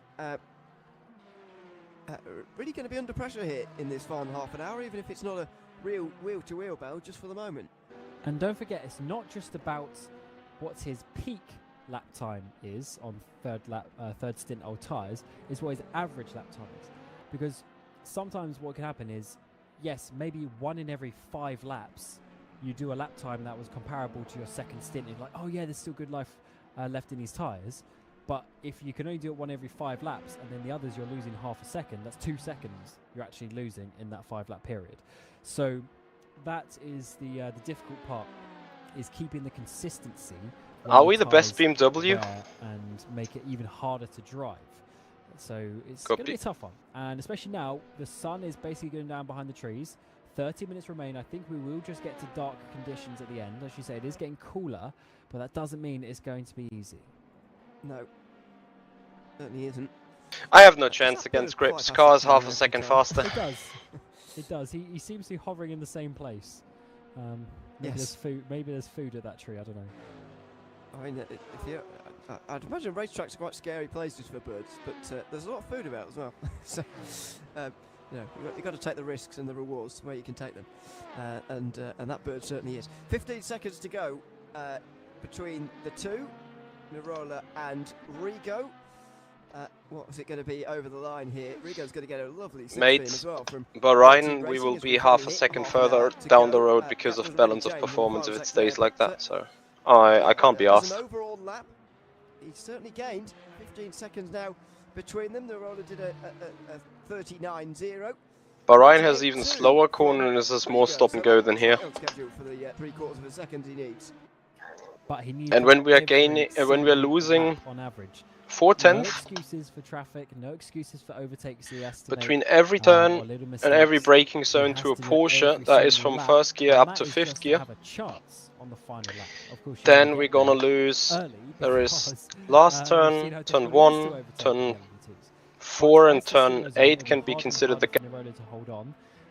So it is a bit of a waiting game to see who is going to. And then maybe a little bit or if there is just a penultimate turn as well. So we are going to lose 1.4, 1.5 seconds per default just because our car has no acceleration. Past them, it's the leader? Yes, it is. Zoltan Boda goes through. Just 12, 13 seconds between him and his teammate now. I mean, that gap has really come down. LaRue has been the faster of these two drivers. I don't think he's going to have enough to overtake, though. Well, has Boda just been lifting off anyway because he thinks, well, you know, it's only my teammate and we've got a very big gap to those behind. I think he's been taking it a bit more cautiously through traffic. And, of course, if he slows down a little bit more in this final half an hour, they can have a nice team photograph on the line as well as they take a 1-2, if indeed they do go on to do that. Let's have. Oh, there's the bird. Yeah, exactly. Flying around. But the balance of performance should be in a way where every car could aim for a podium. There it is. Flying past the circuit. Where does it go to? Yeah, it does indeed go in circles. There you are. What program have I tuned into? Bring what? I love that. I love that. He's actually following around. Thank you, Jimmy. Let's see. I'm trying to put grips under pressure. Unfortunately, I'm not a somehow bird watcher, so I couldn't tell you the. Do you call it a species of bird? I'm genuine. I've got no idea about birds, but yes, it's a fun Easter egg though, because on some tracks there's just like a big helicopter or something that is just really big and obnoxious, but that's, you know, quite nice. Jimmy Essen says seagull, spelt wrong though. I wonder if it is. It's definitely got 2 wings and a head, but that's about all I can tell you about it. That means it's a bird, Ewan. Yep. Exactly. There's a helicopter in the Interlagos cameras for your information, by the way. But there we go. That's been put away, rounded for this round. Wait for it coming through the screen, or has it already been? I don't know. There's a really good one. Is it on VIR? I think it might be a VIR in Virginia. There's cars that drive down the service roads, and there's actually one that drives over a bridge coming out of turn 4 or 5, whatever it is, after the first sort of little tight and twisty section. On that straight that goes up the hill, there's a bridge, and a car drives over the bridge. There's there's also another one related to that kind of thing. Somewhere else I've forgotten about. I think I mentioned it on a broadcast at some stage. I just kept seeing it. I thought, what is going on over there? Because someone seemed to be doing, like, some sort of, you know, character in the game seemed to be doing the same thing again and again and again. I couldn't really work out. It was driving me a bit crazy. At Imola, there's a good one. There's a floating Marshall coming down the hill towards Ravazza. He's just floating in the air. He doesn't have doesn't have a stand to be on. So some nice little quirks of the tracks out there. Yeah, is it Daytona? There's always a lane planting. You know, lane planting. Lane landing, of course. Yes, there is, because there's the airport right next to it. So that is correct. But someone worked out it's at the wrong orientation or something. What? Have they got enough time on their hands to work these things out? Apparently so. Yeah, it's compared to where the sun is not in the correct location for the track in the game or something compared to I don't know. Well, some smart so-and-so is going to tell us that species of bird doesn't fly in circles in a moment as well. So they're not native to Italy. Yeah. I don't know if Italy gets particularly different birds to the rest of Europe or what goes on there. But anyway, we'll park the birds. 13.9 seconds between 1 and 2 in LMP2. Is that still on schedule? I think slightly behind schedule, and that was a bad sector for Charlie Rigo as well, just as I was talking about it. It goes up to 14.7 seconds effectively. That's 8 temps lost in one sector. Can't really afford that kind of thing. Through the final sector it was, and he's really got to push on now in these final 25 minutes. Oh, he certainly does. And on the previous lap, close enough, identical time. So that is what I meant by, yes, on the peak lap, maybe he can get the 8 tenths a lap that he needs. But on the average lap, I don't think he will have enough. So as long as Nirola hits the marks, does solid laps, he should be okay. And that risk on the strategy, it was looking a bit questionable at some points, but it looks like it is going to be working out. And they've had the lead for a long, long time now. It's been a good sort of 3 hours since On-Off had the lead of the race. They've been chasing ever since. Yeah.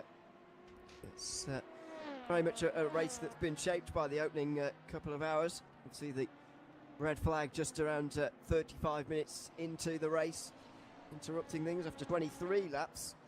effectively brought everybody close together again in a sort of safety car fashion, especially helping those who had penalties. And then that Code 80, about an hour into the restarted race, effectively 7 hours as this race was, helping a few. And I think the drivers and teams that have been helped are still the ones right up towards the front, although Sean Clark Racing didn't really benefit from it, and now they're leading the way, so maybe they do really deserve their race lead as things stand. We want to bring up the Black Hawk number 91, by the way. Had a wheel disconnection with Erda Arkan, who clearly has resolved that now. He's back again. But he is currently 13th in a bit of a recovery drive for Black Hawk. They restarted the race 1 lap down, and now 2 laps down, but they're chasing drivers in front of them for positions here, and important, of course, because they were the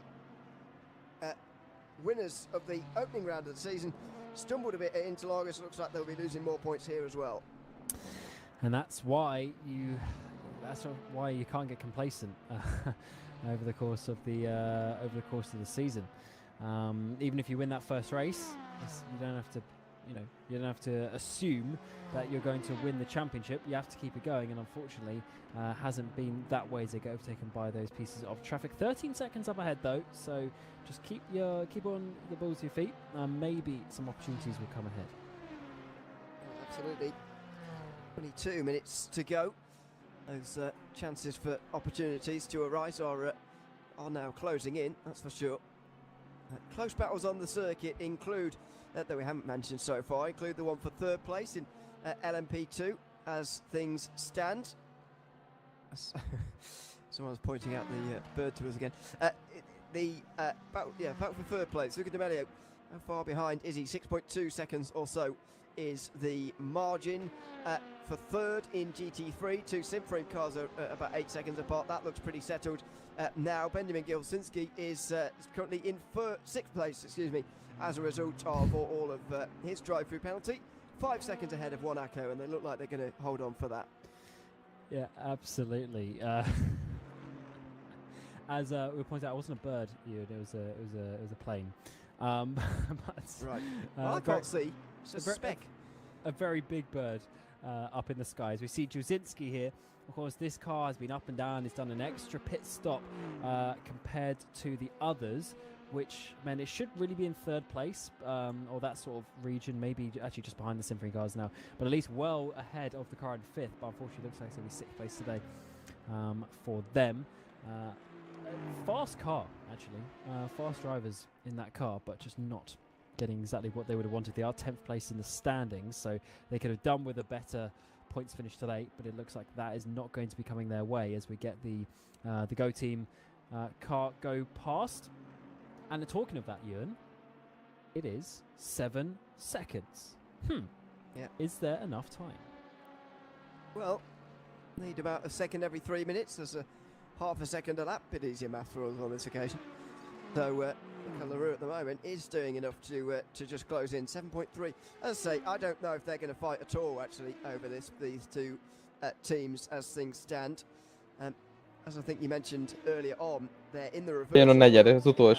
As far as the championship's concerned, the 17 has won the race so far, and so is ahead of the number 7 by just a point. But if the 7 were to take the win, that would reverse this time around. I wonder whether the team will race with one another here, or whether it will be all friendly. 12 to go. I personally don't think they're going to risk it all with round 3 in a big battle. I think they'll just close up for a nice photo at the end of the race. Question? That is probably one of the the biggest sort of pride moments for a team, is if you can get that cool photo with the teammates at the end. But you have to be in a very select position to be able to do that. And at times we were looking at this getting very, maybe not necessarily close, but very tense up towards the front. But it looks like it's going to be a very nice and easy victory in the end. I mean, I say that. He's pushing. He is pushing. Doesn't want to bin it now for the sake of trying to beat his teammate, who actually just about is in shot now. Yeah, absolutely. It's going to encourage him a little bit. I don't think, by the way, that he's going to be sort of let to just catch easily here, Mikel Leroux, at least early on. Maybe right towards the very end. They might well slow down in the lead just for their photo opportunity, but I think for the moment he's really going to have to push on, and is doing so rather well. It's very interesting that this gap is closing quite so quickly. The gap closing also in LMP2, by the way, but I don't think that's closing quickly enough now. 12 seconds with 18.5 to go, not quite keeping the schedule of 3/4 of a second a lap, as we were talking about earlier on, closing it more like half a second a lap, which is decent, but not quite enough. Indeed, and I guess that's kind of been the story of the day, Ewan, isn't it? We've seen the strategies ebb and flow, but the gaps have been too big by the time the strategies come into play to really overcome it in this final stint or two. So quite an interesting one. I don't know if that's something to do with the 8-hour race compared to the 6-hour, where there's extra couple of hours to spread cars out, means they're not quite coming back together quite as close. But I guess the top three, sorry, the position 1 and 2 in all 3 categories are still under 20 seconds after basically 8 hours of racing. So I'd say that's not too bad. Yeah, indeed. Still 5 races to go this season, of course. 4 hours of Bahrain to come after this one. Then Road America, Sebring, Nürburgring and Le Mans to round out the season. In fact, we've still got 48 hours of racing to go after this round. I think we've had, what, 22 hours so far? So we've barely scratched the surface of the 70 hours in our season. And still a very long way to go in. Floodlights have been turned on, so I suggest you turn on your headlights. Championship finale at Le Mans at the end of the season in June, as it always is. Virtual Endurance Championship 24 Hours of Le Mans has been running now for about 10 years, I think, maybe longer. Floodlights have been turned on, so I suggest you turn on your headlights. Lights now required by everybody.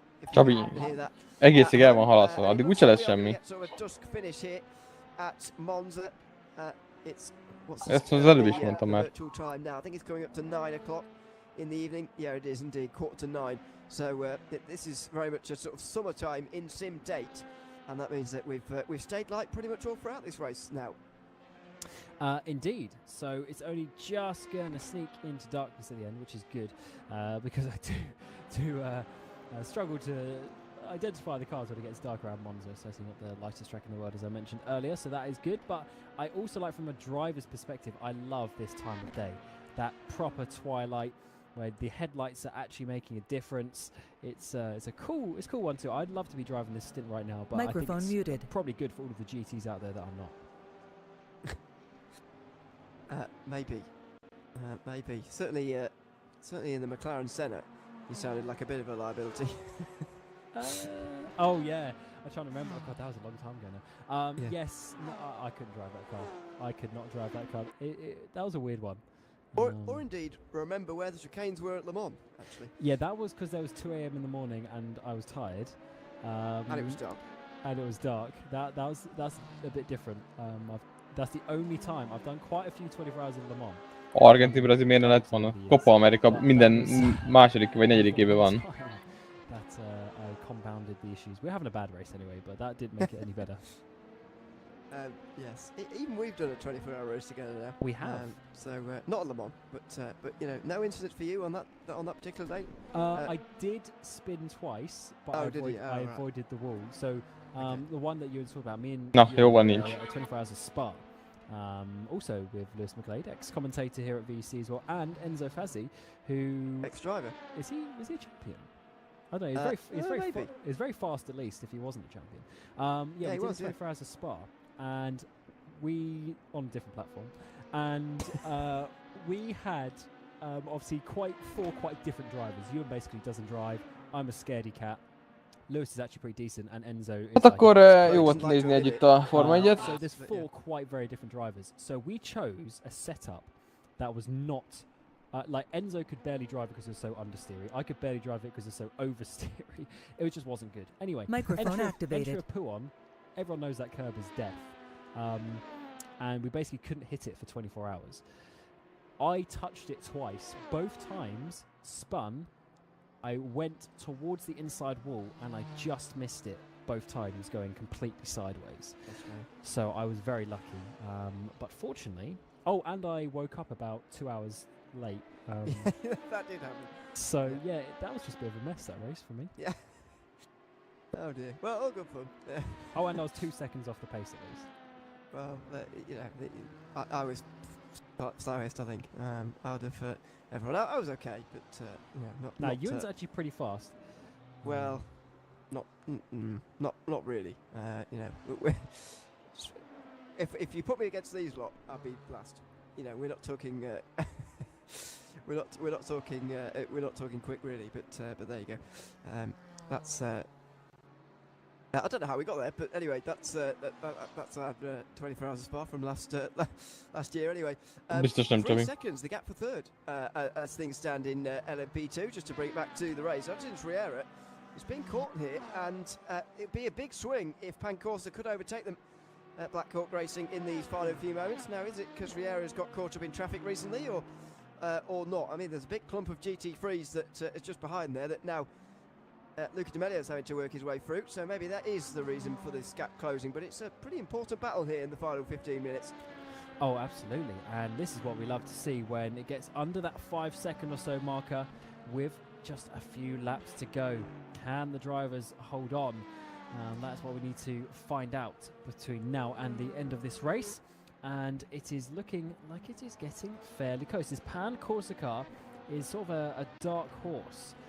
They are second in the championship currently, but I guess they are 12 seconds off, 12 points off Black Hawk. But I'd say over the course of the season, do watch out for what this car can do. And if they could sneak these points and beat Black Hawk, gain some back, they're going to be looking in a nice place by the time we get to Bahrain. Might bring it below 10 actually, the gap. Yeah, it would bring it down to 9 if they could get past. But I think they are running out of time here, to be honest with you. With 12 minutes remaining on the clock. Jan Benninger in. Hasn't quite made it in time. Hasn't quite got the fuel to make it. So a late pit stop from him. That should be the last pit stop we see out of everybody, I think. Should. Wouldn't count on something happening, but we are getting close for the lead, Ewan. I'll tell you what. 5.2 seconds as well. I think it's just too much. They are catching. On average, very good is the 17 and Michael Leroux, but I think it's just quite not enough for them to be able to overtake. So D'Amelio might be the focus, as you see there. It is Argentin's Riera just up ahead of it. Yeah, 2.2. This has closed, and Luca D'Amelio is potentially putting in work that could really give them a big boost on the way into the Christmas break. As I mentioned earlier on, Sean Clark Racing and On-Off Racing are a long way behind in the standings at the moment.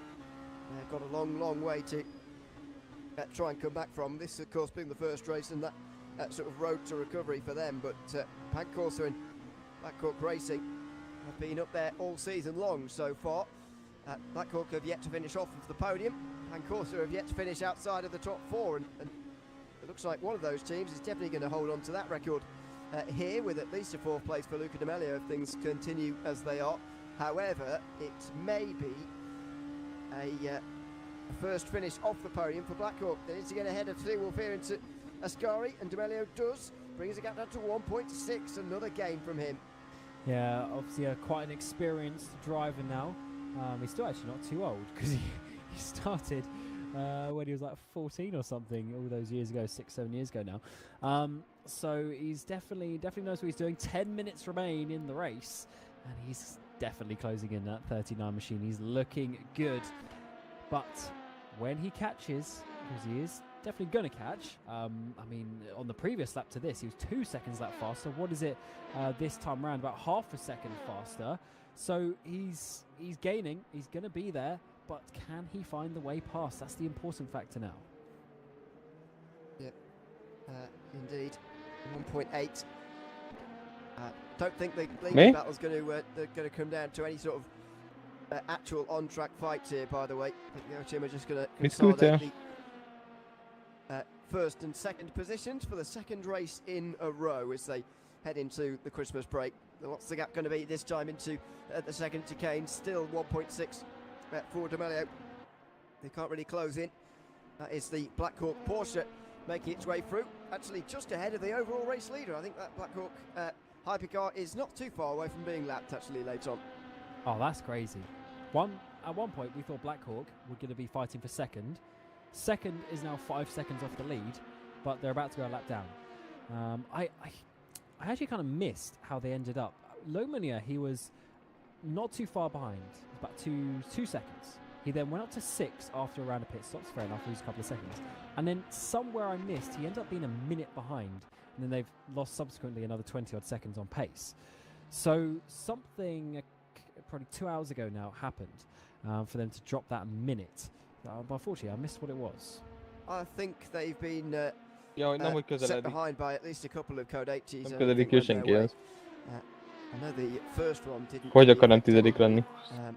there was certainly one earlier where only the Go team pairing were able to get in the hypercar class, and one the most recent one as well. Közelebb van a 11. hely mind a 9. So it's happened at least twice where Go team have been in as a pairing and Blackhawk haven't been able to. I'm not sure whether that's cost them quite the minute that was set them apart from Go team in this race. I agree. I think they might have finished third anyway, but it's difficult to know, isn't it? Really, it's difficult to play what ifs, and they'll be cursing their luck a little bit, I think, with the Code 80s this round. Yeah, no, you're right. So, yeah, they pit just off that Code 80, didn't we? Around the time you got on the commentary booth. Akkor nézzük, nem van a lemuba, de már F1 se volt. Extra time on, but certainly there was some extra time lost here and there, so just not the cleanest of race, but still going to get a podium as it stands. So they should be very happy with that one, to be honest, considering the circumstances of the race. And hopefully they can go into Bahrain with a bit more, or a bit of enthusiasm, knowing that they are going to be really fighting for this championship. It really changes the vibe in the team, where you have an opportunity. Although, of course, really they do need to beat the Go Team cars today, because they're still going to be, fourth in the championship after this. But there's at least a chance that they might be able to do something, as that is in the foreground. That is Luca Di Melio, and and who's in the car? Riera in that car as it stands, as he's getting close. Whoa. Oh, and not a very good run at all through Parabolica. He gets caught up behind the WRT BMW, and Di Melio pulls alongside immediately. Well, it's still 6.5 minutes to go, but he might not need all of that hit, Luca Di Melio, as he pulls to the outside of Blackhawk Racing. Well, this could be the big move on the outside line here. It's going to have to be late braking from Riera on the inside. He was caught up behind the BMW, and it's cost him a place. Luca Di Melio is onto the podium. What a move there by Luca as well. He had to work for it. He really was side by side in the braking zone, and it was almost identical braking between the pair. But around the outside he goes. He left enough space just about for Riera on the inside, and he's got up into third place. So Pancorsa, that is some crucial points gained on Blackhawk if he can stay there for the final 6 minutes. Absolutely. It would be 9 if things were to end right now. 9 points as opposed to 15. It's a big swing, depending on which way round these two finish. Would be their second podium of the season. Pancorsa, of course, who finished second last time at Interlagos, going to be third this time if they can hang on from Blackhawk. But Riera's not going away here. I thought initially that Riera might actually just get driven away from actually if he gets overtaken, but that's not happened. He's still right behind Di Melio now. Yeah, I think there might be an opportunity for Riera to come back, but he needs to stay in the slipstream this time around, and then we will be looking at 4 laps to go approximately, depending on where the leader is. I think the leader's just gone past him actually, so it might be about 4 laps to go in this race. Is there going to be enough time for him to come back? Di Melio straight to the inside of the track to try and avoid the slipstream, but Riera is still there, obviously waiting for to make an overtake. But if he can stay there, if there's a bit of traffic in the reverse of how Riera lost the place, then you might be able to get it back. I've got to be honest, I think Riera made an error there through the Parabolica. I think that position to overtake the BMW was very much there for the taking. He just got it wrong through that corner, I'm afraid. He slightly brought it upon himself as he now passes a different one of the BMWs. This, meanwhile, is a battle for 14th place back in the pack. Sim Racing for Holland looking, Bert Knops looking to get up into that position ahead of one of the BMWs.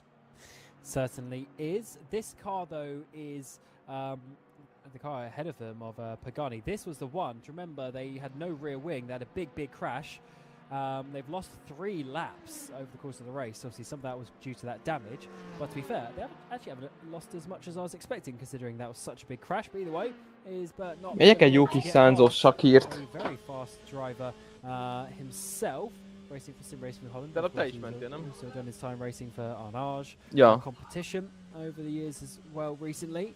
And that's way too deep in there for Pagani. And he's going to go over the chicane. Now he's going to gain time from that. He should give that one up. Not necessarily the position, but he should give the time gained at least, because he's way further ahead than he was. He is, yeah. He doesn't look like he is, though. That might just secure him the place in the end by going across the chicane. There might be a bit more time remaining here for them to come back again, for Bert Knox to come back again here into the fray. But yeah, that's not great, I'm afraid, from Pagani in 14th place currently.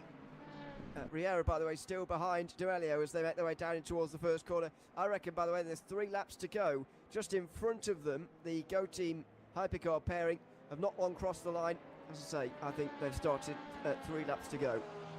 Absolutely. So it's the final moments of the race. So just to double check where we are. So Boda's leading by 3.2 seconds. So it's close, but it looks like the 17 is not going to have enough laps to catch down their sister of the 7 leading the way in the hypercar. So it's been a close battle between them.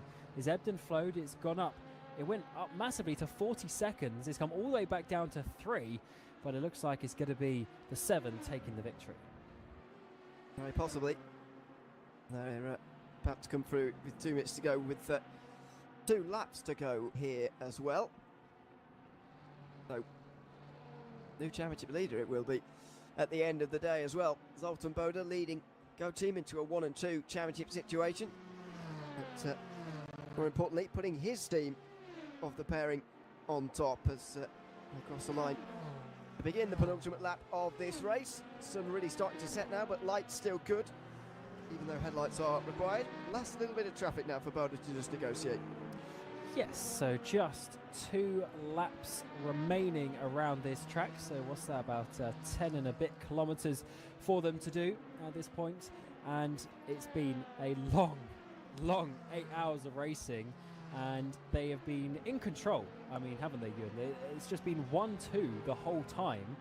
No real mistakes from either of them. They were able to hold off the charge from Blackhawk and Munier, especially in that middle part of the race. So it's been a very dominant drive.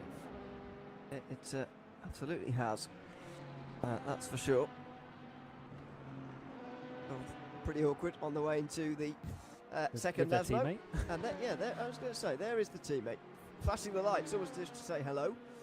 They're not quite going to have the time to slow down for a full team photo with the LMP2 also in it as well, but they might be able to get their hypercar teammates involved as the final minute takes shape. There's Bert Knox. He has got through on Pagani, so he was able to catch back up after Pagani flew across the chicane and get past him as well. Yeah, I think that's correct with how it was. Knox was catching anyway, so that's probably the right outcome. But as we come around the final corner, it is going to be one final lap for the number 7. This has been such a great race for them in your LMP2s and Nirola. So he actually effectively has 2 laps to go from this point, and he is leading still by 13 seconds. And in your GT3s, Jesper Pedersen as well by 20 seconds. He's pulled it out in this final stint. Certainly has. As we go back to Zoltan Boda here, ready for his final lap. It looks like all the battles are now settled. Seawolf are catching Wood as sim racing in GT3, but it's still 4 seconds with no time remaining on the clock. So looks like the positions we've got now are going to be the positions to end the race. Boda making his way into the second chicane. He's not that far behind the LMP2 leader, but as you were saying, I don't think the LMP2 leader is going to be caught and passed here before the end. So we will see them effectively finish a lap ahead of the rest of the field, I think. If I'm correct, sorry, on. I was going to say, and this is what I was worried about earlier with their fuel number. If it was a situation like this where they would effectively have to do an extra lap, that was what I was worried about. But in the end, it was all okay. And Boda here, it's going to come down under 3 seconds, Ewan, but they're going to have a very good victory from 3rd place in the championship. This is going to be such a good result for Go Team. And it's going to move them up to 1st as well. So fantastic driving from Zoltan Boda at the very end, but more importantly, CMT Go Team Racing throughout the entirety of this race. Out of the final corner, and Go Team Racing win the 8 hours of Monza in the Virtual Endurance Championship 17th season. And it's their second 1-2 in as many races. Interlagos was a 1 and 2 domination for the pair of them, and it is here in Monza as well. Here's the RFactor Esports team.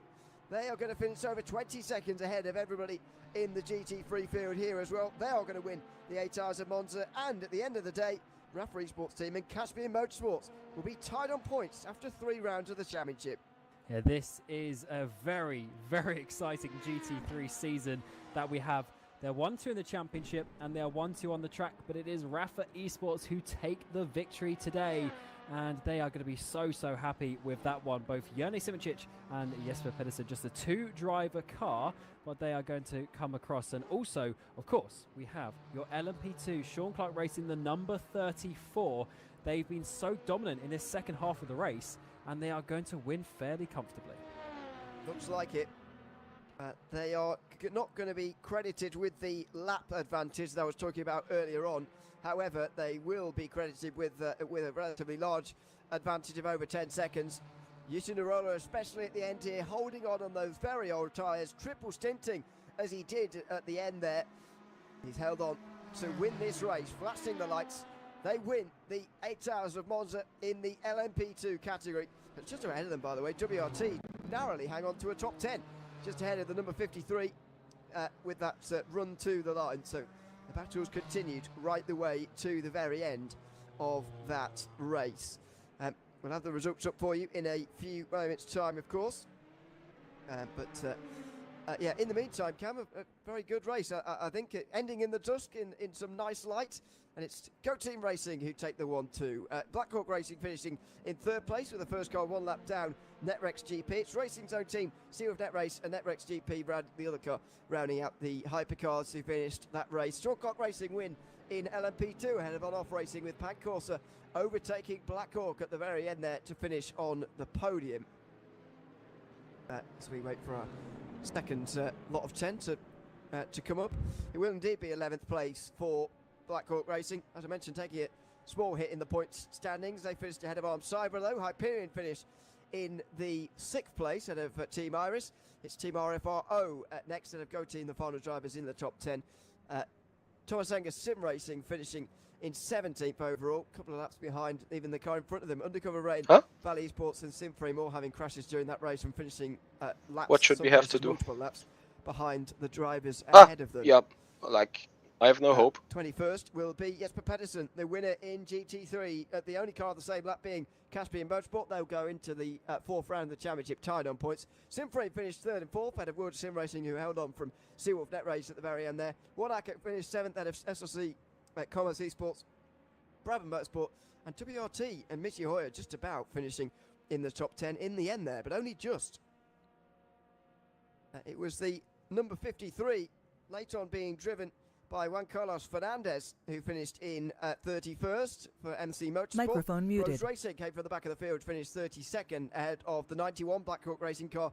They, of course, had that wheel disconnection on the formation lap. Yeah, so passed Nicola Pagani for 14th towards the end there, with 8 hours of Marco Monza. Rossini for Carloni Racing finishing 36th. Sadly, we finished P10. Couple of laps back to Satellite Racing, who were missing their rear wing at one stage. Be happy Blackhawk about Racing finished 39th, with Nick De Silva for 1089 Racing.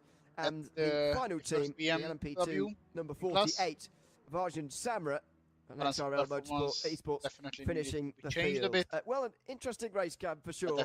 It's setting us up nicely for our Christmas break, of course, and then the next round on the 4th of January in Bahrain. Yeah, can't wait to see how that one is going to go. In the end, we only had 2 DNFs here in Monza. Let's hope that continues on after the absolute carnage we've seen at Bahrain in previous years at the start. But it's going to be a fun one, and I can't wait to see what we can do under the lights in the desert. Until then, tomorrow there will be some LMU stuff at the Absolutely, make sure you tune in on the 4th of January for that one. After that, it will be racing every month until April. And then Next week is 24 gonna be hours of questionable Le Mans finale, because so I very much hope that you can I'm join gonna us for work that at one. Big thanks the to everyone who's tuned in over All the right. course of the afternoon, I don't know. and everyone who's been behind the See you camera. guys So much then. for the help. Alongside Bye-bye. Cameron, Roger,